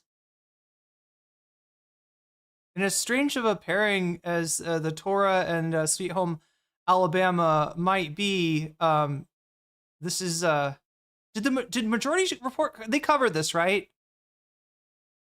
And we want to help it thrive.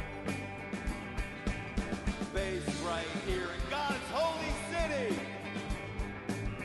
Throughout this land, it's saving lives. Sweet home Yerushalayim. You were Sweet Home Yerushalayim, yeah. Yeah. God's words ring so true. Sweet home Yerushalayim. Lord, I'm coming home to you. All right, so there it is. There's the Israeli Sweet Home Alabama, I supposed. And synagogues and shuls and violence against Muslims in my country and Jews is on the rise. What ignited this hate and horror that is rippling across the world? Pick a different song. Well, I mean, like, if you know the history of Sweet Home Alabama, that is actually a hog song. And it's not just like in terms of they're singing about home and Alabama, right? Sweet Home Alabama is actually a response to Neil Young's song, Southern Man. Oh my God. Let's look at the lyrics here, Southern Man.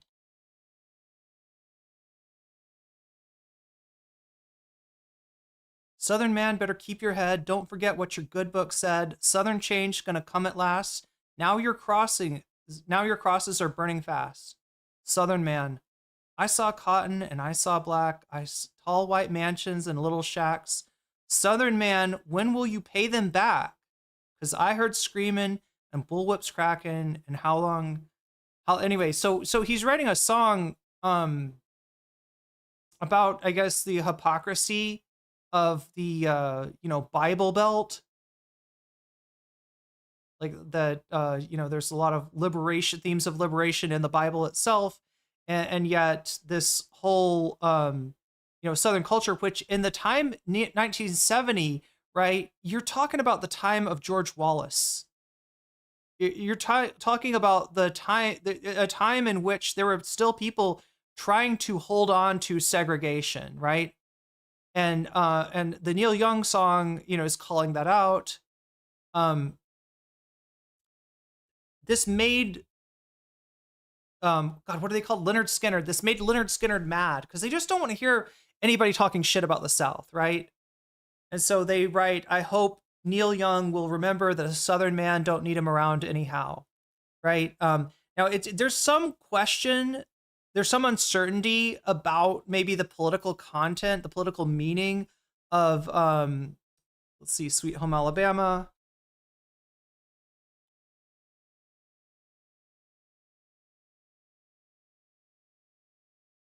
In Birmingham, they love the governor. Now, it says boo, boo, boo in these lyrics, right? So that's George Wallace that they're talking about, segregationist. I don't think it's clear that they're saying boo, boo, boo. I don't think it's clear that they're against George Wallace. We all did what we could do. Now, Watergate does not bother me. Does your conscience bother you? I mean, there's political content there, but it's a little bit muddled. It's a little bit hard to tell what they're saying. But a lot of people interpreted this as pro Wallace and pro Nixon. I heard Mr. Young sing about her. I heard old Neil try to put her down Well, I hope Neil Young will remember a Southern man doesn't need him around anyhow. You know, kind of low-key threat of unaliving implicit there, but it's okay because he said it in a folksy Southern way, so I guess it doesn't count. Anyway, I think that's kind of where this is. You know, if you can make sense of the Sweet Home Yerushalayim, you know, that's probably. I gotta find that Majority Report segment. Anyway, let's finish this. The Cory Booker October 22nd speech in Israel. Then we'll finish the Cory Booker interview, and then I suppose we'll get on to the bonus content. How are we doing bonus content? We're at 137, which means we're going to at least get one bonus topic. The one that's winning right now is Young Republican Racist Group Chat by 54%. Make sure to get your vote in if you haven't already. 85 of you have so far, so go ahead and vote. The vote is open on YouTube.com right now.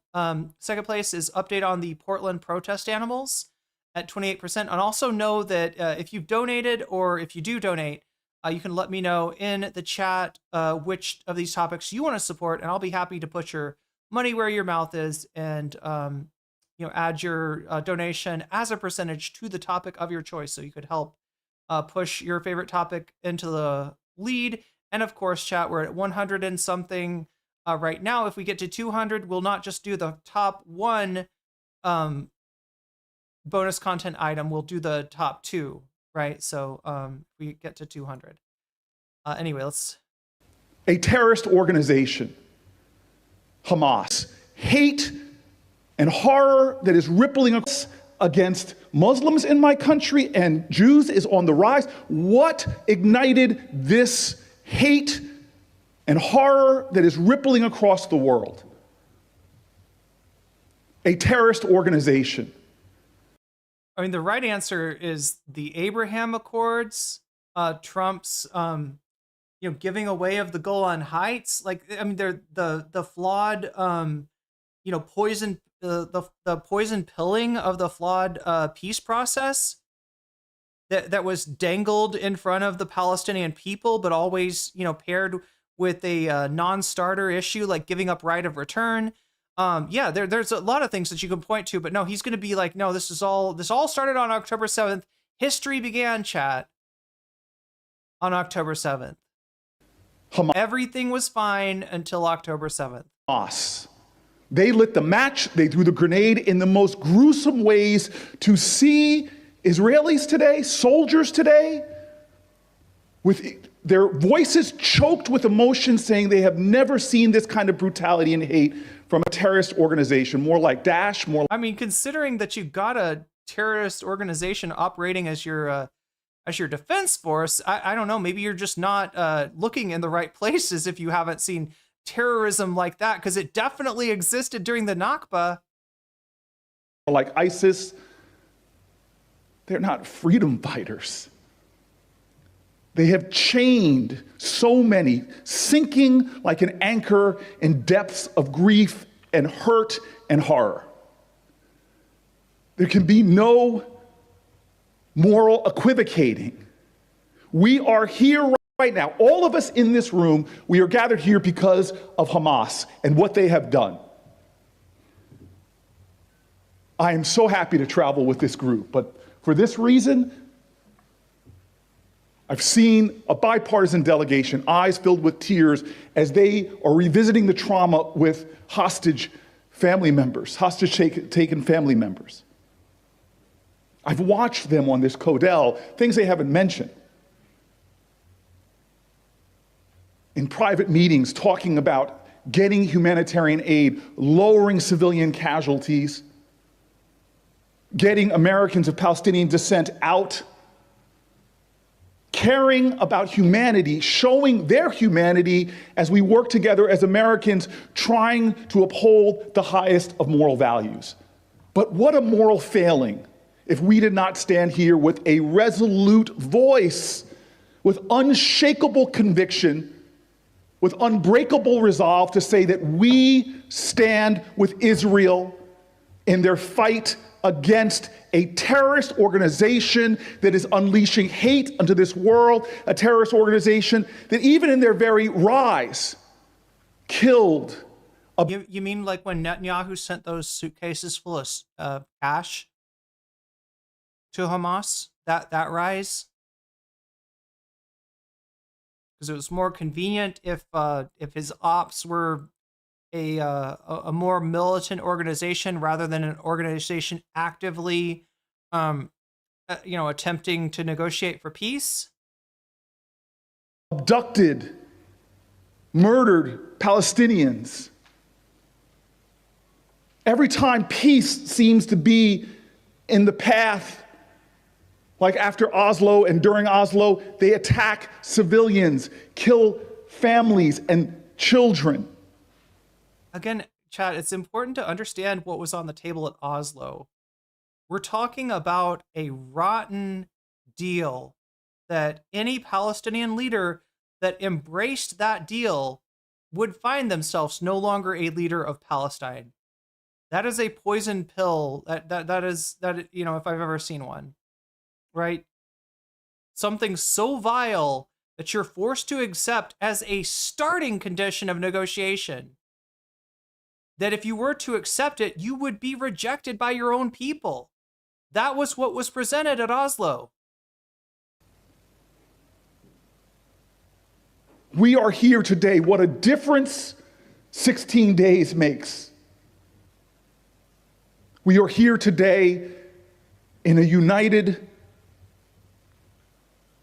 stance against hate, against horror, and against this terror organization. And we are resolute that those people who fund and enable and empower terrorism, who wants to move this region away from the pathway of peace, from a two-state solution to a safe and secure Israel, to a homeland for the Palestinians, what Hamas is trying to do. I'm sorry, a homeland. We mean homelands, by which we mean like a rump state that's separated. You completely geographically separated between the Gaza Strip and the West Bank, and also the West Bank is carved up like Swiss cheese. Make sure that there's plenty of settlements in the West Bank, so you can't get from one place to another in the West Bank without taking the long road, the scenic route, all the way around just to get 5 miles. You travel, 40 miles just to go 5 miles. That's what we're talking about. Yeah. Stand against you. This is who we are. I will tell you this. I was moved that on the plane in, one of my Republican colleagues is reading the Psalms. And it was amazing to me. Another one of my Republican I gotta wonder though, chat, like all about his body language here is reading to me as extremely disingenuous. And I'm wondering, does even he know that he's full of shit? Is this just how a person that's paid to spout bullshit looks and sounds? Or I don't know. Like the wagging of the finger. Like these, look, there's a version, it's not like, I'm not saying like wagging your finger is shows that you're dishonest or anything like that, but it's just like the way that he moves, right? There's something about this guy that just portrays him being stuffed to the gills with bullshit. Colleagues pulls it up on his phone, and suddenly we were praying as we were landing in Israel. And the reason why that heartened me is because of the kinship in this region. We're all, both of us, Christians and Jews, Muslims and Israelis, part of the family of Abraham. What's awful about Hamas, this terrorist organization, this ISIS. And so, what kind of light does that shed on the hundreds of thousands of innocent people that died in Gaza, right? Does that make things better? That's all between children of Abraham? I'm sorry, it doesn't make me feel any better. it kind of makes me feel worse. This dash like that they betray Islam. They betray the values of the Abrahamic faiths. And so, yes, we are Americans, but we stand with our cousins, with our brothers and sisters whose humanity has equal dignity. A Christian child, a Muslim child, a Jewish child. Equal dignity, right? As we watch hundreds and thousands of innocents die. An Israeli child, a Palestinian child, we should all be weeping. Equal dignity, but I guess not equal suffering. For this terror that was unleashed on the killing of children, all ignited by this terrorist organization. And so for our combined faiths, for the power of the ideals of Abraham, who showed the word in Islam, sadaqah, the word in Judaism, sadaqah, this idea of justice, this idea of charity. Wait, like righteousness? Is that the word that he's saying? Kindness, of decency, of love. Of like TZA sadaqah? Peace, that's what this is all about. We have a moment here where we can unify as a people to reject those who peddle hatred and violence and anti-Semitism, who unleash hate in this world, with our collective resolve and say no more. Right here, we unite to stop terror and we choose a different way. You chose to increase the terror by like orders of magnitude. You enabled genocide, you dishonest fuck. Chat, I am thinking at this point that maybe I didn't realize how bad this was, right? I just wanted to take us back to the, I couldn't find I don't know if this is the trip that he shook hands with Netanyahu. I think it was actually after this. I think it was more recently. This is 2023, right? This is about 2 years ago, right? I think the photo op with Bibi was a lot more recent. I'm trying to find I can't seem to find video from that, but I'll see if I can find like at least an article. A way that some of our Muslim brothers and sisters have shown there is a different way in this region for all of God's children to join hands for human rights, for human dignity, for security, for peace and prosperity. That is the crossroads where we are. And if you want to know where I stand with those who choose the future. I stand with those who choose progress. I stand with those who choose peace. I stand with those who choose love over hate. Hello everyone. Today I want to talk about 3 arrows. Yeah, there we go. Okay, so I'm gonna see if I can dig up the article from his I think his other Israel trip. The ink wasn't even dry at the on the Oslo Accords when Rabin was assassinated. Rabin's widow, grandson, all said that Bibi was involved with the assassination. Bibi marched in the street with a fake casket with Rabin's name on it. Damn.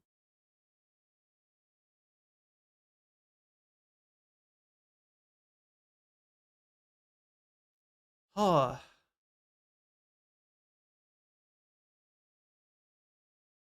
Sounds like a freaking pageant queen. Yeah, really cannot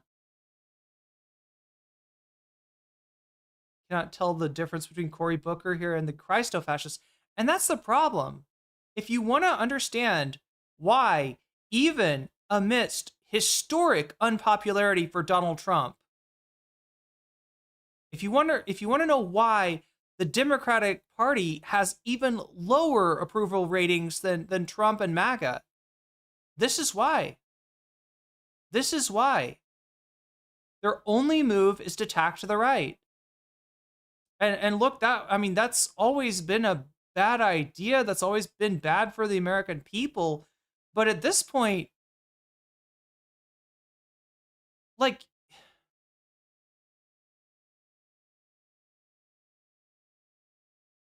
the stakes are raised.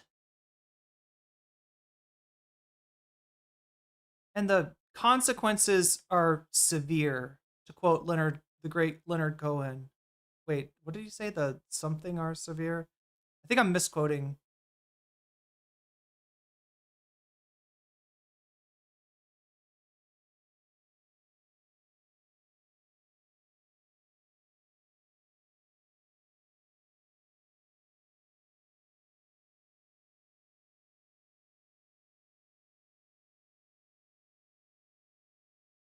There ain't no entertainment.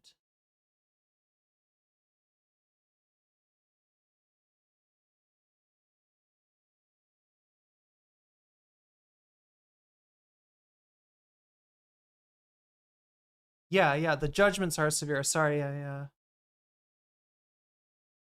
maestro says it's Mozart, but it sounds like bubble gum when you're waiting for the miracle to come. Anyway. I'm not going to be outside of the room screaming. I want to look him in the eye, like me, Amy Klobuchar, and a whole bunch of like rewind this a little bit. Forget that by the police, whatever people that came up in Newark. I felt like it diminished your 25 hours. That's how it felt to me. So a few things. One is I work in the Beltway. I live in the Central Ward in Newark, New Jersey. Streets that a lot of folks tell folks, why would you demean and degrade my communities? I keep a little picture here of the first place I represented in 28 years old, which is a Black community that's struggling. And we've transformed our schools, our supermarkets, new parks, urban farms, and the like. And the wonderful thing about those folks that I serve is that none of them question where I stand and how long, for more than a quarter of a century, have I stood with the people in their neighborhoods. Number two, so I may work in the Beltway, but I know where I came from and I know who got me here. And it's the struggling people that our party has done a pretty shitty job for, to be honest with you. I agree.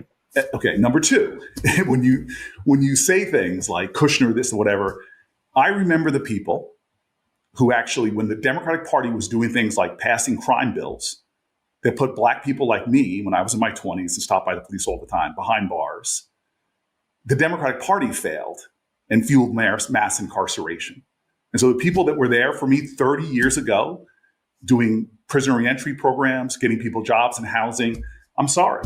People like Kushner, who was there 30 years ago fighting for those fights, I'm not going to forget that they fought for Black people when other people seem to be gung-ho with, hold on, let me finish. Wait, is this the first CARE Act? What was that act called that you passed?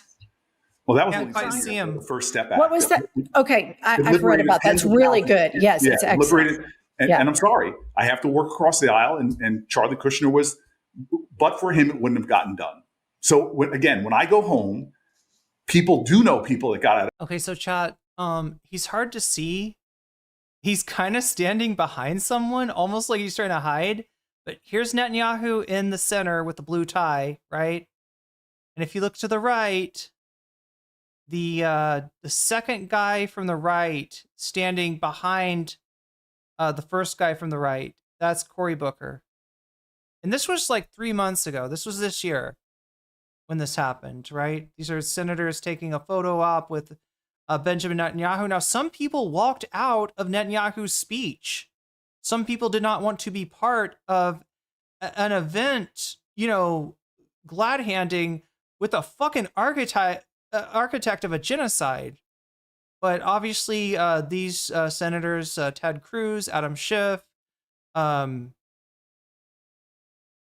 Schumer is right there, Amy Klobuchar. Oh no, is that Maria Cantwell? Oh no, chat, is that Maria Cantwell? That was my senator. If that's her.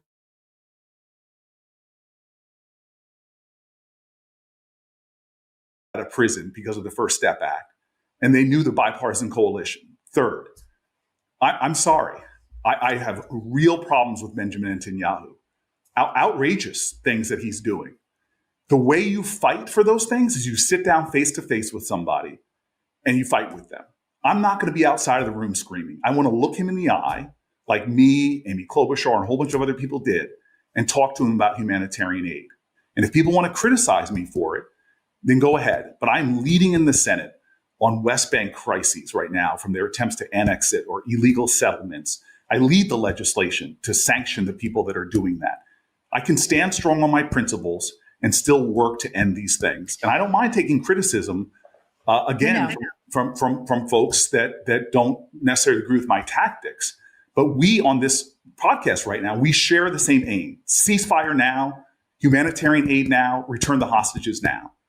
And I'm going to work. Do you think he's a war criminal, Benjamin Netanyahu? Do you think he's a war criminal? I again, these are questions that a lot of people think are the important litmus tests that are loaded and hot.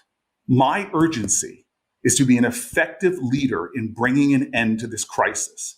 And I get these questions all the time that, to me, undermine my urgency. I think the thing that Democrats... To me, it just kind of sounds like you're a weasel who doesn't want to answer a question, right? You want to maintain your relationship with, some of your funders, and you were not able to do the bare minimum. There's a ton of Democrats right now that are taking the strategy, which I also think is kind of disingenuous, of blaming everything on Netanyahu. Now, Netanyahu is a far-right piece of shit. He is part of the, furthest right-wing coalition in Israel to date. And as some chatters have mentioned, he's apparently celebrating the assassination of Rabin. But the easiest thing to do in the world is to try to, pivot and say, listen, we still support our allies in Israel. Israel is, crucial to the safety of the Jewish people, or whatever kind of bullshit you want to say, right? But Benjamin Netanyahu, he took it too far. All right. He took it too far. And, this is, Israel should get some new leadership. Right? Easiest thing in the world to scrape the dog shit that you've been walking in off on Netanyahu. And he can't even do that. This is pathetic. A bipartisan group of senators representing an eighth of the Senate posed for a photo. So it wasn't every senator even. It was an eighth of the senators, right, that made themselves available for this photo opportunity with Israeli Prime Minister Benjamin Netanyahu during his visit to the U.S. this week, sparking criticism over Senator Smiles next to a man wanted in The Hague for alleged war crimes in Gaza. Netanyahu met with senators on Wednesday with leaders of both parties, Senator John Thune, Chuck Schumer in attendance. Lawmakers proudly posted photos of their meetings, saying they discussed the genocide in Gaza and praised Israel and the U.S. war on Iran during the meeting. Netanyahu has also met with House Speaker Mike Johnson, the latter of whom said in a post on social media, the two discussed America's commitment to Israel's security and shared goals of achieving a ceasefire in Gaza.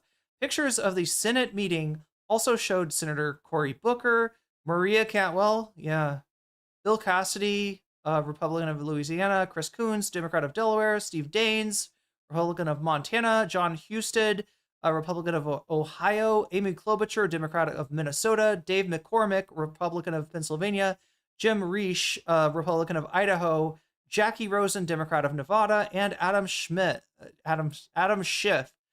Shifty Schiff from California.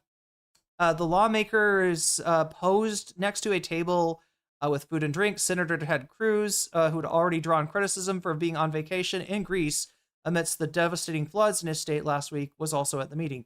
Lawmakers have drawn criticism for a meeting with Netanyahu at his as his government moves towards expelling all Palestinians from Gaza through death or force. Earlier this week, Netanyahu's defense minister, Israel Katz, told reporters that he has instructed the military to plan for confining all Palestinians in Gaza into a camp where they won't be allowed to leave, a plan linked to concentration camps by advocates for Palestinian rights. Yesterday, these senators took part in a photo op with Netanyahu, who was wanted for war crimes. Shameful, wrote the Institute of Middle East Understanding Policy Project. in a post on social media. Genocide is bipartisan, said Representative Rashida Tlaib from Michigan. In a just world, every one of these Democratic senators would be primaried, especially the hypocritical. Oh, is this Rashida Tlaib saying this? Oh, no. This is Mehdi Hassan. Especially the hypocritical Cory Booker, who is wisely trying to hide his face in the picture. That's what I said, chat. Look at, you see, like, I mean, I had to shrink it down to get it in frame. But yeah, he is like hiding. This man is hiding.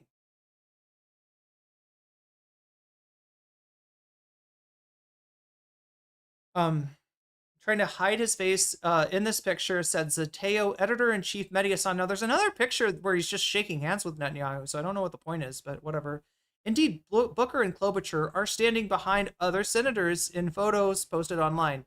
The ICC issued a warrant for the arrest of Netanyahu and former Israeli Defense Minister Yoav Gallant, a great guy, according to Ela Klein and Ethan Klein, in November, but both officials have since visited the White House under both the Trump and Biden administrations, with U.S. officials purposely defying The Hague. In fact, earlier this week, the U.S. State Department threatened the ICC in a UN meeting ahead of Netanyahu's visit, demanding that they drop all charges against Netanyahu and Gallant and terminate all investigations and all arrest warrants against Israel. Netanyahu met with President Donald Trump this week to discuss a proposal for a temporary ceasefire deal in Gaza. However, despite agreement from both parties on the objectives of the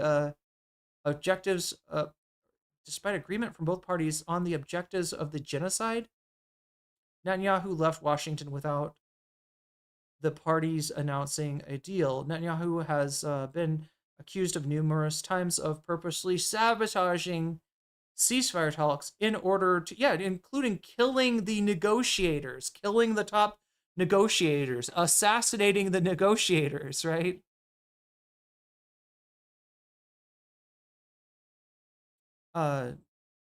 Purposely sabotaging ceasefire talks in order to prolong the genocide and to stay in power. Great stuff. Let's get so frustrated with where we are right now, where you see like the Zoran Mamdanis and the Graham Plattners rise up, because they can go on podcasts and you can say, do you think Benjamin Netanyahu is a war criminal? And they just say, yes. And that's the end of it. It's not all of the rhetoric answering. It's like what happens to Democratic politicians, they go through this like. It's an easy thing to do, but he just hasn't gotten the update yet, right? Like he hasn't gotten his NPC update, right? The line for people supporting Israel is supposed to be to blame everything on Netanyahu and reaffirm your commitment to Israel and the ironclad relationship between the United States and Israel, and just say this is an aberration. They got this one just kind of black swan event, right-wing leader, and obviously he's bad, and obviously no one supports him. But don't worry, the next prime minister will be better. Prism, and then we can't ever get like the answer to yes or no conversations like you do with Bernie and others. And that's the frustration for the Democratic base with leadership. Do I think Netanyahu is worse than Trump? Yes. Do I think that we right now in America should be? What the fuck?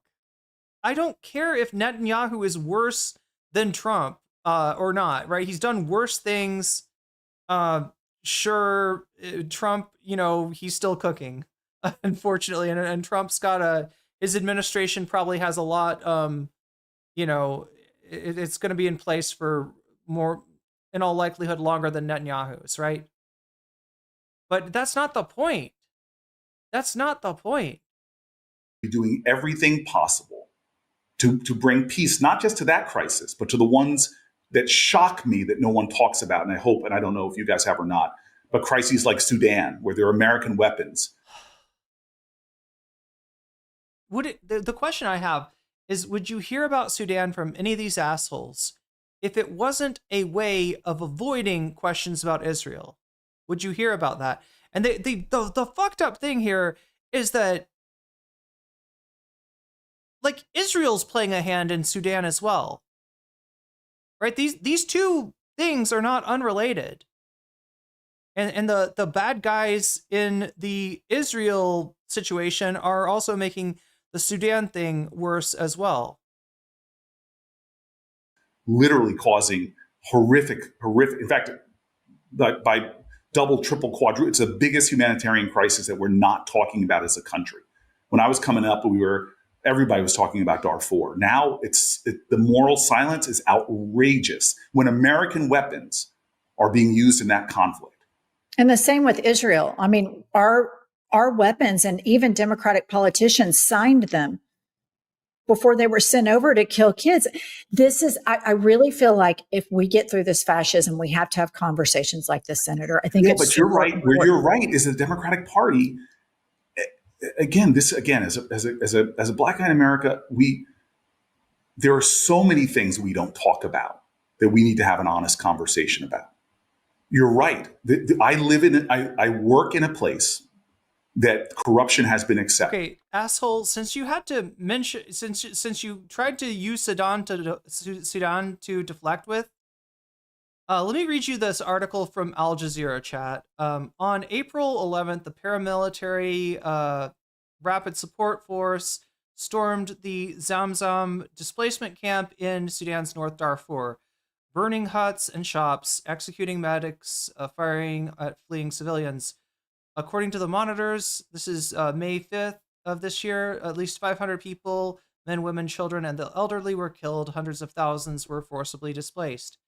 The attack provoked global outrage, prompting the RSF to double down on propaganda that had been spreading for months about Zamzam.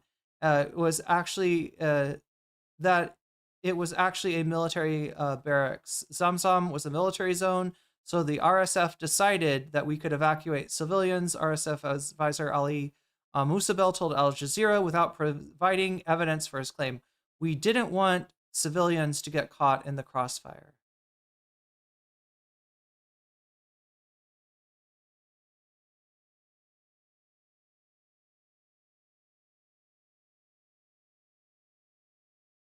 Throughout Sudan's civil war, the RSF has used human rights jargon and terms from the IHL, International Humanitarian Law, the legal framework designed to protect civilians in time of war, to carry out atrocities. Sound familiar? For years, Israel employed this practice in an attempt to ward off criticism for killing and oppressing Palestinians. Same playbook. According to legal scholars, since launching its genocidal war on Gaza in October 7th of 2023, it has doubled down. It claims hospitals in Gaza are Hamas control and command centers, trying to justify attacking health facilities which are protected under IHL.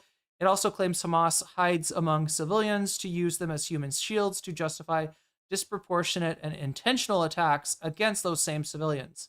In addition, it has branded its mass expulsions of civilians as humanitarian evacuations. Again, same playbook, giving people hours to pack up their entire lives to get away from Israeli bombs if they can. Israel stands accused of genocide by rights groups and United Nations experts for its war that has killed at least 500,000 plus Palestinians. As the RSF is increasingly adopting Israel's strategy, local monitors and legal experts say. And the RSF is increasingly adopting Israel's strategy. The fact that the claims made by the RSF in Sudan resemble the claims Israel is making in Gaza reveals the emergence of a template to commit mass exterminations and even genocide, said Luigi Daniel, senior lecturer on IHL at Nottingham Law School.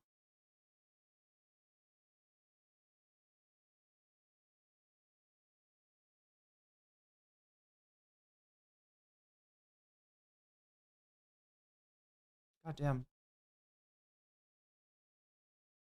RSF also mimicked the Israeli tactic of carrying out mass expulsions under a humanitarian guise. Since October 7th of 2023, Israel has pushed 2.3 million Palestinians into smaller and smaller pockets of land which it describes as safe zones in Gaza, but as we all know, are anything but safe zones. Israel bombs or invades those areas, claiming they became military targets due to the ostensible presence of someone from Hamas there. What Israel has done to Gaza in reality has been issuing mass expulsions orders under threats of extermination, which is a declaration of intent to commit international crimes. So yeah, same playbook between Israel and the RSF here.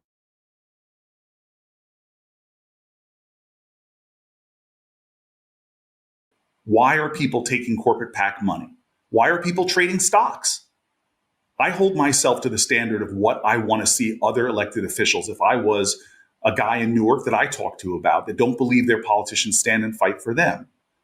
And so I agree with you that there are real corruptions that we tolerate that we need to do something about. Campaign finance is one of the things. This is why I do not take certain money from everything from oil company C-suite folks to pharma company C-suite folks. These are all things that I believe.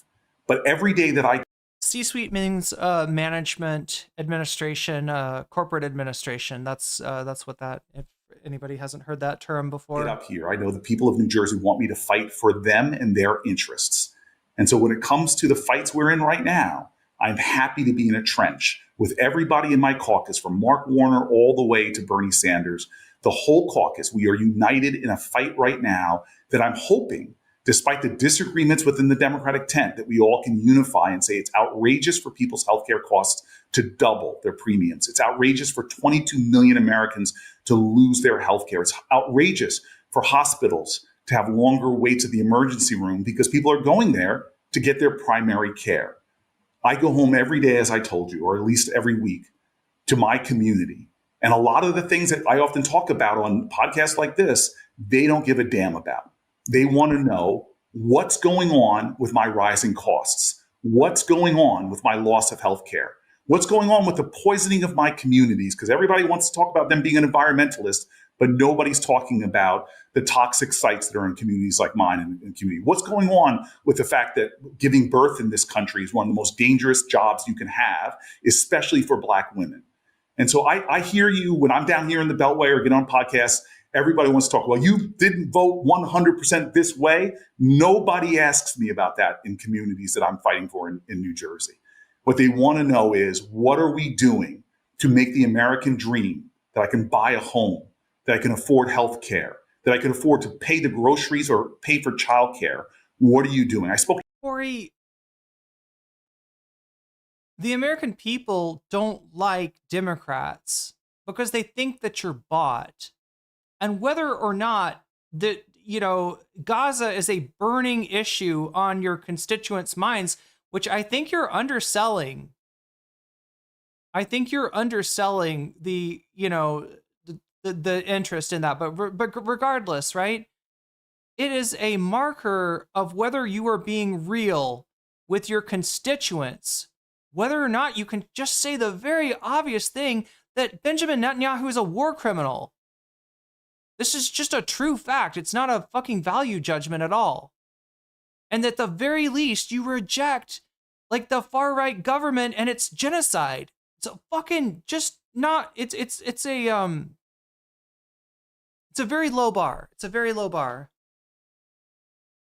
To the Teamsters last week, packed room, pissed at the Democrats, pissed at the Republicans. By the end of the speech, I had them on their feet applauding, because I was saying things that they're not used to. Didn't he take money from AIPAC? Yes. This isn't a flex. Well, he tried to flex the fact that I think he's only taken like 800,000 from AIPAC. And he was like, no, trust me. In the course of the amount of, donor money that I take, like the AIPAC money is nothing, right? How many of these, how did so many of these spineless clones get into power? This was the old meta. And guys like Cory Booker, because they've got Ezra Klein in their ear preaching that we don't need to change our neoliberalism. We don't need to change our military industrial complex run foreign policy. We just need to rebrand. And we got the rebrand for you. It's called Abundance. Here you go, right? That's all you need. And they're taking this guy seriously. And it's not only immoral what they're doing, right? It's not only giving them a permission structure for, immoral, actions. It is getting in the way of their electoral odds, right? It is actually hurting them because, like I said, you can tell when a politician, can't just say the obvious shit about Netanyahu. You can tell that he's full of shit. And full of shit does not win elections anymore. These people are living in the past. This has worked. Worked is, it's a stretch, right? But the Democrats have maintained this stand since like the early 1980s. And what they don't recognize is that that's what's gotten them to a 30% approval rating, a lower approval rating than Donald Trump's. Yeah, you can care about all these issues at the same time, and that's what we want to see. We want to see some solidarity. Joe Biden came into power, then they just never left. The guys they raised up were the Cory Booker types. Democrats talking about, which is screw all this stuff that talked about up here. What are you doing for me and my family? There's children dying. That's not up here. That's not like in the realm of ideology or superstructure in the Marxian sense, right? That is material reality. And that material reality will fucking boomerang on this country, as all imperialist policy does. All of those imperialist chickens come home to roost, chat, going back to Laos. Sorry, going back, Lao is how the country's name is said. Some people say Laos to distinguish the country from the people who are also the Lao people. Laotian is, you might have heard that. That's not the, oh my God, what was that thing called? Like a metonym or something? That's not the, anyway.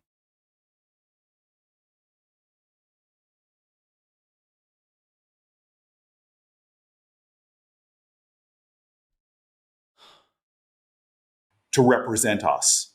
I want to get the Democratic Party back to the basics that makes people believe in us again. And first, it is getting rid of corruption. And corruption means that I know my politician isn't bought and paid for. That I know my politician. Do you hear what you're saying? Do you hear what you're saying? I'm sorry, but before you say that you're going to let people know that your politician is not bought and paid for, how about try getting that APAC money out of your mouth? Politician isn't trading stocks on information that I don't have. That I know my politicians aren't playing to somebody else's tune. Second is, what are you doing to make my life economically easier? Because 60% of this country. Like, you're really underselling your constituency. The assumption that they don't give a fuck about anyone but themselves is actually insulting to your constituency. Can't afford America anymore. Can't afford the American dream. Third, what are we doing for families? Because raising a kid in this country increases your chance of going below the poverty line by over 100% just by having a child, because that's how expensive it is. And again, healthcare, being able to have a child without dying. These are the basics our party wants. People don't want all the bells and whistles. They don't want all It's really easy to say that you care about the affordability, right? And it's better than not saying it. It's better than ignoring it. It's better than what Biden and frankly Kamala's campaign were doing in 2024. But it's not enough. It is not enough, because we've heard this shit from a ton of people. And if you don't trust the person saying it, it doesn't really mean anything, does it? If you think that he cares more about the APAC lobby than he does about communicating clearly that this man that he took a fucking picture with, did a photo op with, is a war criminal, there's no way they can trust you. Like, we need you to take stands that are going to be unpopular with business interests. And for that, to believe that you're actually going to do that, we got to trust you. And I'm telling you, chat, like this, Palestine issue is a marker for trust, even in people who it is not the top issue for, people who have, kitchen table issues that they're maybe more, concerned about. Davy Cliff super chatted $9.99. What is he trying to say? That's he not paid off, that he's just a genuine believer in Bibi and the actions he takes? That's honestly much scarier. Yeah, love of the game. Love of the game. And also some weird relationship he has with the Kushner family.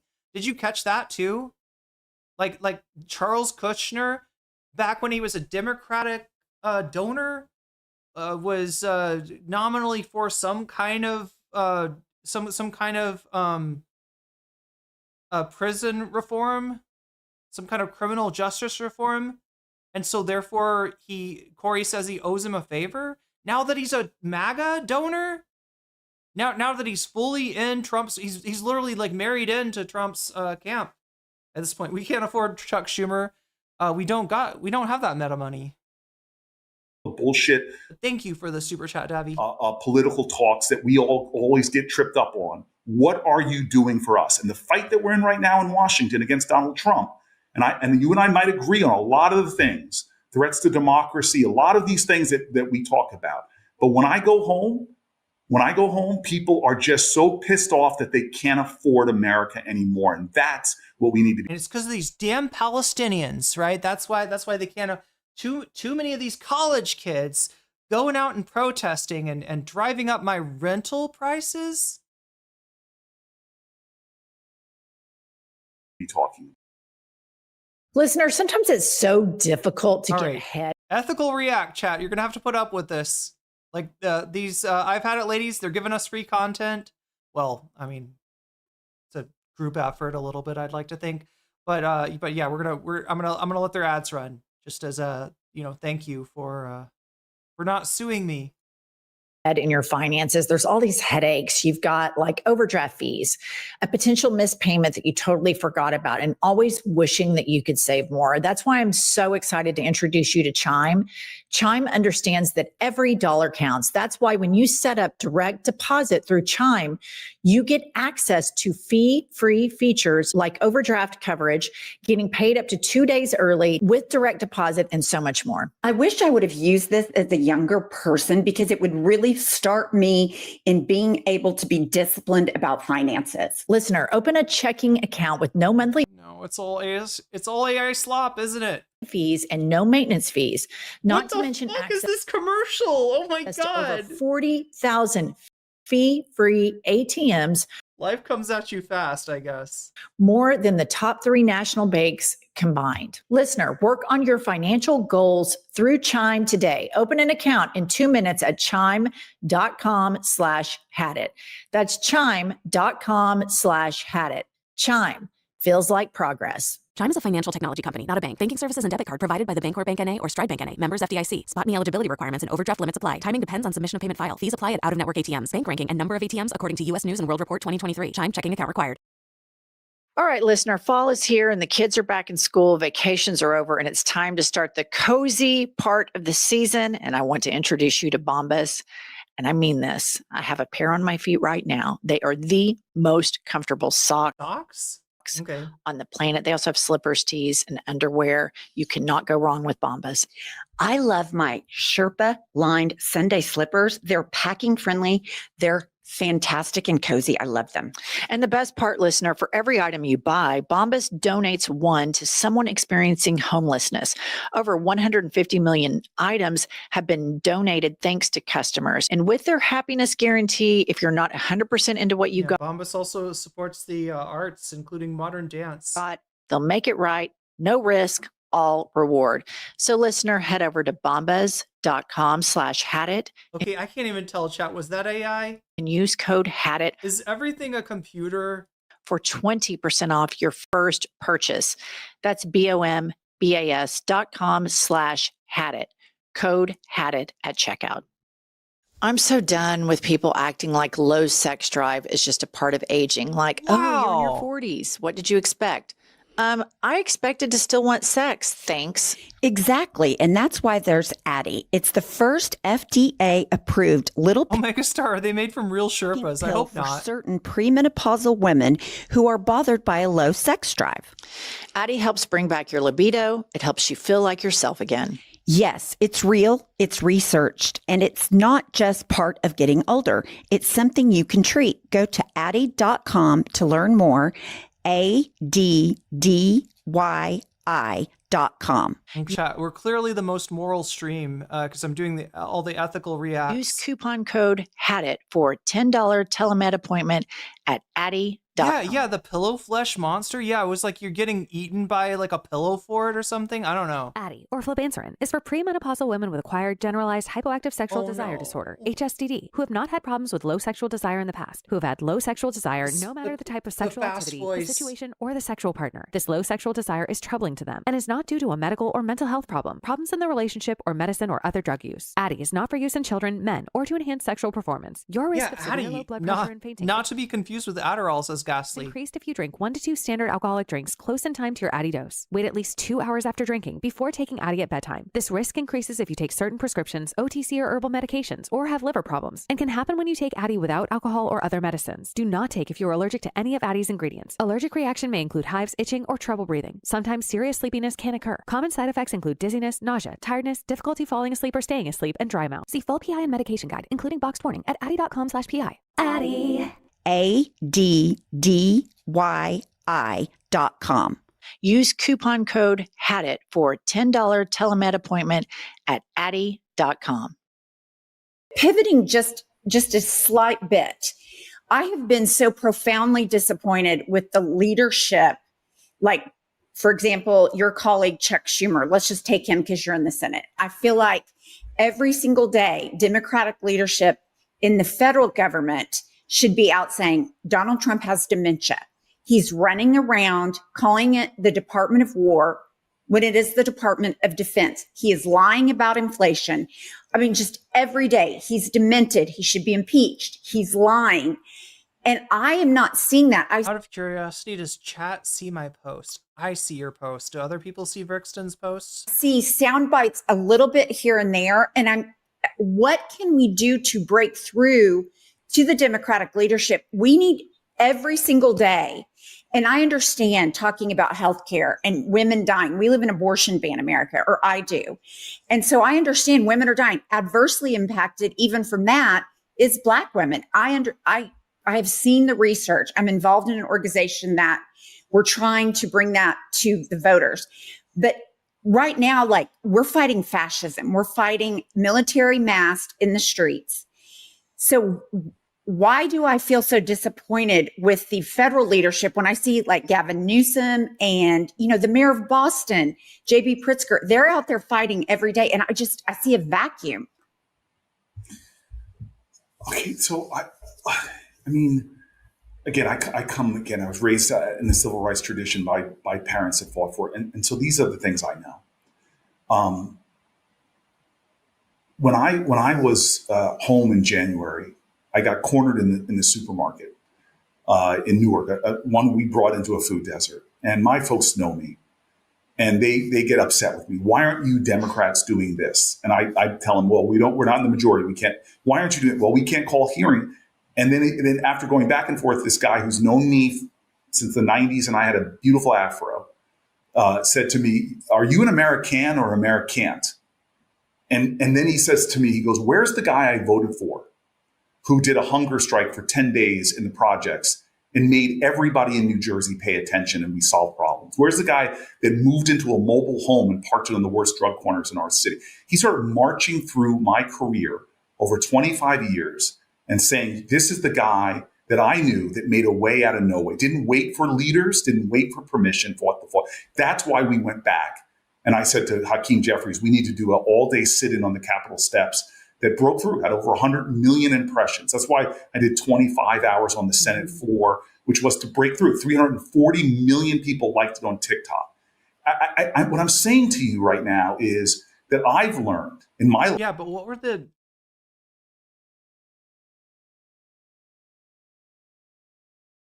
He's literally bragging about his TikTok likes.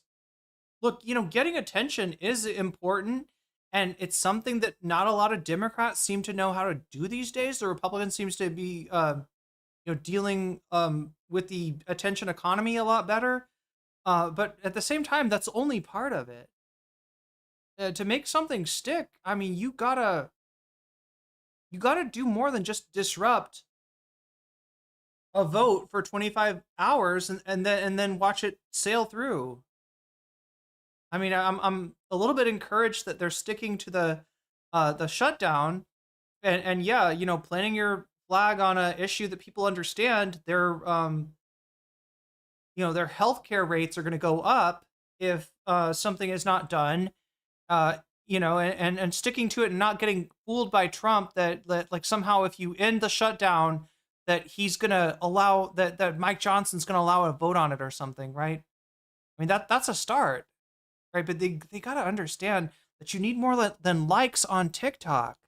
And also, when you get those likes on TikTok, when you show up as a Democratic leader who's actually leading, which, yeah, Jeffries and Schumer have been pretty deficient on, you're going to also be held to a higher standard. And you're going to be asked about that fucking cursed picture you took with Netanyahu. And you got to have a better answer for that. Life. In all my battles to end a corrupt machine in New Jersey, to turn around a city nobody said could be turned around, and even right now in this fight, that leadership is not a job, it's not a title or a position, it's action and example. And you say Chuck Schumer this, Chuck Schumer this. I'm telling you right now, most people in my state do not know who Chuck Schumer is. Right. And that's a failure of Chuck Schumer. And that's a failure of the Democrats for not picking somebody who can actually wield attention when the economy is 100% about attention, or the economy, the environment, the media environment, it is, 100% centered on attention. And it doesn't come automatically from the media looking through the stories and filtering the most pertinent ones, right? That just doesn't happen anymore. They don't. They can't name them. They can't name Hakeem Jeffries. But I try to do things down here that are different, unusual, and that people know. I know my name ID in my state is pretty high. People know I'm fighting for them, and I'm finding creative ways to do it. Cliff super chatted $9.99. Because all people who actively supported civil rights actions can become corrupted by money. That's why Clarence Thomas is currently fighting for justice. True. And thank you. But that's not because I'm a senator. When my staff and I sat around and said, what do people know you for? What do they know you? How do they know you about? How do they know what you're fighting every day to try to get done? It's really about where do you stand in a crisis? And so I hear you guys about Chuck Schumer this, Chuck Schumer this. I do not go back and prosecute a case on Chuck Schumer in New Jersey at all. I prosecute cases for my communities that are desperately hurting right now. And if I spent all my energy on who's the leader of the Senate, as opposed to just being a damn leader myself and finding ways to let my people know what the issues are and fighting for them. Let me blunt. Look, here's the thing. Say what you will, but the Democrats need better leadership. And you fucking sweeping for Chuck Schumer and Hakeem Jeffries is not getting them there. Just like Hassan doing what Ethan Klein wanted and sweeping for Kamala Harris's campaign and telling her that the failures that she has, that her failures are somehow successes. That's not helpful either. That's toxic positivity. That's the opposite of what she needs. With you. I'm on 20 social media platforms. Just pick one of them. Instagram last time, 50 million views just this last month on the content that we put out there. Most of them are people that follow me in the New Jersey area because we want people to know what we're about and what we're fighting for. And we find crazy creative ways to break through and let people know. We've championed the issues you're talking about. I've led in the Senate and got a lot done. Look, to give him some credit, I do think it does sound like he's at least got his eyes on the, kind of things that might be more likely to get attention. He's not as stuck maybe in the 20th century as some of his other colleagues. Right? I mean, I'm glad that he's thinking about TikTok strategies, because there's a hell of a lot of Democrats that you know. I mean, look at what a W the Democrats handed Trump. Right? Biden got talked into a ban on TikTok because TikTok is showing too much of what's going on in Gaza, and maybe because TikTok was showing too much of him looking like he's too old to be president. So he had this great idea, kill two birds with one stone. How did that work out for you? You do that shit, you allow Trump to come in, pretend to be the savior of TikTok, and then he ends up getting his guys in charge of the company, forcing the sale. And yeah, right now, chat, even something as mild and in the public interest as the ICE arrest of the WGN journalist in Chicago. Let me see if I can find the tweet.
Okay, so it's this video. I'm trying to find the this video was on TikTok and it got taken down. Right, this is the WGN What's your reporter. name? Debbie Brockman, I work for WGN. Let them know. I got you. Yep.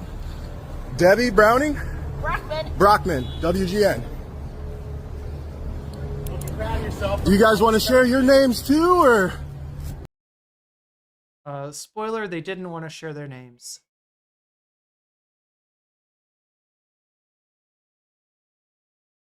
Oh, this is frustrating. I know somebody posted about they put this clip up on TikTok and it immediately got taken down, and their explanation of like, you know, it was like, your video has disrupted the joy of TikTok or some shit like that.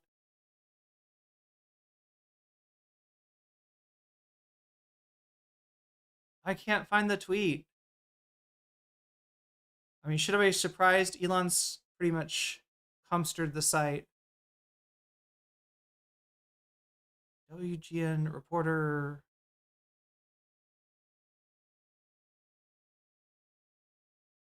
TikTok. Come on, with TikTok. TikTok.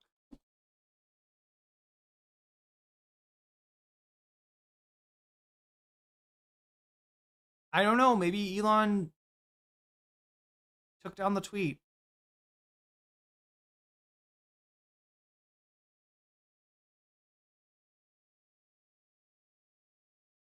Anyway. On expanding Medicaid and dealing with the maternal mortality crisis. I'm the one that called Biden up and got all the lead pipes in the ground, the funding for those things pulled out.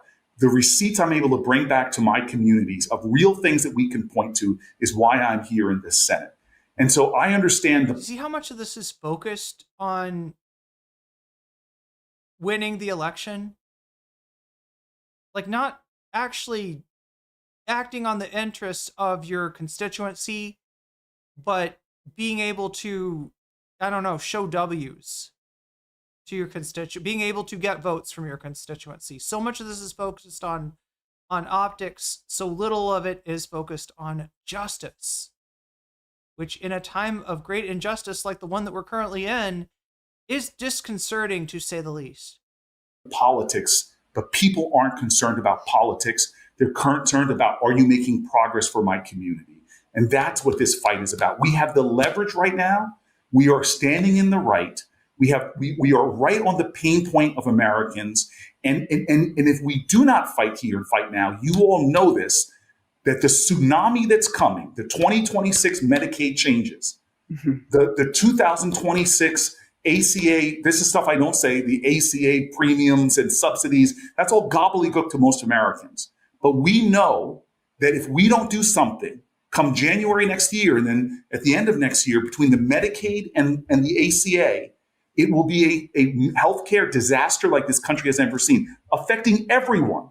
Because if you don't get your healthcare through the ACA or through Medicaid, and you go to the emergency room when you have a disaster, and now suddenly the emergency room lines are so much longer, everybody is going to be affected. And so I live in urgencies. I'm not trying to pass somebody's purity. I am who I am. This is where I stand. I could do no. Back to the purity test again. This is shit that, this is the shit that you're getting from Ezra Klein or political consultants that are abundance pilled, right? Other. It's basically the Democrats' version of anti-wokeness. Don't do anything for any group that any American might be resentful for. Especially don't concern yourself with Gaza, right?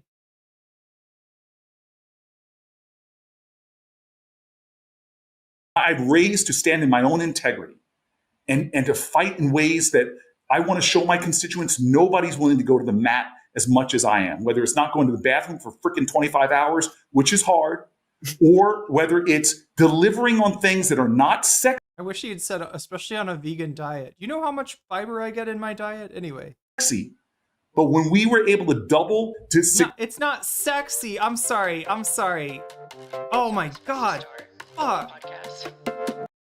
No other. They really shouldn't put the button so close. I hate this. Anyway, yeah, a sexy issue like dead children in Gaza. This is raised to stand in my own integrity and to fight in ways that I want to show my constituents nobody's willing to go to the mat as much as I am, whether it's not going to the bathroom for freaking 25 hours, which is hard, or whether it's delivering on things that are not sexy. But when we were able to significantly increase the funding for sickle cell anemia, which is talk about racism, which was a disease that affected more people, but that got less funding than other diseases. People in my community and happen to be all across America said, thank God. That's what I'm fighting for. Am I making somebody's life better? And I will stand with you on real corruption, whether it's at the Supreme Court or the crypto president that we have, or even my colleagues in the Democratic Party. Sorry, say more. Crypto president, you're talking about Stephen Miller, right? That still think they have to take money from PepsiCo or whatever corporation. You're worried about the fact that the American people don't know who Cory Booker, don't know who Chuck Schumer and Hakeem Jeffries are.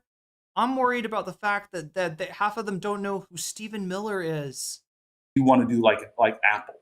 We have work to do, and in this moment, I want to unify people. The three of us, 90% we agree on. Let's put the 10% aside. I agree. Let's put the 10%. Let's not worry about Gaza.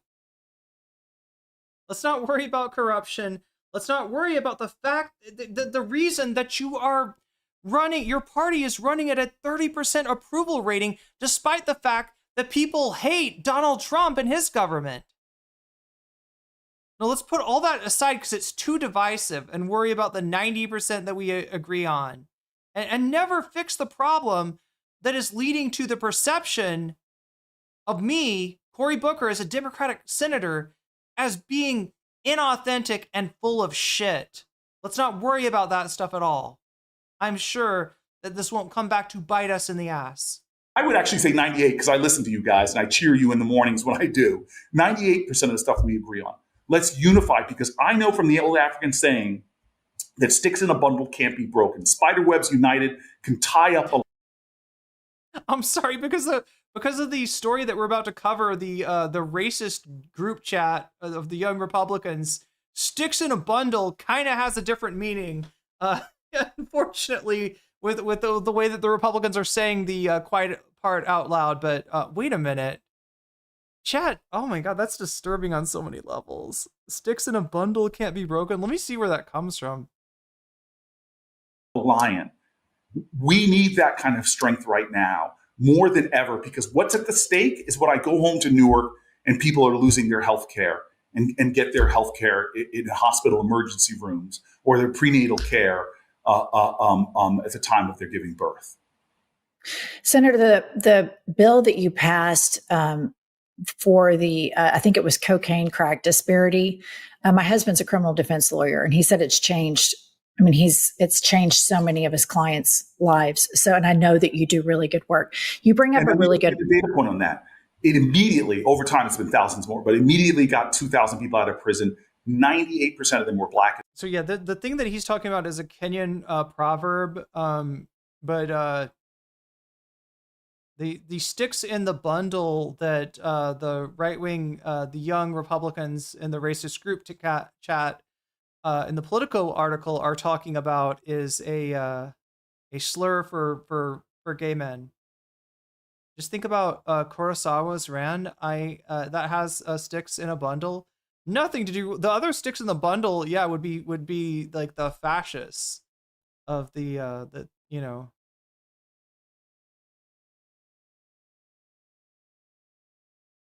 Yeah, one stick is easy to snap, but 10 sticks in a bundle. Yeah. He's not implying any of these other meanings. It's just strange.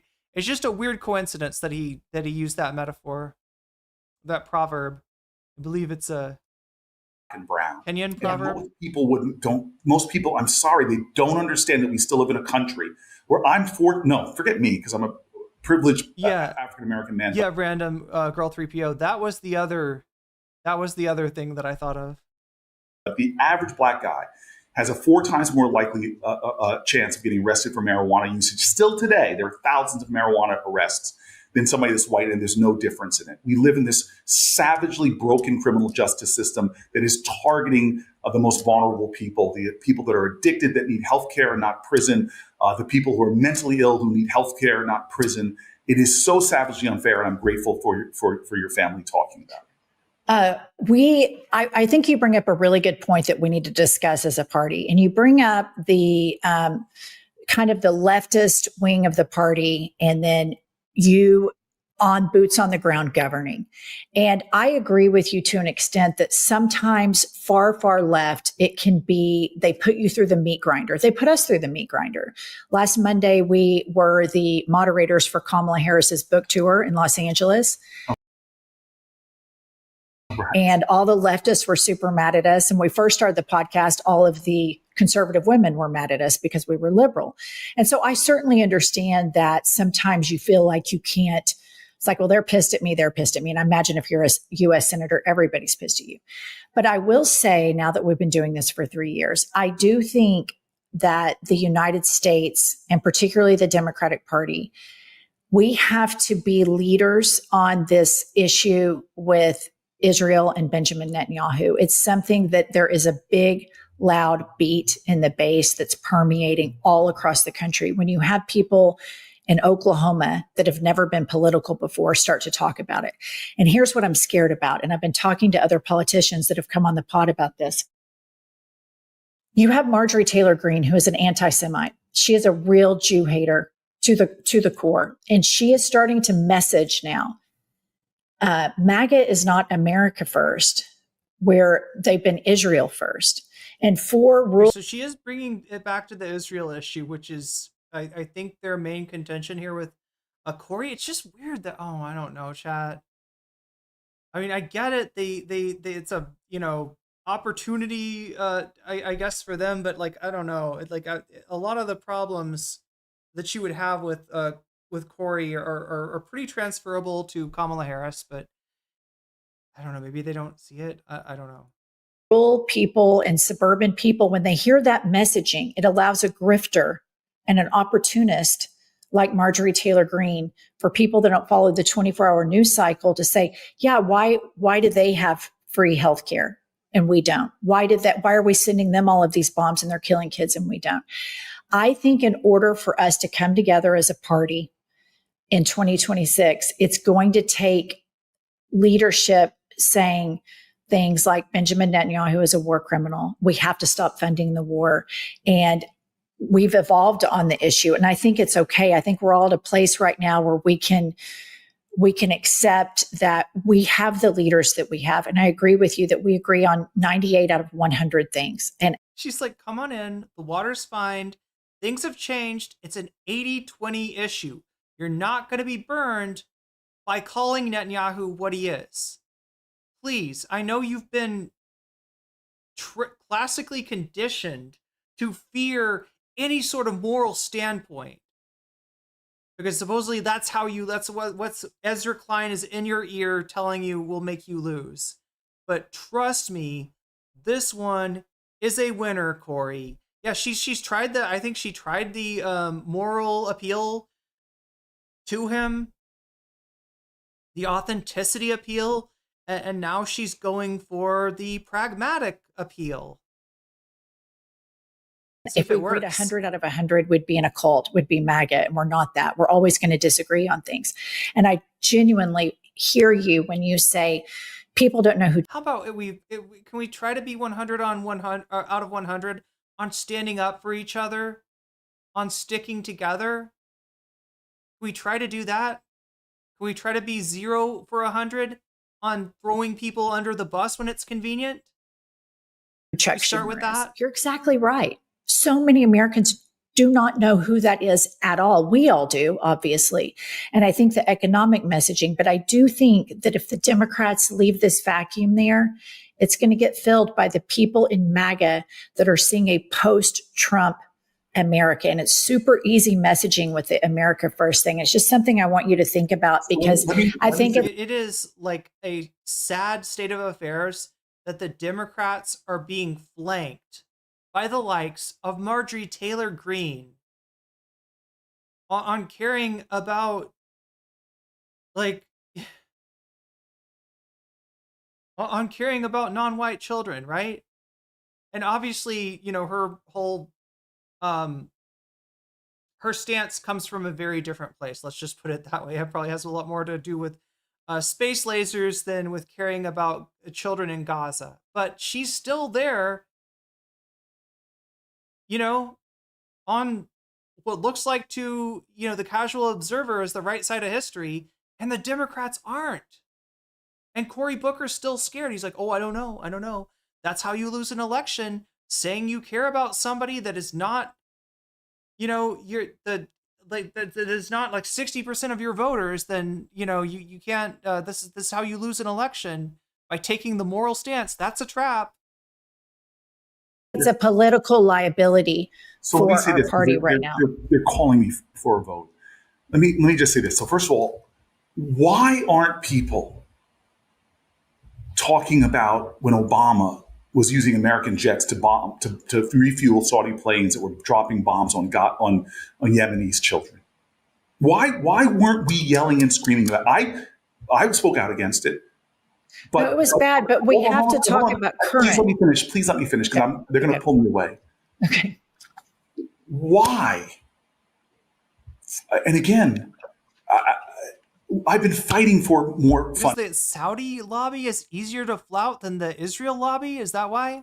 For from the Horn of Africa to the Congo to Sudan. Why can't we get people to care in this country enough, where our top podcasts? How about you at least pay lip service to the one international topic they do care about, and use that as a starting point to deal with Sudan and to talk about what went on in Yemen. And to stop looking at Yemen as being a bad actor in the region, when they're one of the only actors that is putting a price to the genocide in Gaza. You won't take it that far, will you? You criticize Obama for assisting the Saudis. I mean, he did more than that, Chad. I think there were American drones in there doing the genocide along with the Saudi jets. But look, it's a start and I'll take it. But it's got to go somewhere. And it can't just be a one-off issue that there's no, inconvenient forces against me talking about this thing. So I'll mention this. This is in the past. So I'll mention this. Or saying it's wrong that we are implicated in so many things, people dying on the continent of Africa. Why Haiti? Why can't I get? But look, you gotta show that you care about the thing that's actually on your mind before you can say, hey, you care about Gaza, and that's awesome, but let's also give a fuck about Haiti. This country's been fucking Haiti over. Been making deals with dictators in Haiti. All of our foreign policy has been to suit business interest at the expense of the Haitian people. And yes, this does line up with a very nasty historical trend of the West continuously punishing Haiti for being the one and only nation of, like slave nation to overthrow the slave masters, right? France and the rest of the West will never forgive them for that sin, for a successful rebellion.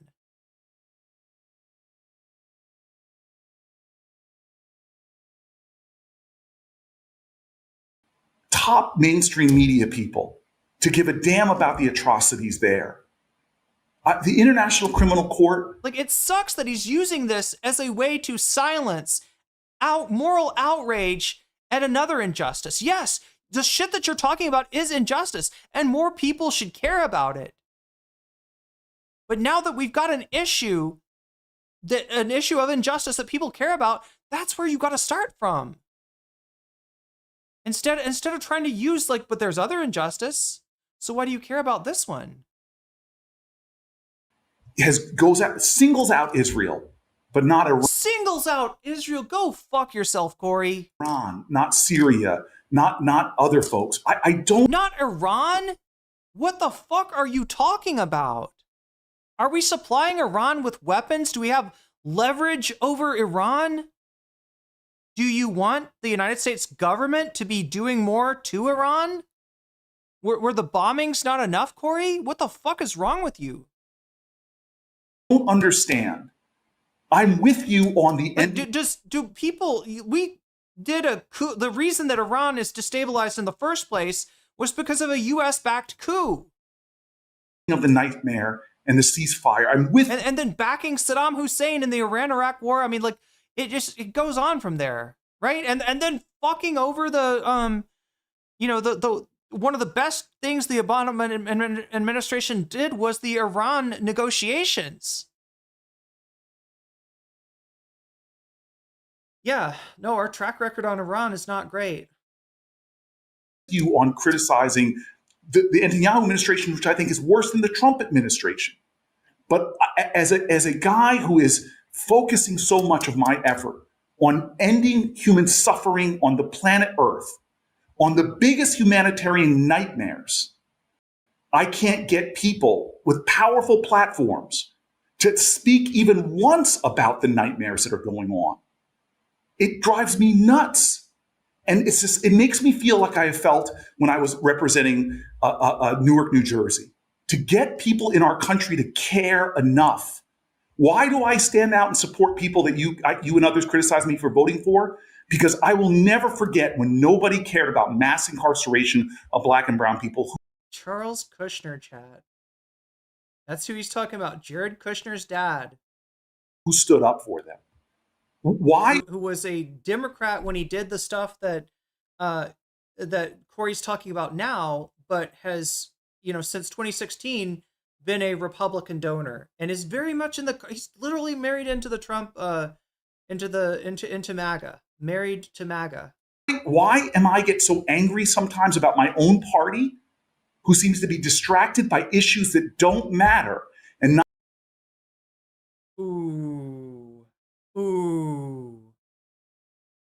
I sure hope he's talking about the leadership of the Democratic Party, which I think does matter. I think he's wrong about that, but that's a lot less odious than interpreting that as him saying that Gaza doesn't matter. Not to the core of people who cannot afford to pay rent and buy groceries. That's why I've chosen to live where I live. Because every day when I come home, I get snapped back to reality, to people who want me to focus on what matters to them. And so I hear you about what the causes are that are most making headlines. But my entire career, I've cared about the issues that aren't the popular issues, but are the ones that are affecting the most people, that are often forgot about or marginalized. And that's what I want to say with urgency. Yeah, 500,000 or however. Chad, like we were talking about hundreds of thousands of people in Gaza. So you and I are going to agree on the big ticket items, but I want to come back on this show. I beg of you and I'll send them to you beforehand. 3 things that we should be talking about that we're not talking about, that are affecting millions of either Americans or hundreds of millions of people or tens of millions of people on the planet Earth. Senator, I want to thank you so much for coming on this podcast, because this is the difference between the left and the right. You come on here, we have conversations, we grow, we learn from each other, and it's not like Fox News or the right wings.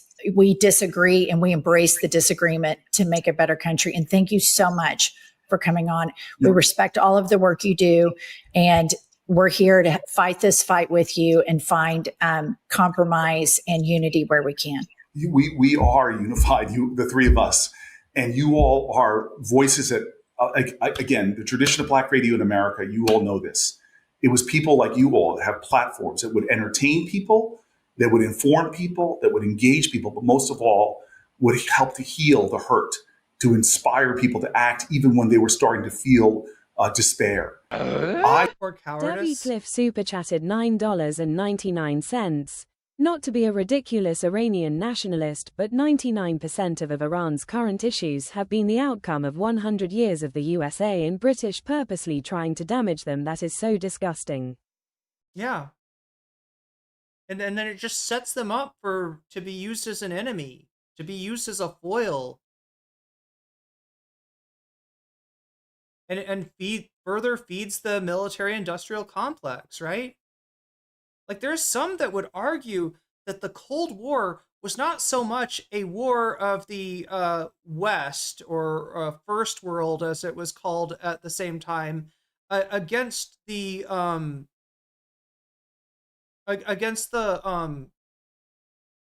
Soviet Union and aligned countries, but it was more of a war against countries that had been victims of colonization and were called undeveloped because their wealth had been robbed from them. And yeah, the whole fucking coup in Iran was a plot to replace their leadership with a Shah, like with somebody who's more aligned with American business interests. Yeah, it was a war against and I hate using this term, but at the time, yes, it was referred to as the Third World, in the interests of American businesses. That is the hot part of the Cold War: the fighting, the killing, and the chaos. Like the chaos that was sown in Iran by our own military-industrial complex, by the tail that wags the dog, by the self-licking ice cream cone. I believe that hope is the active conviction that despair will never have the last word. And you all are speaking up again and again and again, trying to make sure people know that as dark as things are, as challenging as things are, we still have fight, we still have strength, and we still, like my parents said when they marched, we still believe that we shall overcome. Senator, good luck. Thank you. And please come back on. Thank you. Thank you so much. Thank you. Bye. Bye-bye. Chat, what do you think? Do you think they got through to him at all? I don't think he's reachable.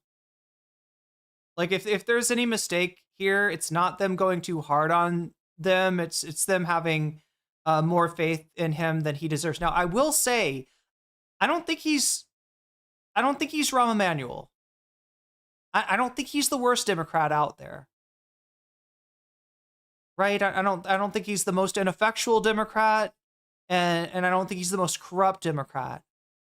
But he is a huge disappointment.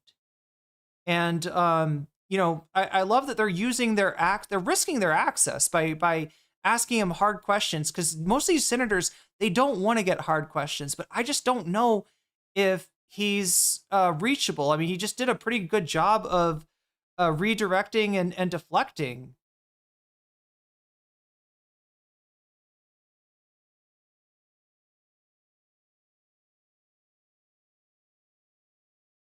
Yeah, I see we had a visitor here.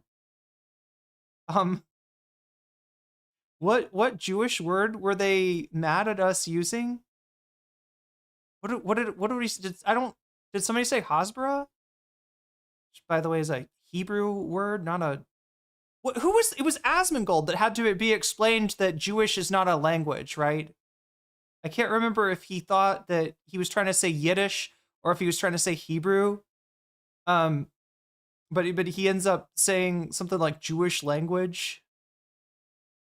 But that's okay. Maybe they're an Asmongold. I can't tell what Mikolas was mad about. Some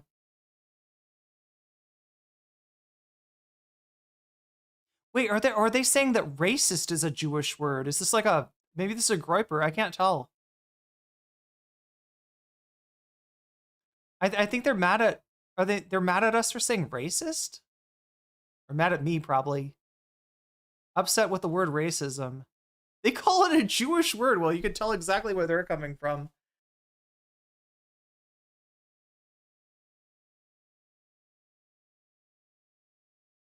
I don't remember what I last said racist, what I last described as racist.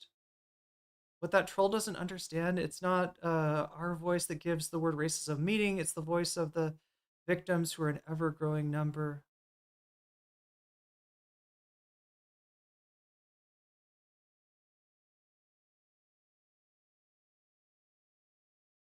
Some people do take offense to using the term Jew instead of Jewish people. Yeah, I mean, what I've noticed is that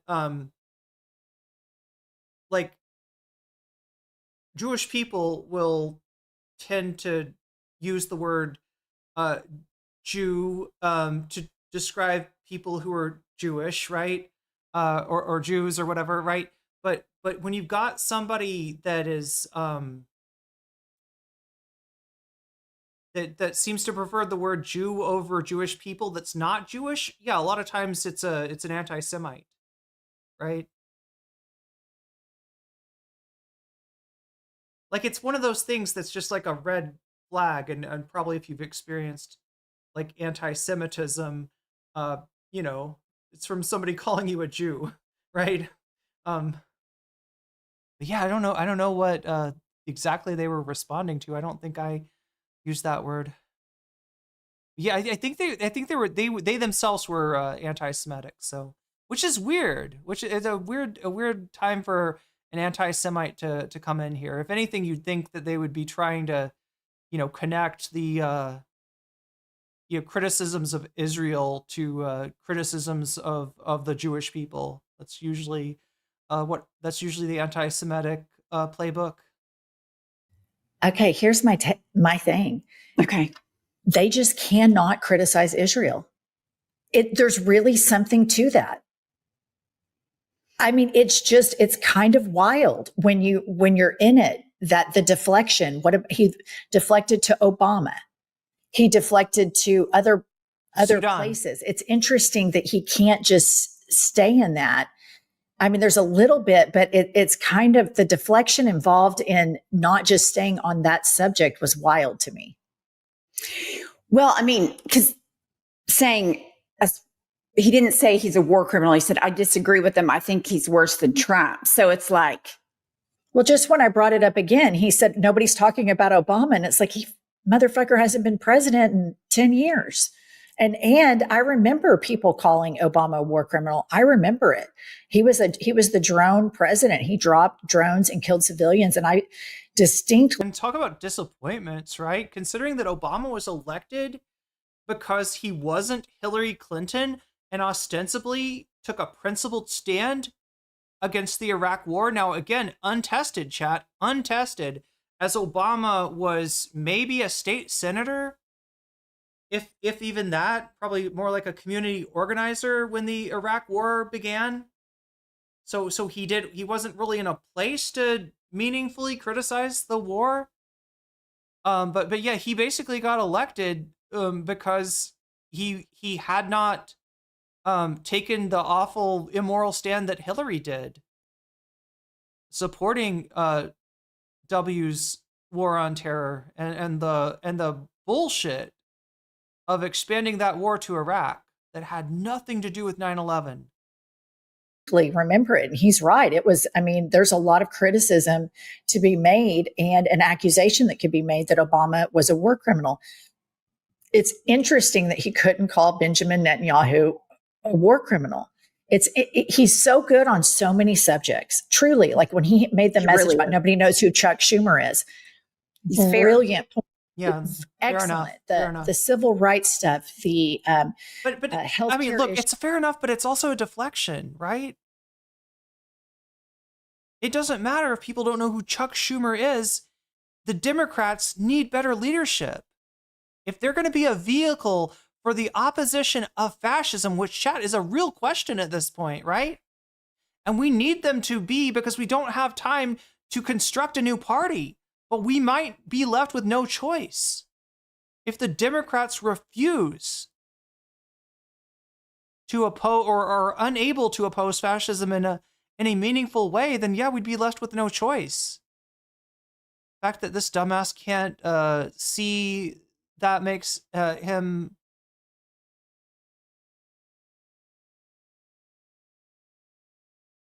a capitulation coward or just an outright just outright complicit, I guess would be the word in the fascism. It's like, when some people say blacks, like as a way of referring to black people, it doesn't necessarily mean that the person is, racist, but it is correlated, right?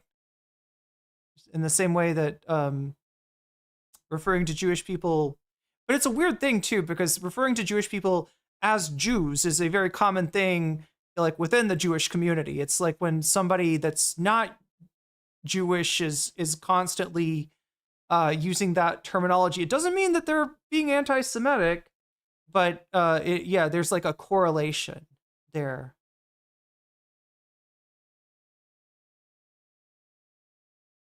The pace they're going, it'll be too little, too late. Well, listen, I'm my own pace needs to be hastened a little bit. We're at 159 out of 200. I think that means we're 40 points away from getting double bonus content. We're at least going to do one bonus content, and it looks like it's going to be the Young Republican racist group chat, which is great because there's a political article going over this, and also a Mike Figueredo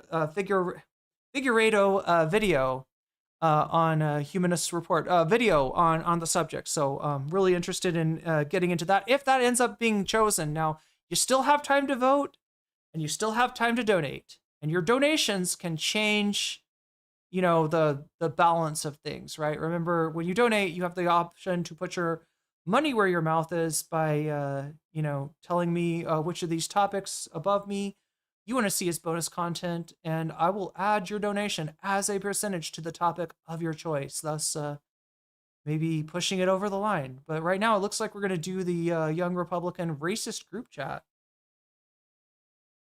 Issues affecting Black women so much more than it does. That's why I think with Cory, with Senator Booker, it hurts me the most because I like him. The stuff that I agree with him on, I really agree. And I think he's an effective, compassionate communicator. Yes. When it gets to, it's kind of like the whole Israel thing. It's like, once you open your eyes up to it, oh, my light just went out. Sorry, guys. Once you open up your eye, eyes to it, it's difficult to unsee it. Yeah, it's difficult to unsee it. And then we're going to have a disco, you guys. But I know what I'm not voting for is that Collargate. Here's the thing. He has a good point that we Chad, I thought about covering like Collargate more, and it is a very easy topic to talk about. There's obviously a lot of people looking for that kind of content, but the more that I looked into Chad, it was getting bad. I was on Twitter like looking at different dog collars, right? Different models of vibration collars and dog training collars, and I just felt like, this is not like even when I'm covering Ethan Klein bullshit, usually there's some issue of Israel Palestine at the bottom of it, but this is just literally like a narrative made up about Hassan's dog. So yeah, I did not because like I thought about just streaming yesterday and maybe doing one more video about Collargate. I just couldn't justify it at the end of the day. And the whole thing about Collargate too is that, like, can I prove that Hassan didn't shock his dog? Not any more than I can prove that any of you don't shock your dogs, right? Or that I'm not a abusive pet owner. Like maybe you don't see a pet on stream, but maybe I have a pet and maybe I treat it very badly, and that's all speculation. There's just no substance. I can't prove to you that I'm not a bad pet owner. You can't prove that I am a bad pet owner. And with Hassan, all we have is a clip of Kaya yelping, and now they're going back into the history of things and trying to find. I think they found a what is it called? The receiver, the remote for the collar, which unfortunately the model that only vibrates is something. I know way too much about this now. I wasted so much time yesterday, right? Yes, it's unfortunately still revving up, and there's just every time there's a new clip, like it gets reignited, right? I think QT Cinderella tried to say something when she was collabing with FaZe Clan yesterday, and she tried to say something to put some of that stuff to rest. Unfortunately, it had the exact opposite effect because it just left a few, possibilities open. But yeah, it's the question of, the remote for the non-shocking version of the dog collar unfortunately looks exactly like the remote for the shocking dog collar. I thought that maybe it might be worth it to cover if I could falsify what they're saying. Usually you can't. Usually when you get accused of random shit, and it's happened to me, there's no way to disprove, a random allegation, right? And if it's got a narrative to it, then, sometimes people will, try to buy into that, right? But yeah, I mean, I just couldn't find anything conclusive at all, right? Either way. That being said, I don't, assume guilt in the absence of provable innocence. And yeah, the taped he taped. Which is also what you would do if you bought a collar in order to use it to vibrate, right? You would probably tape. There's like holes for the prongs where the prongs screw in. It would be maybe a little bit more comfortable to have that taped anyway. Has a secret life as a human pet chick. Wait, do you remember the human pet guy that like talked to Keffel, that debated Keffels or something? There was some weird guy that like wanted a human pet.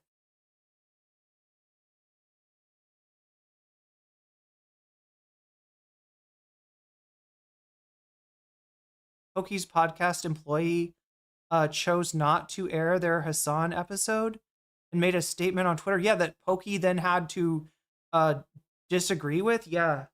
Yeah, no, I've been looking at what's going on. I just don't feel like I don't feel like it's a good use of our time. And until I can come up with something definitive, and I thought that there was a chance of having something definitive for a little bit yesterday, but unfortunately, getting getting an image of the remote, the remote that shocks looks exactly like the remote that doesn't shock. And then there's a third remote that's supposed to be for really big dogs. But what's weird is that it has 1/2 an inch. Chad, I know entirely too much about dog collars now, right? The ET800 is supposedly for big dogs, and it also shocks like the ET300. But it's got 1/2 of an inch less capacity as far as the collar itself, right? So even though it's supposed to be for big dogs, they call this one the Boss, the ET800. It's not like the ET300 actually can accommodate theoretically a slightly larger, slightly more neck meat. So yeah, I don't know. It just didn't seem like the Monarchy Cybersmith. Is that the guy's name? Sorry, but the dog collar thing is pure. That's what I'm saying. There's just nothing, there. The only thing that I can show you is that, there are some disingenuous moments in the Ethan Klein stream yesterday. Like he's got a clip of Hassan and Austin on camera, and Austin's chewing gum, and he's popping the gum, right? And Ethan keeps on being like, doesn't that sound like he pressed the button to shock the dog? Doesn't that sound like an electro zap? And it's like really obviously. In fact, I think even Ethan's crew called out the fact that the sound that they're hearing that Ethan's trying to claim is either the sound of doggy electrocution or the sound of Hassan pressing the button is most likely Austin popping his gum.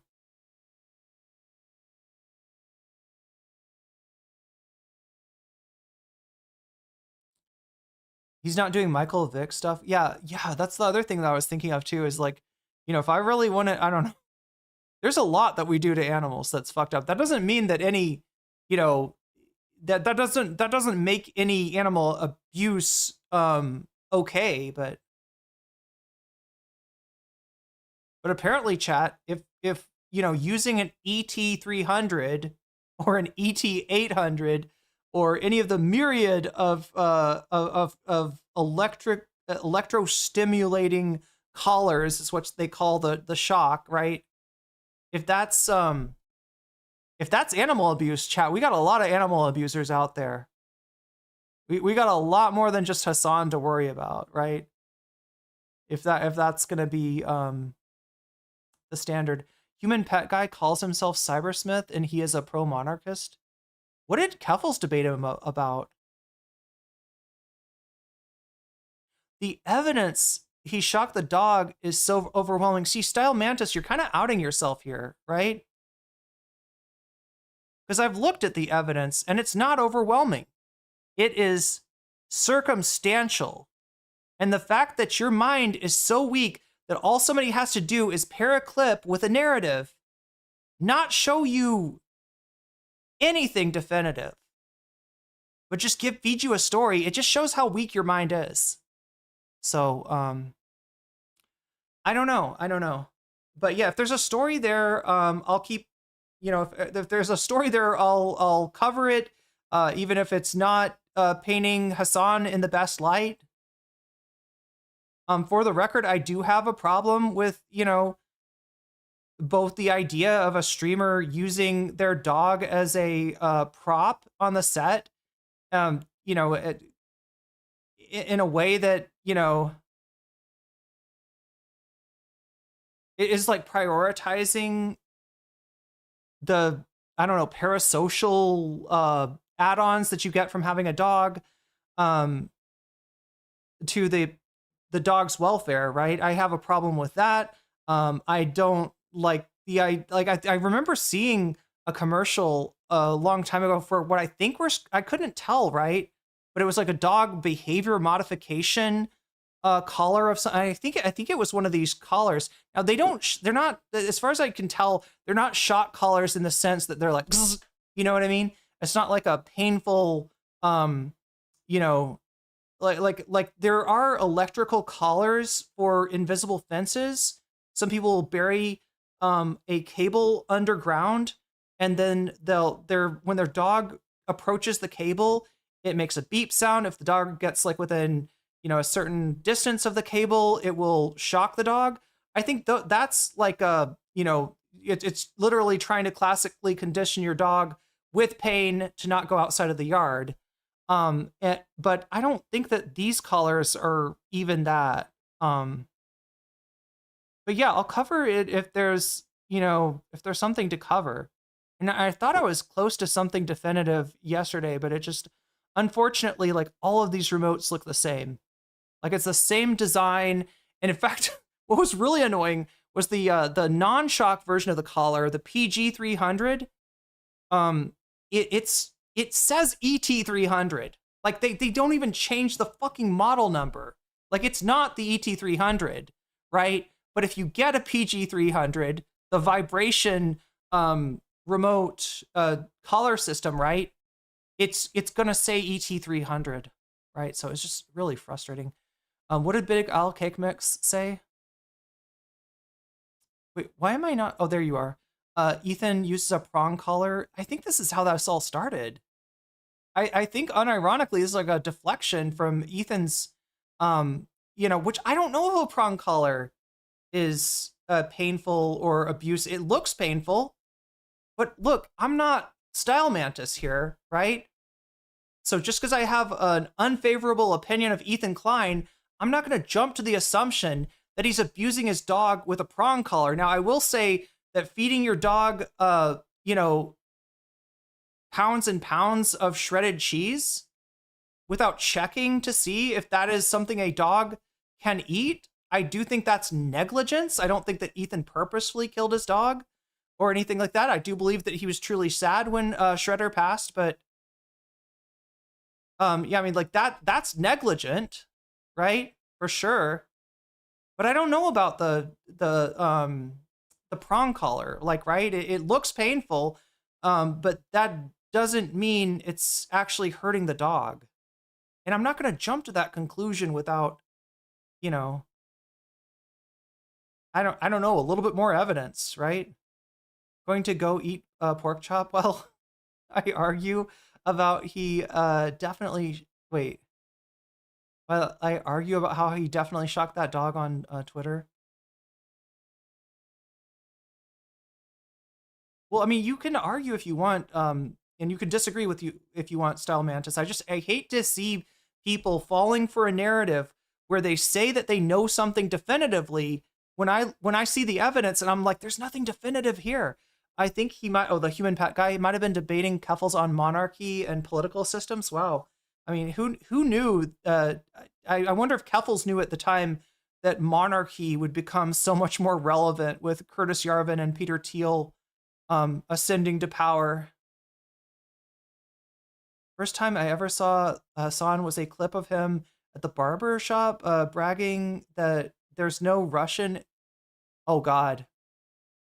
Well, now, like, look, I don't think he was the only one saying that the Russian massing of troops on the border was probably not an invasion because it had happened before and it hadn't been an invasion. But yeah, no, he called that one wrong. Right? Wait, the Stitch? Oh, sorry. When you said Stitch, I thought you were talking about Adam and Sitch. A Stitch of the Invasion with clown music. I know this drama will pass. I'm not sure, Chris. Like I said, the clip looks really bad. The narrative has taken root with a lot of people. Like, you know, this is probably something that Hassan's going to be dealing with for a while.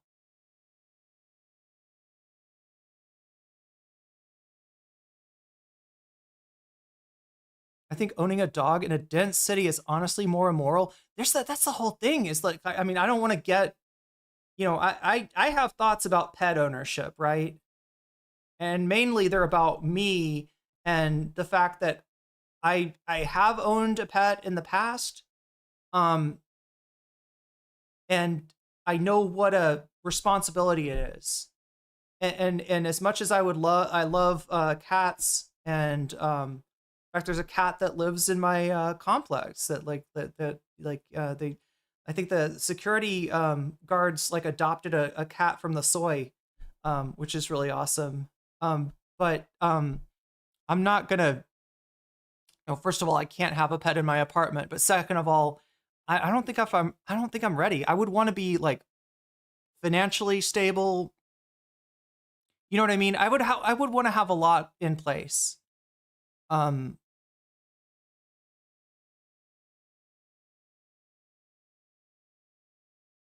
issue is that you said 5 different things. Yeah, but they're not mutually exclusive.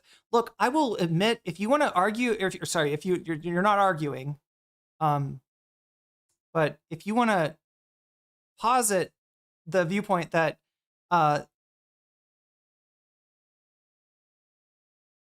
that when you get accused of something, responding in 5 different ways does tend to lend itself towards looking like you're making an excuse, looking like you're moving the goalpost. If there's 5 different reasons why what you're accused of couldn't have happened, it is kind of human nature to mention them all. But yeah, it's a mistake. It's rhetorically unwise.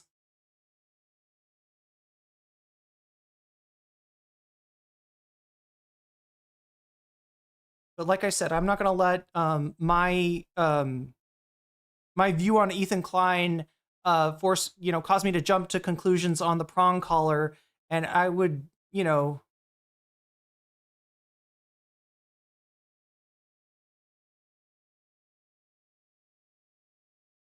I would say that Hassan should be offered the same charity as well, especially considering how charitable he is in his dealings with other people. Anyway, that's all I want to say about that. Let's finish this up, and then we'll get to the bonus content.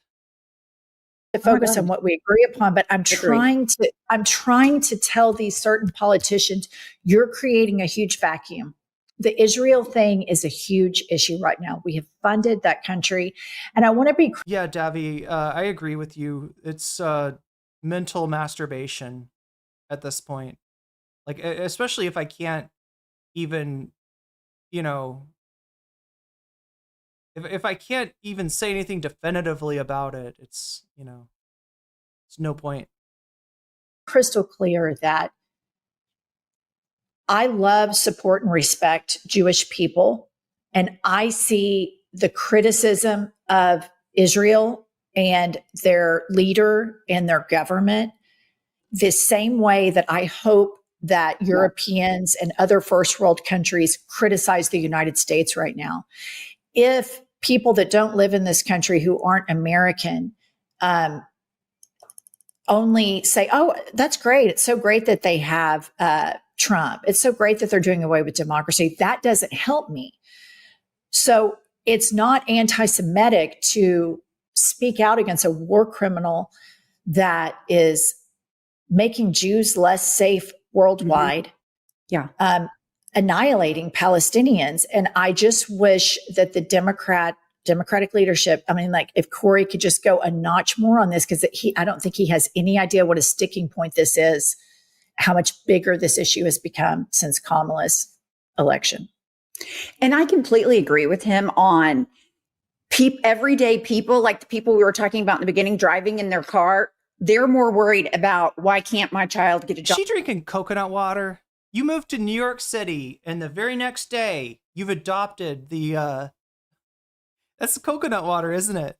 Why can't I understand that. But just on a macro level. She's got the coastal beverage. It is so important that we have a line in the sand.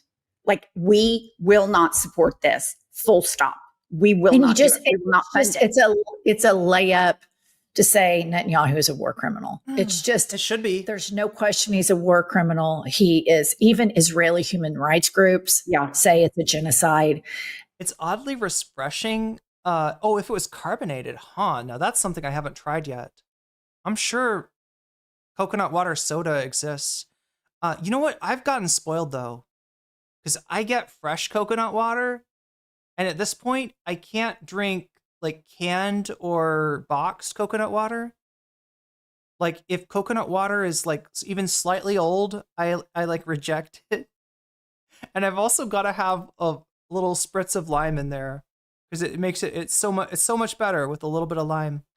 I mean, it's not some people in Benjamin Netanyahu's government are talking about the real estate development as yes. And not even to mention that Benjamin Netanyahu funded Hamas so that he could stay in power. Yes. Right. It's like a Trump situation. No, Funkmaster, I'm not trying to flex on you. Yeah, like you're unless you live in like, I don't know, Florida or I don't know, close to Mexico, you probably can't necessarily get like fresh coconut water. And if you do, half of the time you cut into one of those coconuts and it's all purple inside. I don't even know if that's safe to eat or if that's some kind of mold. How good fresh coconut water is. I'm sorry. I'm not trying to flex that. But yeah, it's I just like drinks that don't leave you with an aftertaste, right? That's my whole thing. That's why I hate like Sprite tastes good drinking it, but then after the fact you taste like I don't know, it like it starts tasting, it leaves a bad aftertaste, right? Found that all the coconut water I've tried to be completely fucking disgusting. I wonder if it could be better fresh. I don't know. I mean, if you ever see like especially like a green coconut or a lot of times you'll see it as like white, which is usually a green with like a pointed cone top to it, and then the bottom is cut off so that you can set it down. That's usually how I've seen it in the US when I've seen it, but then again, I lived on the West Coast, so little spoiled by that as too. Yeah, they actually, I had tried rambutan before, right? Occasionally we would get rambutan. There was a Safeway that I lived next to that for some reason had like, I think I saw a jackfruit there. There was like a decent amount of Thai produce coming through there. Gonna lose his. But here's the thing I want to say about Corey that I think is important. It's a big difference that he came on here because he knows we're critical of him, and he came on here. So the far leftist listeners, we can't just rip up the politicians that we have and discard them because we have him. He is a major senator. He's going to have more and more terms. So when he will come to places and openly communicate. Sarah, I have seen the Sprite, the pine needle fermentation. What is it? You put pine needles in with a little bit of sugar, or not a little bit of sugar, a certain amount of sugar, which is actually important because the sugar is what's keeping it from going bad. And yeah, it ferments and yeah, supposedly like I don't know. I would love to taste that. Unfortunately, I'm not in a place with pine needles right now, so communicate with us, then we have to have our disagreements, and then I will invite him back on because absolutely it's going to take a big tent to overcome this. And he answered the questions. I mean, I wish he would cut the crap and tell us, why he won't call him a war criminal, but maybe he'll get there. Right, Pumps? Right. I just want to say this. When he said they're calling me for a vote, I wanted to say the government shut down. I thought so too, but yeah, there's no way to prove it. Wait a minute. Wait a minute. Maybe there is a way. She's right. Wait, why would they be calling? What kind of vote are they taking? It's the Senate.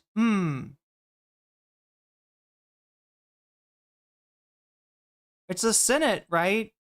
I mean, there is a shutdown, but yeah, no, I don't. Is the Senate passing, or is the Senate taking, votes? You know what? I respect it because we gave him, he said, you can have this much time, and we went over. I'm all in on it. But yeah, I just thought that was funny that the government. I know. But he's a very likable person, but I see what the far leftists, I see what they see now. Sure. That there are certain politicians who are seduced, beholden, completely I don't know if they're propagandized themselves or being paid off or what the deal is, but there is a lack of moral clarity and a lot of deflection. The fact that he was bringing up Obama, which is a very valid thing, but we weren't talking about Obama. We're talking about currently right now, Benjamin Netanyahu. I would have loved to hear any Democratic senator bring that up during the Obama administration. That would have been amazing. Who bombing the shit out of everybody all the time. Like, that's who we're talking about. And we're paying for it. And then he said the ICC just to single him out. And I'm just like, that's kind of Israeli propaganda right there.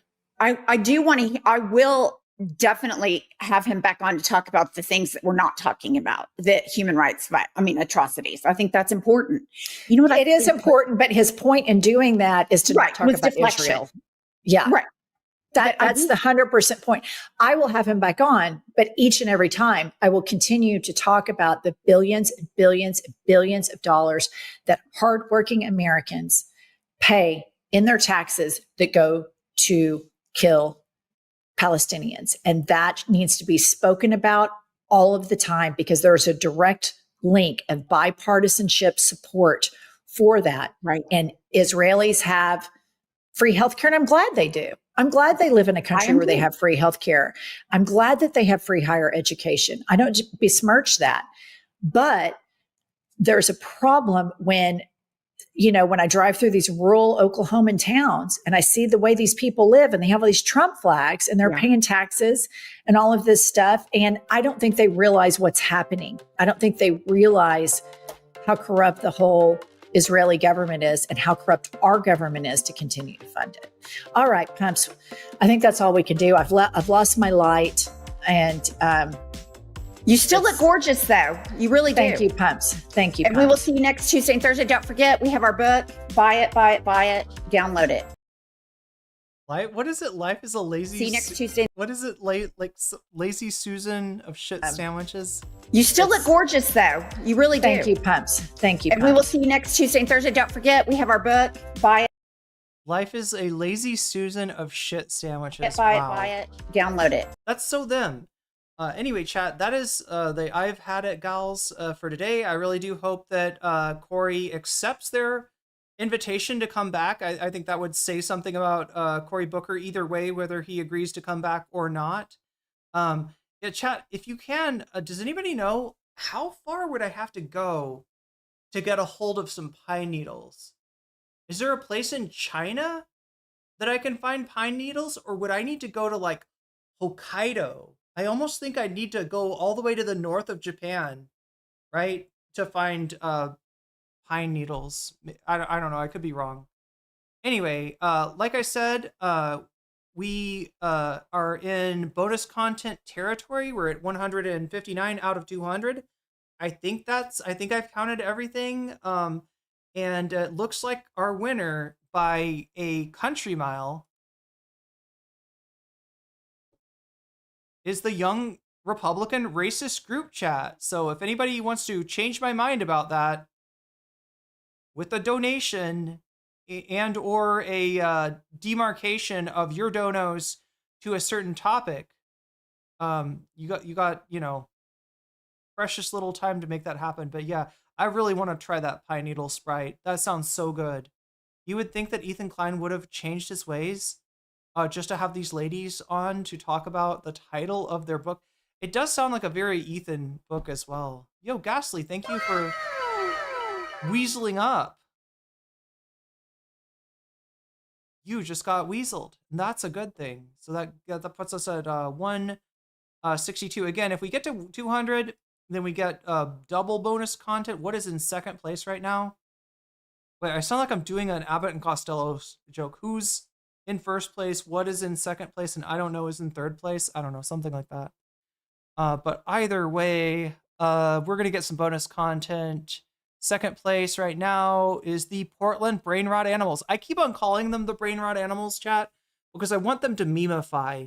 I really do think that I love what they're doing in Portland.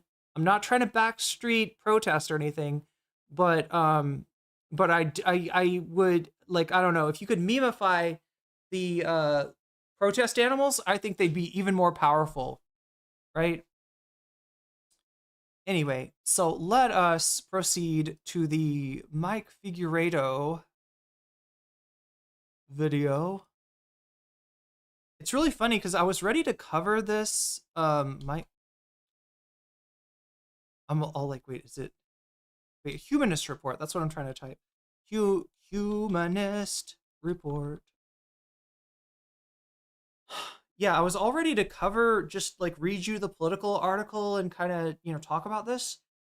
But lo and behold, who should make a video about this but Mike Figueredo himself, a friend of the VOD, friend of the channel, an all-around great guy, Mike Figueredo. Let's watch him.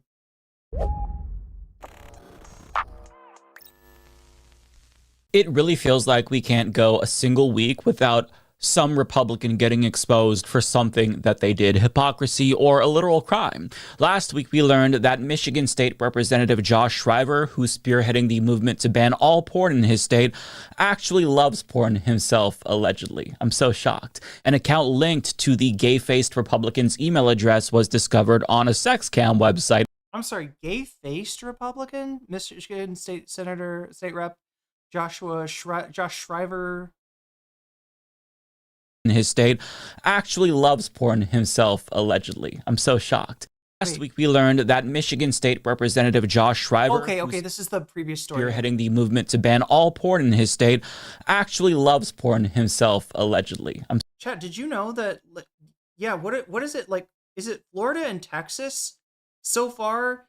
Now I don't think they've banned it, but they put like a, I don't know, age restriction on it that demands that the sites, in order to operate, that they verify, I guess, the user's identity. Somebody wants to watch a an NSFW video, then a thing comes up and says basically they've effectively banned porn, right? Like, it's not actually banned, but because they're requiring essentially ID to access it, and these sites, they don't want to take people's IDs. And in this kind of political atmosphere, who blames them, right? Like, once the fascism train gets started rolling, it's not just going to be trans and gay people that they roll over. They would use things like, if there's a list of people that accessed porn on the internet, they would definitely be interested in that stuff too. So yeah, the sites aren't trying to collect that information, and for that reason, they basically do not function in states like, I think it's Florida for sure. I don't know. Did Texas do that too? I'm so shocked. An account linked to the gay-faced Republican's email address was discovered on a sex cam website, with him taking particular interest in categories such as fetish and group sex. Now, despite the evidence, he denies that that's his account, but we all know the truth. Josh, we didn't even need this story to know that you had some freaky shit going on behind the scenes, because whenever you hyper-focus on sex and make it your life's mission to police the behavior... Tennessee did it too. Did Tennessee make it illegal, or did Tennessee just do the ID thing where it's de facto illegal? Behavior of consenting adults. I think that everybody knows you're repressing some kind of urge yourself. But the week before that, a different conservative was exposed for something much, much worse, to put it mildly. Craig Gleason, who's written for outlets such as The Daily Wire, has been charged with child molestation after accusing LGBTQ plus people of grooming children. Turns out he was the predator all along, not drag queens. But it's a new week, so that, of course, brings a new Republican scandal. And this time, it's young Republican leaders whose Telegram messages have been obtained by Politico, and they're about what you'd expect, right? Politico reports, quote, "I love Hitler. Leaked messages expose young Republicans." Yeah, I guess Fuentes was right when he said kids love Hitler. No, these aren't kids, chat. These are, I think, college age young Republicans. In fact, I think some of them, it's even questionable whether they're young at this point or not. But let's. Republicans racist chat, and they referred to black people as monkeys and the watermelon people, and mused about putting their political opponents in gas chambers. They talked about raping. Now, I wonder if the watermelon people, I can't, like, was that for sure, like, directed at black people, or could they be talking about Palestinians there, or pro-Palestinian protesters that because the Palestinian flag has been banned in certain places, sometimes use the watermelon as a signifier. Their enemies and driving them to suicide, and lauded Republicans who they believed support slavery. William Hendricks, the Kansas Young Republicans vice chair, used 2 variations of the N-word more than a dozen times in the chat. Bobby Walker, the vice chair of the New York State Republicans at the time, referred to rape as, quote, epic. Peter Giunta. You can see that he's like, I don't know, chat. I don't know. I wonder how many of these young Republicans using the N-word are trying to make themselves sound tougher. The irony of needing to use the N-word to.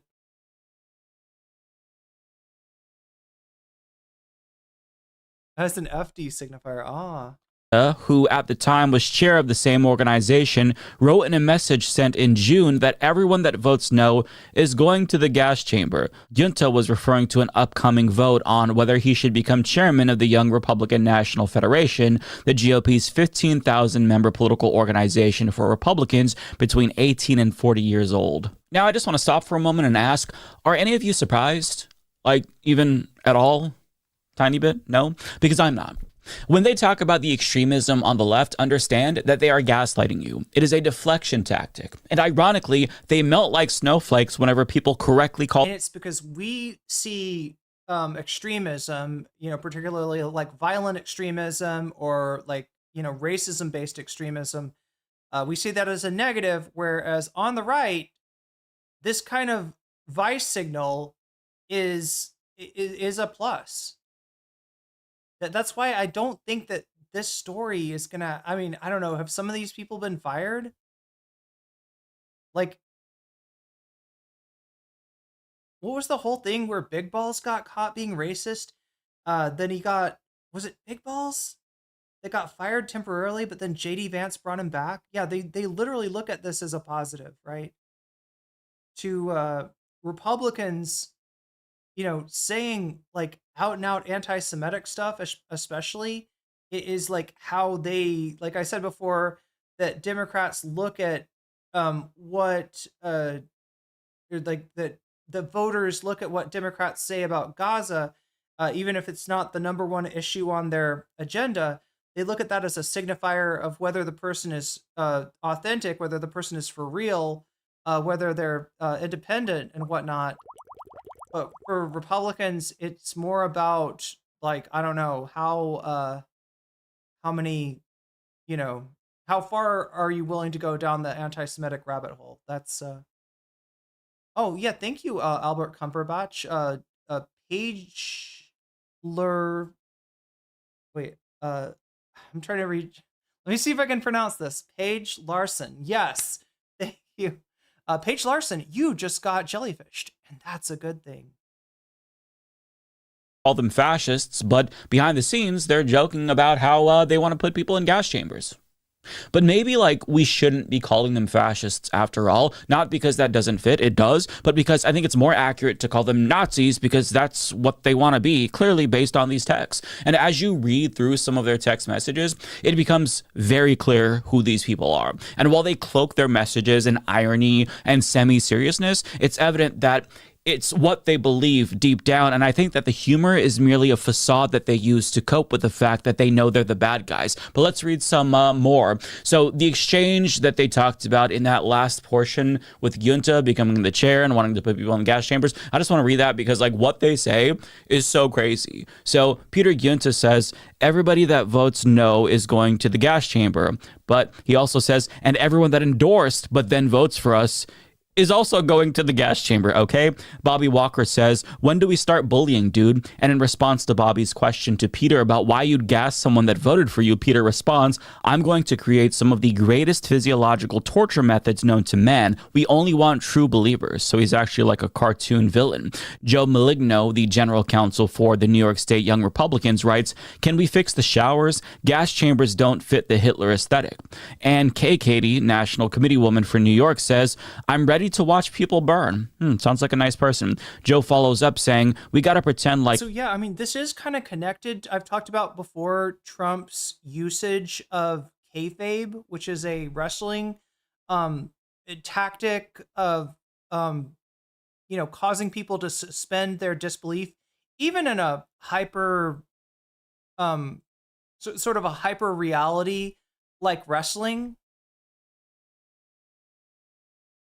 Like the practice of kayfabe, which is carnival workers speak for be fake, right? There's a kind of almost like a pig Latin that carnival workers would use to talk to each other without the patrons understanding what they're saying, and to remind people to keep up the appearance of something like I don't know,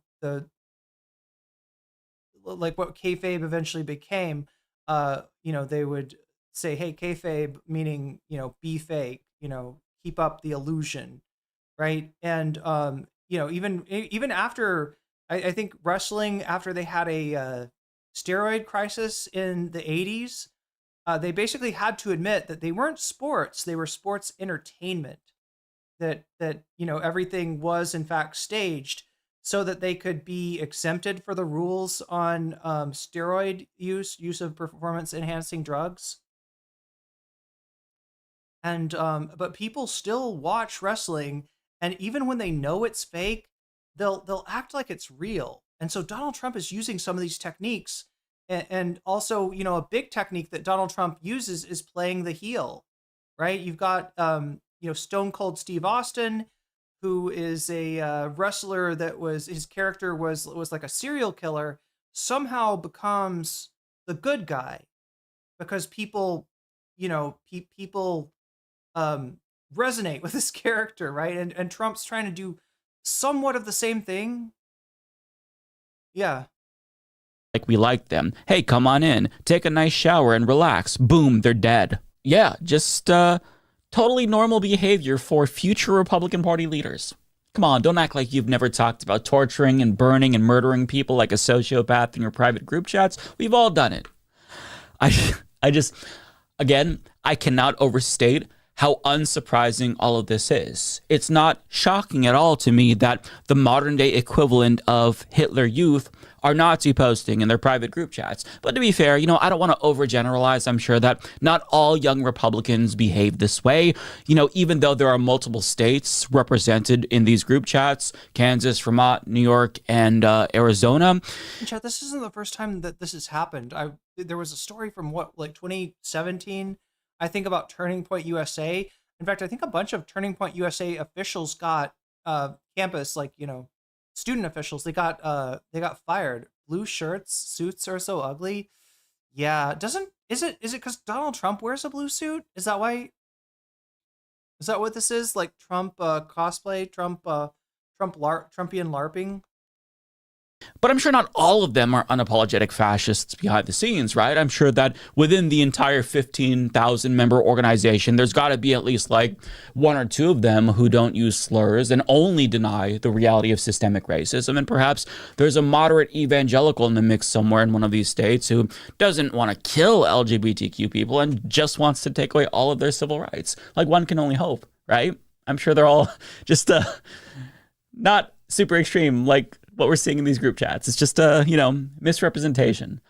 In all seriousness, these individuals in leadership positions are giving us a glimpse into the predictably fascistic culture that they're cultivating. These are extremist leaders who are cultivating this behavior.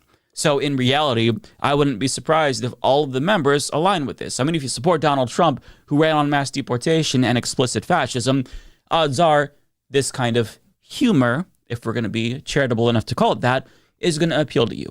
But I mean, we have barely scratched the fucking surface, because Politico continues, the group chat members spoke freely about the pressure to cow to Trump to avoid being called a rhino, the love of Nazis within their party's right wing, and the president's alleged work to suppress documents related to the wealthy financier Jeffrey Epstein's child sex. So there it is, the stuff that they say behind the scenes when they think nobody's watching, which include bitching about having to agree with. They're acknowledging what we all kind of know, that that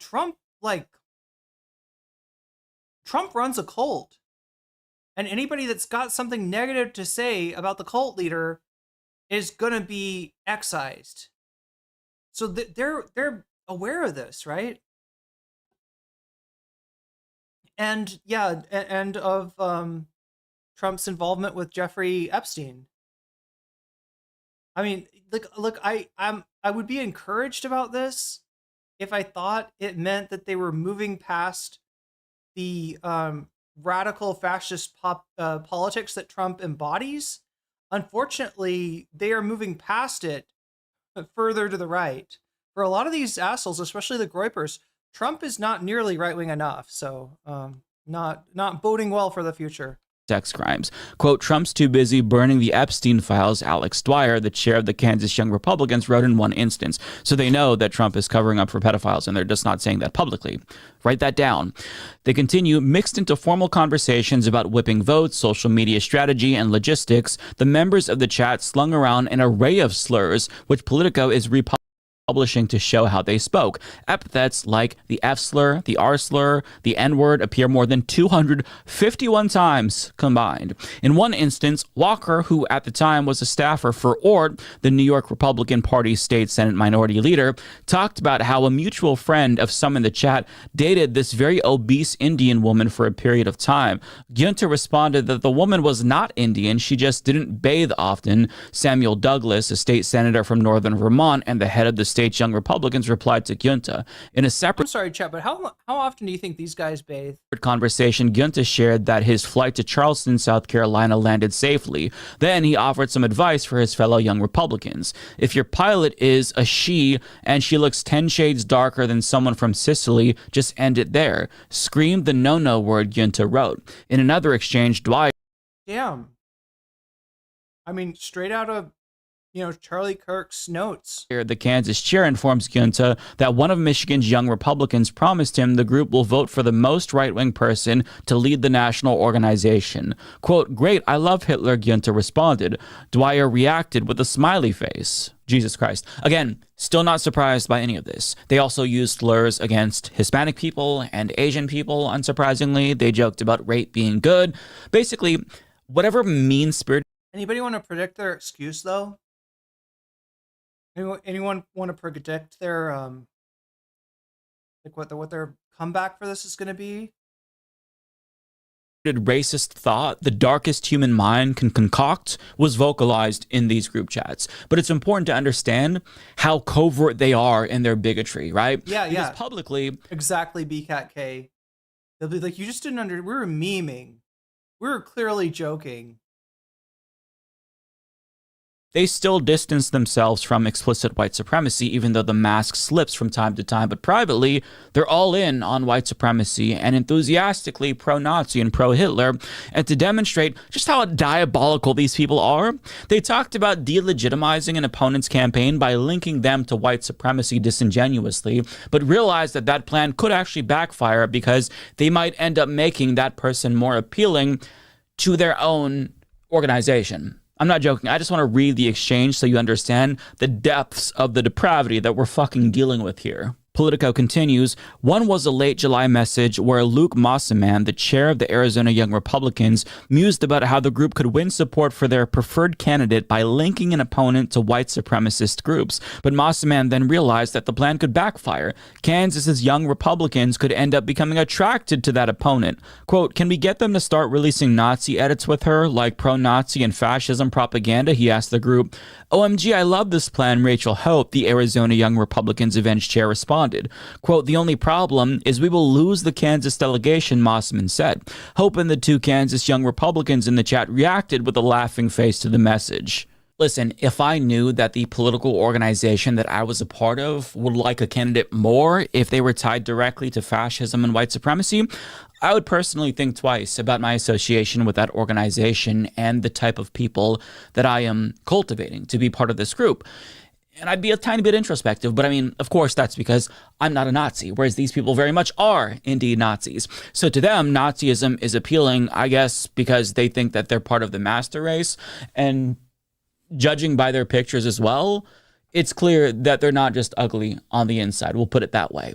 Hate really does age you. And I've got to imagine that the hate they feel in their hearts for marginalized people stems from their own inadequacy, right? That inadequacy that we know they feel every time they look in the mirror. And I think that they know that they're irredeemable pieces of shit who will inevitably die alone since nobody likes them and wants to be around them. So if they can make marginalized people as miserable as they are, maybe they think that they're going to get some sort of sick, sadistic satisfaction out of it.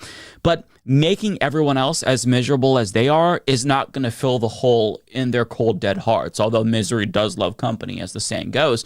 But unfortunately for these dipshits, the chickens have already come home to roost. And I say that because one of them wrote in these texts that if these text messages were ever released, they were cooked for real, in their own words. And I'm happy to report that that is indeed already the case. Some of these Neanderthals have already been let go from their positions or lost job opportunities because of this article. And I think that the lesson that I really want MAGA to take away from this story is that actions do still have consequences. See, Trump might be able to get away with whatever he wants, but you are not Donald Trump, so you cannot. But the problem is that Trump emboldened the worst people like them, and our culture has been poisoned as a result of it because everybody thinks it's okay to vocalize every hateful thought that comes to mind. So Trump, since he probably doesn't have an internal monologue, he can't control it. And he just blurts out every dumb racist thing that he wants to say. But these people don't get to do that. Like, they still have to think before they speak, even in DMs, because the fascist tech companies that their leader is emboldening is going to have access to all of this. Everything that we write online could very well be seen, regardless if it's public or not. So I think that these text messages, it's funny because for them to believe that they would never get out is naive, right?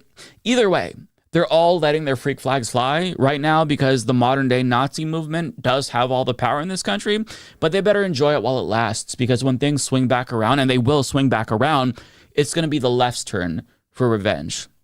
So That being said, there's a whole bevy of ICE agents lined up before them in terms of order of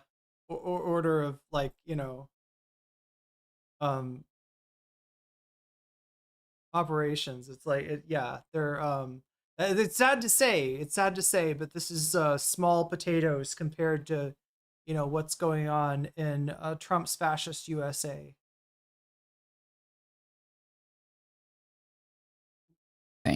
That these people are doing now will eventually come back to bite them in the ass. The days of going along to get along and putting aside our differences are fucking done. Liberals and the left and even centrists are done, especially after you all destroyed this fucking country. One day MAGA is going to be defeated just like their Confederate and Nazi predecessors were defeated as well, because as cynical as I feel right now because of what these dickheads have done to our country, I still do believe genuinely that good people will prevail in the end because there's more of us than there are of these dickheads. So I'm glad that they were exposed, but I mean, I kind of feel like this just confirms what we already knew about these people. Do you think Mike is the one that does all the music for Leftist for Leftist Mafia?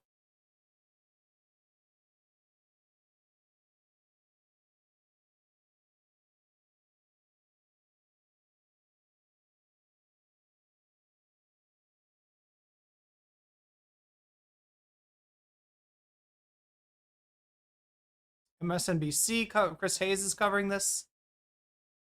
Oh my god. Yeah. We are getting a window into how a new generation... If you don't know, seafood is really big in Thailand. So, there's an advertisement for Norwegian seafood. ...of Republican activists talk when they think no one's listening, and it's really ugly. Politico obtained more than 7 months of Telegram chat messages between about a dozen young Republican leaders in New York, Kansas, Arizona, and Vermont. Now, MSNBC has not independently reviewed those messages, but what Politico published today shows the conservatives openly praising Adolf Hitler, making celebratory jokes about gas chambers and slavery and rape. For example, when the chair of Arizona Young Republicans asked if the New Yorkers in the chat were watching an NBA playoff game, New York State Republican Chair Peter Junta responded, "I'd go to the zoo if I wanted to watch monkeys play ball." We should note that when Politico asked for comment, the Arizona Young Republican chair declined. Junta claimed the release of the chat is part of, quote, highly coordinated year-long character assassination led by an opponent, I think a kind of internecine opponent, a fellow conservative. Out of 28,000 messages obtained, Politico identified 251 bigoted epithets in the chat. There were many more outrageous examples of racism, sexism, anti-Semitism, homophobia than we could or would want to repeat here. Here's the thing. These are not like, we're not talking about kids here. The age limit to the group was 40. Many chat members work inside government or party politics. One's a state senator. Another works in Trump's small business administration. Politico reports that since they began making inquiries, at least 4 members of the chat have lost their jobs or had job offers rescinded. Now, this kind of virulent hatred on display here has become quite familiar in Trump's very online Republican Party. I mean, all you have to do is find it. To find it is open a website called x.com, right? And you can see it everywhere. That one's run by Donald Trump's biggest political donor. Or you can see Trump administration officials and official U.S. government accounts on social media exulting in sadistic edgelord cruelty and celebrating hatred and prejudice. But now it's also becoming clear that the people who are running the Republican Party at the ground level are just immersed in this cesspit of bigotry. And also, it's not just, abstract. They're acting on it. I mean, this is happening at the staff level during the Republican administration that has been waging a full-scale war on civil rights law from the first day in office. Jelani Cobb is a staff writer at The New Yorker, dean of the Columbia University School of Journalism, author of a new book out today, 3 or More is a Riot, Notes on How We Got Here, a collection of excellent essays. And he joins me now. Good to have you here. Thank you. I mean, at some level, this is not surprising. No. Particularly because you can kind of see, I mean, it all sounds like stuff you see out in the open. Mm-hmm. But it does seem important to me that, to connect, New York Times did this great piece the other day where they were talking about the highest levels of government and all of the officials of color, particularly black officials who have been fired. That's right. Lost their jobs. Yeah. It's not really an abstraction. Right. This kind of bigotry and animus and what this government is currently doing. There, you see it right there. Yeah. And also I would add to that, other things that are patently obvious. We have had this incredible repressive attack on immigrants, even people who are in the country legally. These are overwhelmingly people of color who we see being thrown to the ground and yanked out of cars and all these.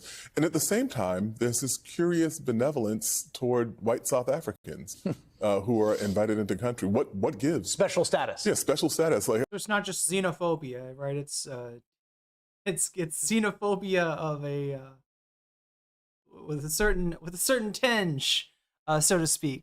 How does that work? I'm old enough to remember the alleged S-hole countries. I'm old enough to remember when Hillary Clinton was pilloried for saying that Donald Trump had aligned himself with a set of people who would be considered deplorable. But we see this kind of language, this kind of grab bag of Hillary had a way with words. Bigotries, the kind of dueling homophobia, misogyny, anti-Semitism, racism, all of the kinds of worst traits. And it's been emboldened, has been facilitated by the movement, the Trumpist movement. One of the things that struck me in reading this piece is, there's all sorts of private chats people have. And people, sure. I want to be clear that, people say things in private that are different than what they say in public. Sure. And all kinds of people have private communications that would be embarrassing to be made public. But these people are, coordinating this in the context of a shared political project. Right. They're not talking smack to each other about fantasy football. Mm-hmm. There are people with power and influence. And it really does strike me that this idea, it has become an affirmative good. J.D. Vance was just posting refusing to condemn them. The culture of the right now really does embrace this. It's sure. Whatever the opposite of political correctness is in their minds is affirmative cruelty and by signaling racism, exalt it. Yeah, you remember when we saw the young woman who referred to the black child, baby, by the N-word. And then there was this massive wave What's her name? Shiloh something? of money generated for her online in response to being castigated for that. And so this is not uncommon. It's not surprising. The thing that I will say about that is this, though. We have a right to privacy. We have a right to express, ourselves among our friends and our peers in a way that we wouldn't in a professional environment, certainly, sure. But this is into the locker room talk territory. Yeah, totally. Where there are things that, are so outrageous that they should be concerning to you. Like if I wanted to see monkeys play with the ball exactly. at the zoo. Irrespective of the context in which it is uttered. And moreover, these are people who hold political power or attached to a political apparatus that impacts the lives of people, of Americans of various kinds of backgrounds. I also feel like, I guess I've gotten in my middle age stodgy about this or something, but I think shame and taboo are really important. I think virtue signaling as opposed to vice signaling is important. And I actually think it's really important for people to be told by other people, hey, that's disgusting what you said. Hey, that's offensive what you said. Well, look, this thing that sucks is that shit gets called virtue signaling when you're just being a decent person. When you're just speaking from the heart, standing up for what you think is right, that gets called virtue signaling. That's not what virtue signaling means. It is when you say something specifically to, be perceived as good, right? Like, I don't know, if you were, if we were eating dinner and you were like, hey, it's been great, but I gotta go. I've got a charity breakfast that I'm doing tomorrow, right? Assuming that you're not trying to say, hey, do you want to come to the charity breakfast? Because, with more people we have there, the more money we can give to charity. If you're doing that just to impress me with the fact that you're involved with charity, then that's a virtue signal. Right. And it is, I think the thing that makes it different, that makes it, shitty is that you're not as serious about, doing the good thing as you are as being seen to do the good thing. But again, that can get, mixed up, right? People's motives can be unclear. But with this vice signaling stuff, it's like, it is. I do think with Republicans, at least, it kind of comes out of that wrestling heel kind of mentality that Trump embodies. What you have here on the right these days is a culture that is the opposite. Right. That revels in it, right? That this sort of rebellion against censoriousness or DEI or you can't say anything anymore very quickly turns into we love Hitler. Right. As maybe originally a kind of ironic take, but then not so ironic the more you say it. But I wonder if it ever was that. Right, yeah, fair point. Yes, because I'm being charitable. Right, but even when you say this, okay, it's censorship, you don't want to prevent people from being able to express themselves, sure. But what people are actually asking for is impunity. That's right. As in, you can say these things and there is no social consequence for them. And that social consequence, in some ways, is what civilization is made of. Right. Right. Honestly. And so in my middle-agedness, Chris, I will see your demand for kind of maybe common decency and say that I believe that we should bring respect back. Yeah. Just a basic level of respect. Jelani Cobb, a man I deeply respect. Thank you very much. Thank you.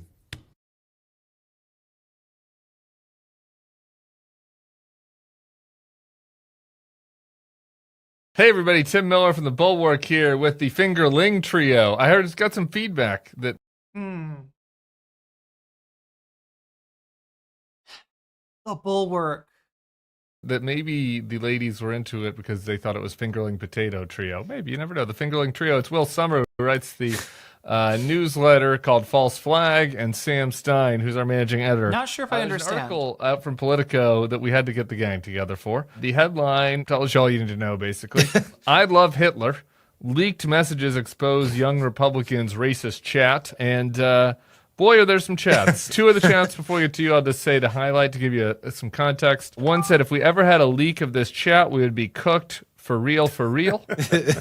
Indeed. The N-word I'm going to choose to call it flag it so we don't get demonetized here. The N-word, flag it, and retarded appear more than 251 times. Could have at least said regarded if you're going to, anyway. In the chat. Before I get into some of the chats in particular, I want some top impressions from you, Samuel. Anyway, chat, as much as I'd love to stick around with you and watch the Bulwark, I think this is, gotta run as soon as I put the Bulwark on. It's kind of based for extent. We're raiding into USA Hull, which means it's time for me to shout out my Patreon. So get in that raid if you're on Twitch. And if you support me on patreon.com/nocommentchick, I give you a shout out at the beginning and end of each stream. And I even give it a reload so that I can shout out anybody who might have become a Patreon during the stream. So if you support me at the $5 level or above, you get a shout out at the beginning and ending of each stream. Let's do those now. Shouts out to User. Shouts out to JMB. Shouts out to Brian. Shouts out to Emily French. Shouts out to Big Al of the Cake Mix and the Cake Remix. Shouts out to Direful. Shouts out to Sarah. Shouts out to Izzy Mandia. Shouts out to Stephen Sayers. Shouts out to Animus. Shouts out to Or Else Ellipsis. Shouts out to Nadia. Shouts out to Choky. Shouts out to Moe Nope. Shouts out to Funky Monkey. Shouts out to Temporal Insanity. Shouts out to Good for Gabby. Shouts out to Jules K. Shouts out to Buffy Geek. And a fancy shout out to Rachel K. To Omega Star. To Crystal Saphira. And to Zerix. There goes the raid. Much love, chat. Thank you, mods, for keeping us safe. Thank you, Thumb Gang, for helping me get the content out to more people. And if you even want to help me with a thumb on your way out the door, much appreciation to that too. Thank you to everybody who supported me on Blue Sky and getting my word out that way. And I'm gonna dip here, and I'll see you tomorrow. I'm gonna try to concentrate, chat, on not streaming for so long so I don't miss so many days, because I know that is probably annoying to a lot of you, right? And it's annoying to me. I mean, I got sick this time, but I think it was probably because I did a 9-hour stream. So I'm gonna try to kind of keep that to, I don't know, for special occasions or whatever. I gotta find better rewards than just like more time. I think that's my problem, is I just always focus on like more time, and I should be focusing on giving you more quality. So wait, what am I trying to do here? Like looking at you with my third eye. I don't know, chat. I've been streaming for 7 hours and a half, so my brain is pretty much cooked at this point. And I'm gonna get off here, so I'll be able to get on again tomorrow, hopefully earlier than I did last time. Much love, everybody, and I will see